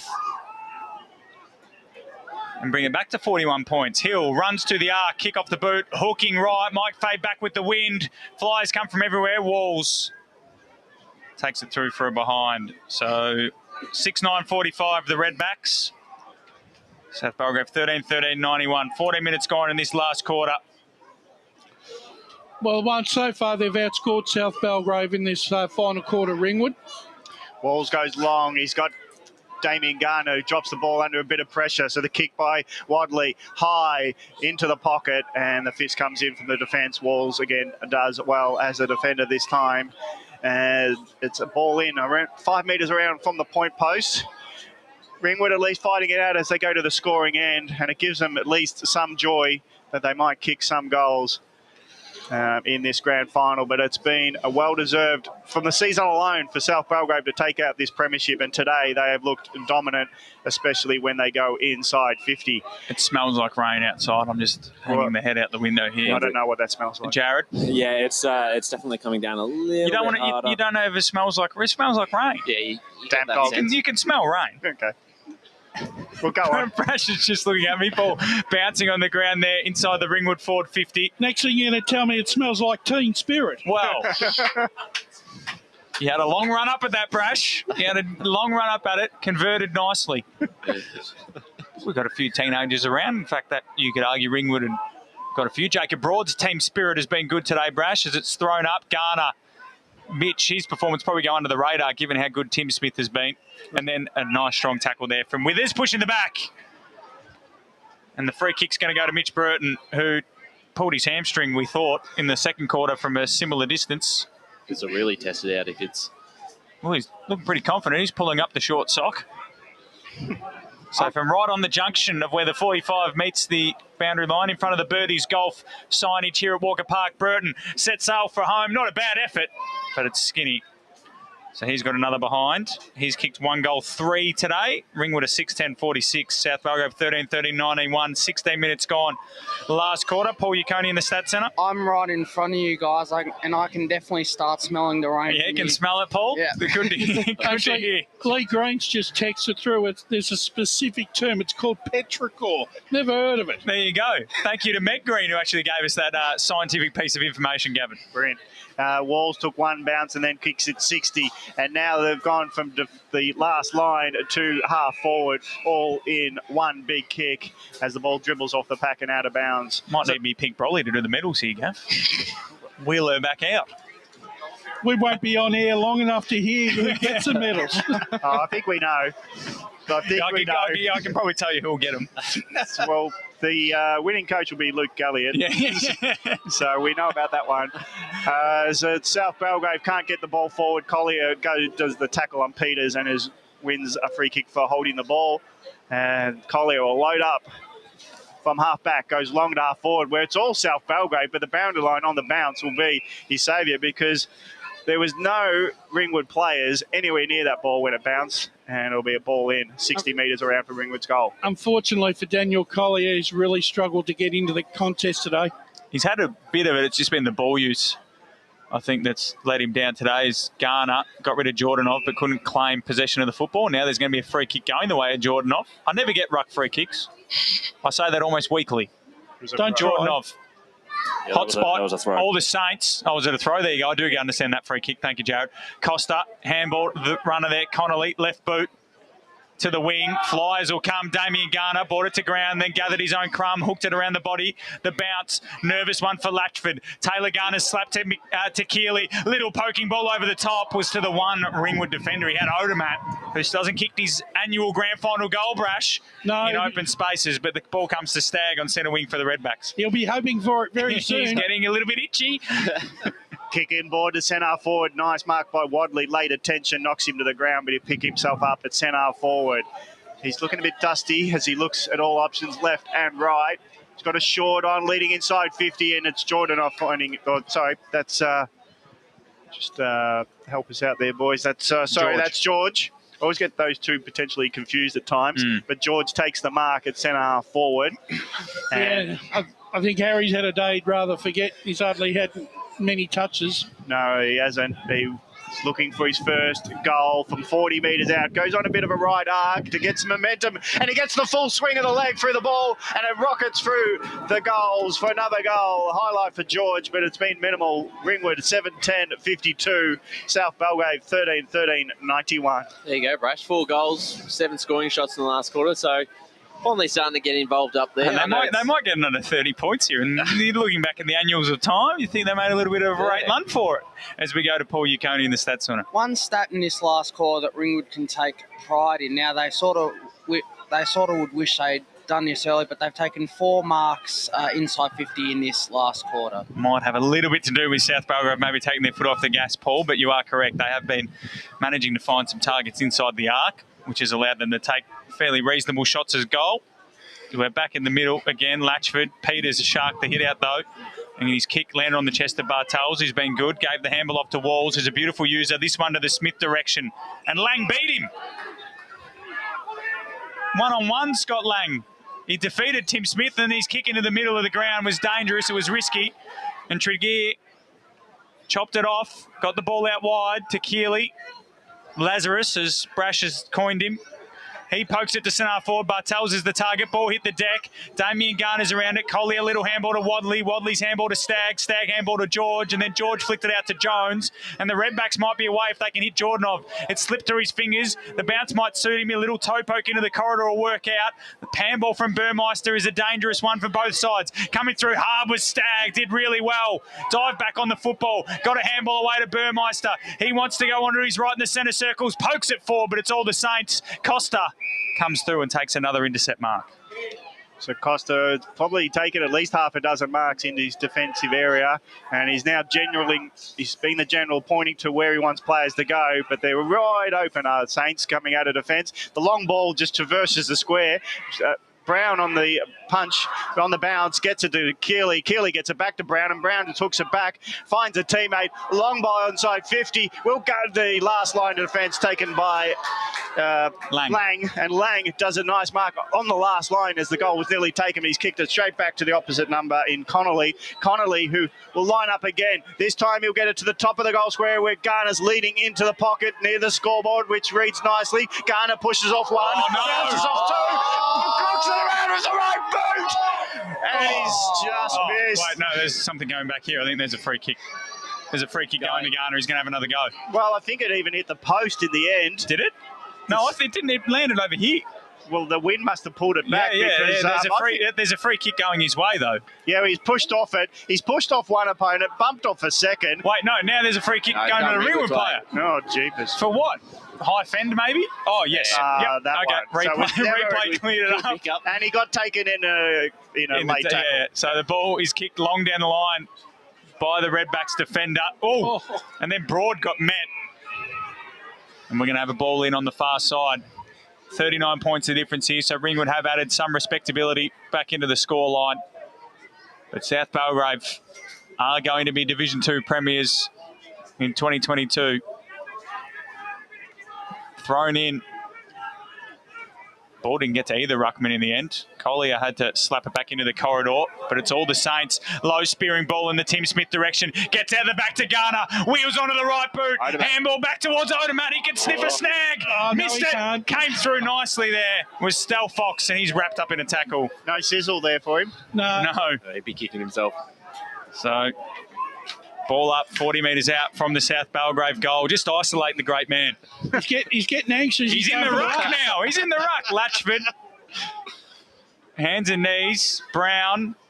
Handball out there from Murfitt to Stephen Brown this time. High up and under to the wing.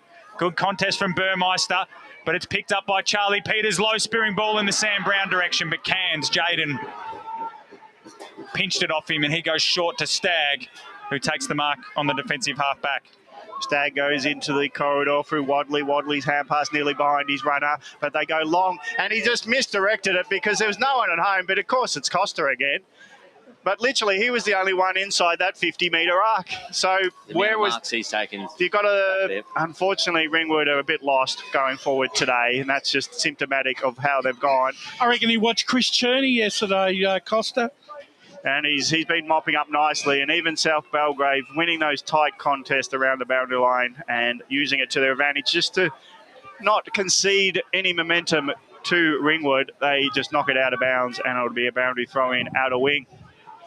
So let's look at the score, because it has been a great effort by South Belgrave. They are 13-13-91, leading Ringwood 7-10-52. 24 minutes gone, final term. We know South Belgrave will be premiers. It's just a matter of what highlights are to come. Will Odermatt get a goal? Let's look at stats before we look at more play. It's been a shootout in the intercept marks category, 18-15 in favour of South Belgrave. So... thrown in on centre wing. Redbacks have the numbers around this one. Stepping through with Stagg and slapping it on the boot, but it's all the Saints down the line once again. Is it that man Costa? Yep. It is. He'd be close to that medal if it wasn't for Tim Smith's opening quarter antics. He's just done the job. That's, I reckon, he's This kick into the corridor for Connolly. Takes the mark. Where's Odermatt? He's on the lead. He's way too far from goal, Brash. Ball into the middle to Keeley. Drop what he should have taken. Plays on. Handball over the top to Bartels. Handball back in the Keeley path. Coming through with Stagg. Bounced in. Sit up for either of them. And then we'll have a ball up. 35 out from the Saints goal. They lead by 39 points. They probably deserve one more goal. 2.5 minutes left in this Division 2 Grand Final. Latchford will go up again, wins the hit out, and then goes back and gets the footy. And they all pile in once more. Who can kick a late one? So... well, it's one of those ones that just really the final roar, isn't it? That's what you want as supporters. You don't want Ringwood having kicked the last 2 goals of this grand final if you're a Saints fan, as Stel Fox gave the handball to Murfitt, who slapped a tumble punt down the line. Nice strong mark taken there by Robertson. He's got Connolly on the outer side who wants the footy, but he's going one direction, and that's straight up the guts. Sam Brown's under it, so is Wind. And Daniel Wind, Wind probably, takes the mark. 40 metres out on a slight angle, and this might be that 14th goal that's been quite elusive for them to push the margin back out to 45 points. Daniel Wind,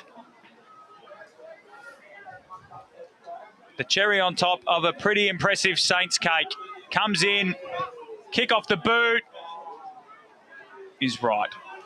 13-14-92, Ringwood 7-10-52. We've gone 26 and a half minutes, and according to the unofficial clock, there's about a minute and a half left. A lot of pressure on the kicker out today for Ringwood, and we'll see what Jones can do. Felt bad for Jones.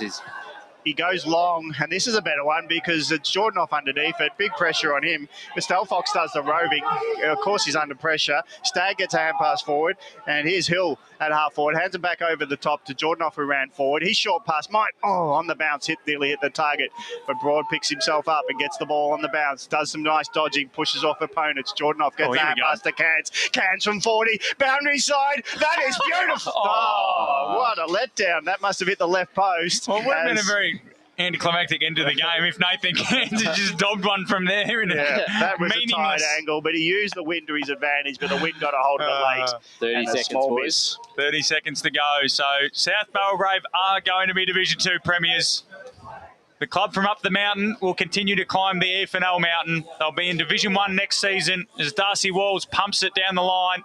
Can they get one more goal? Keeley takes a good, strong mark. Quick, look for Otis. How long's he got left? Brash to find the great man, Otis. He's got about 20 seconds. Is he on the ground? He is. Keeley, short ball. Finds a man there in Dario, who had a auspicious third term. He'll go high up and up. Oh, it's a horrible ball. Who can mark that? Siren! South Belgrave are premiers for 2022. 13-14-92, defeating Ringwood 7-11-53. The goal kickers, Tim Smith has 5, Damien Garner 3, Sean Bartels 2, Caden Black 2, and singles to Damien Garner, whilst for Ringwood it was 3 to Jacob Broad, 1 to James Parker, 1 to Mitch Burton, 1 to Zach Callanan, and 1 to Harry George. Ryan Long, Wayne Brasher. Congratulations to South Belgrave. Best side all year. Commiserations to Ringwood. They tried their heart out, but just a lack of quality beat them, Ryan, for this afternoon. Yeah, look, it's been the tale of all divisions. It's been the best side of the season that ended up getting over the line. We talk about the Sylvan, Waverley Blues, East Ringwood, and now South Belgrave. And look, they came into the off-season and recruited well. They came into this year as the heavy favourites. They very much fancy. I reckon at the start of the season, it was not premiership or bust, but it was pretty high expectations, Brash. Yeah, very much so.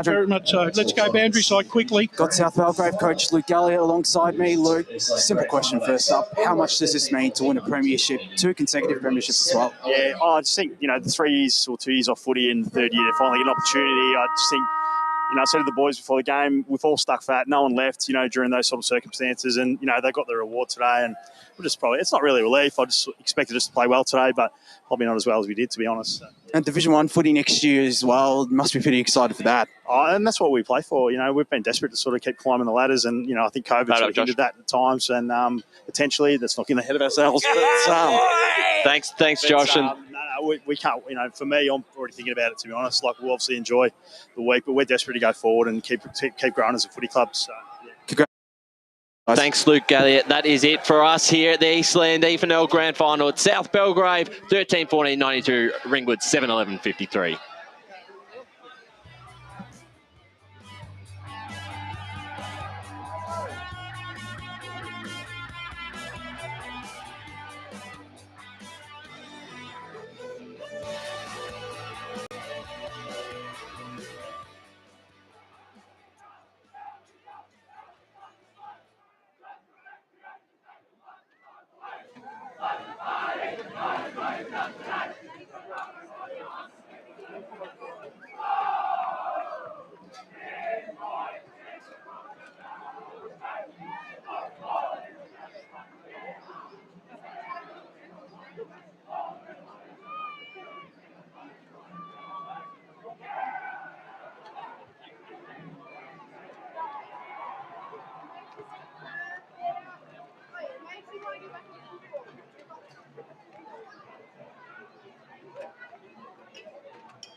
Ladies and gentlemen, if we make our way over to the dais, we can make the start on the presentations.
Congratulations to both sides on a fantastic season. Commiserations to Ringwood on their loss today, and congratulations to South Belgrave.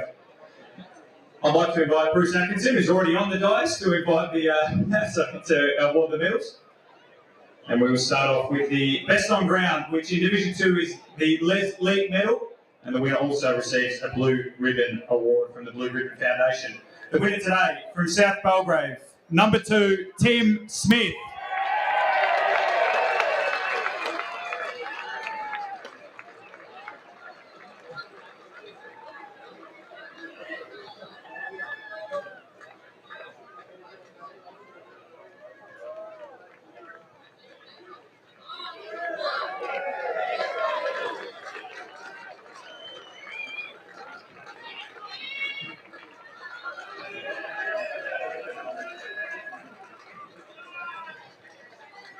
Number 1, Ricardo Dario.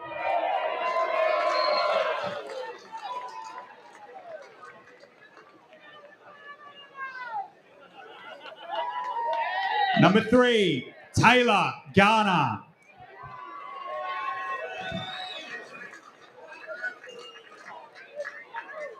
Number 4, Phil Costa.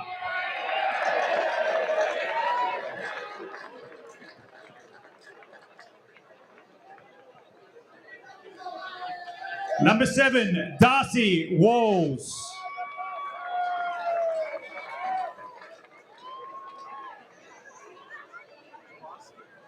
Number 10, Jay Robertson.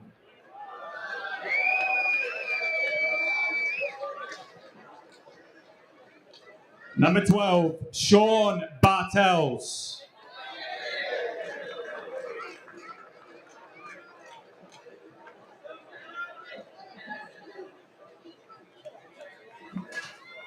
Number 13, Dan Wind.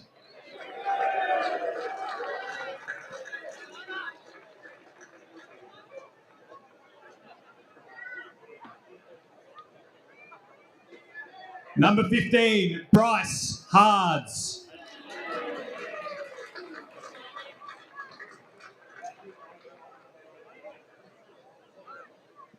Number 19, Damien Garner.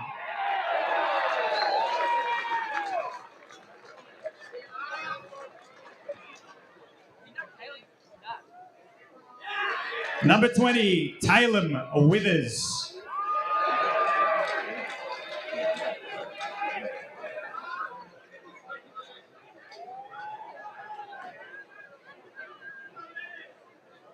Number 21, Ryan Silver.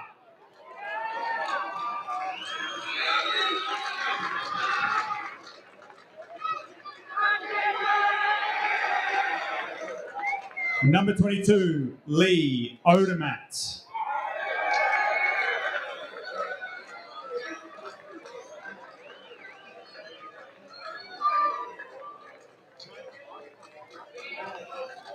Number 23, Mitch Garner.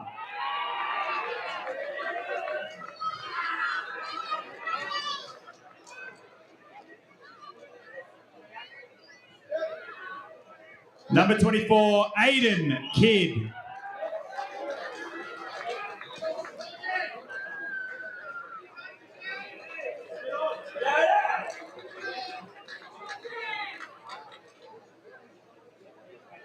Number 27, Caden Black.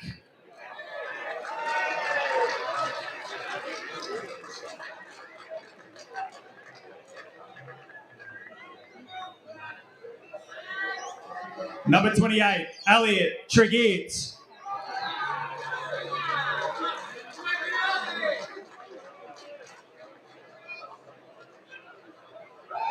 Number 30, Brody Connolly.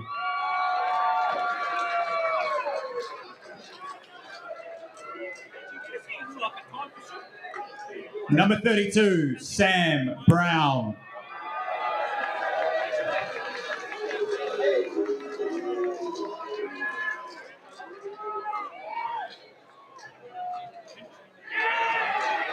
Number 38, Charlie Peters.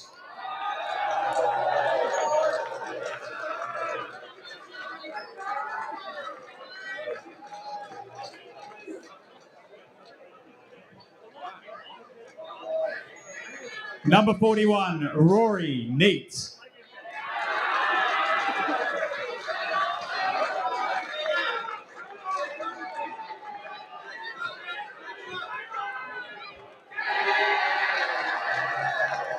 Number 47, Nick Keeley.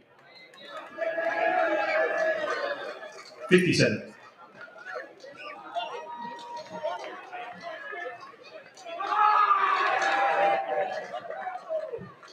Assistant coaches, Andrew Gibson.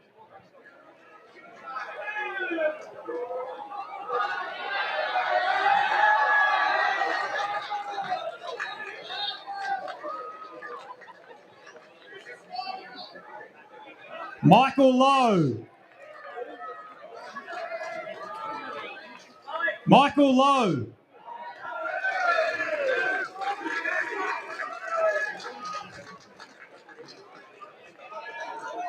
Liam Kidd.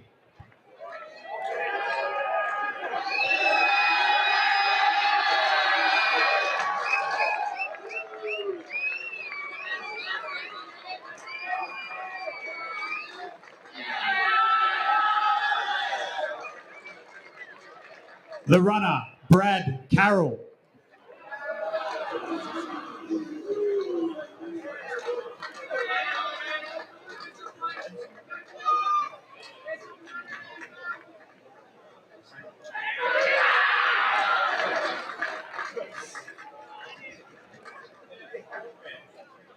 Boardman, Brad Sandstorm.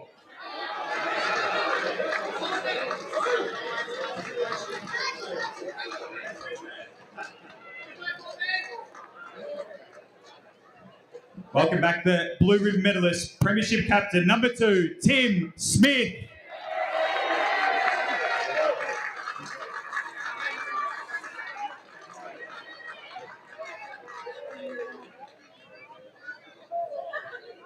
And the Premiership coach, Luke Galliot.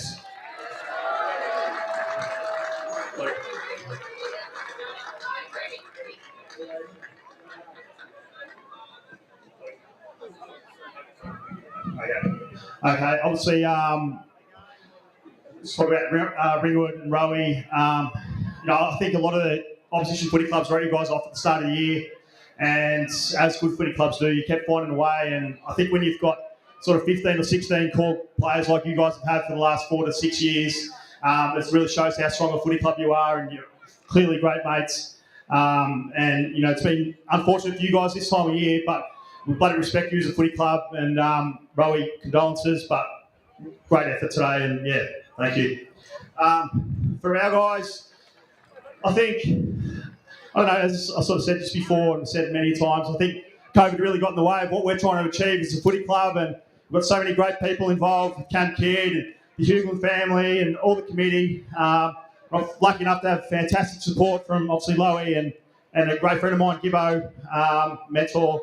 But, we won't shy away from the fact we're really trying to go forward as a footy club. And with the support of the Listerfield Junior Footy Club, those things are starting to happen.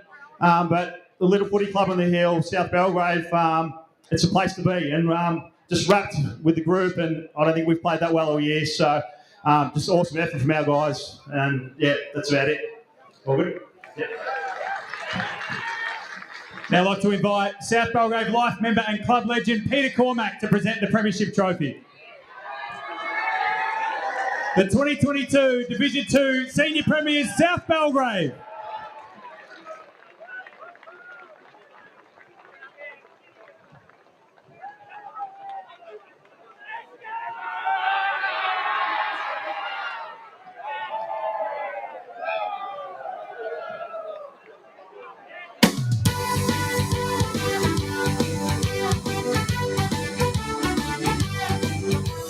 Cheers, boys, cheers, we're from South Belgrave. Football is the game we play. We will keep on fighting back for the red, white, and the black till we see the flag flying down our way.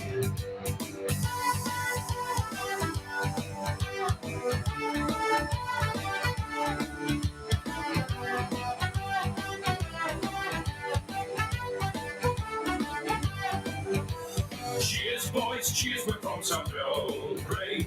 Football is the game we play. We will keep on fighting back for the red, white, and the black till we see the flag flying down our way. Down our way. Congratulations to South Belgrave. Once again, the Senior Division 2 Eastland Premiers. That concludes our post-match presentation, and indeed Division 2 Eastland Grand Final Day next week. Next Saturday is the final Grand Final Day for the Eastern Footy Netball League. We'll see you again soon.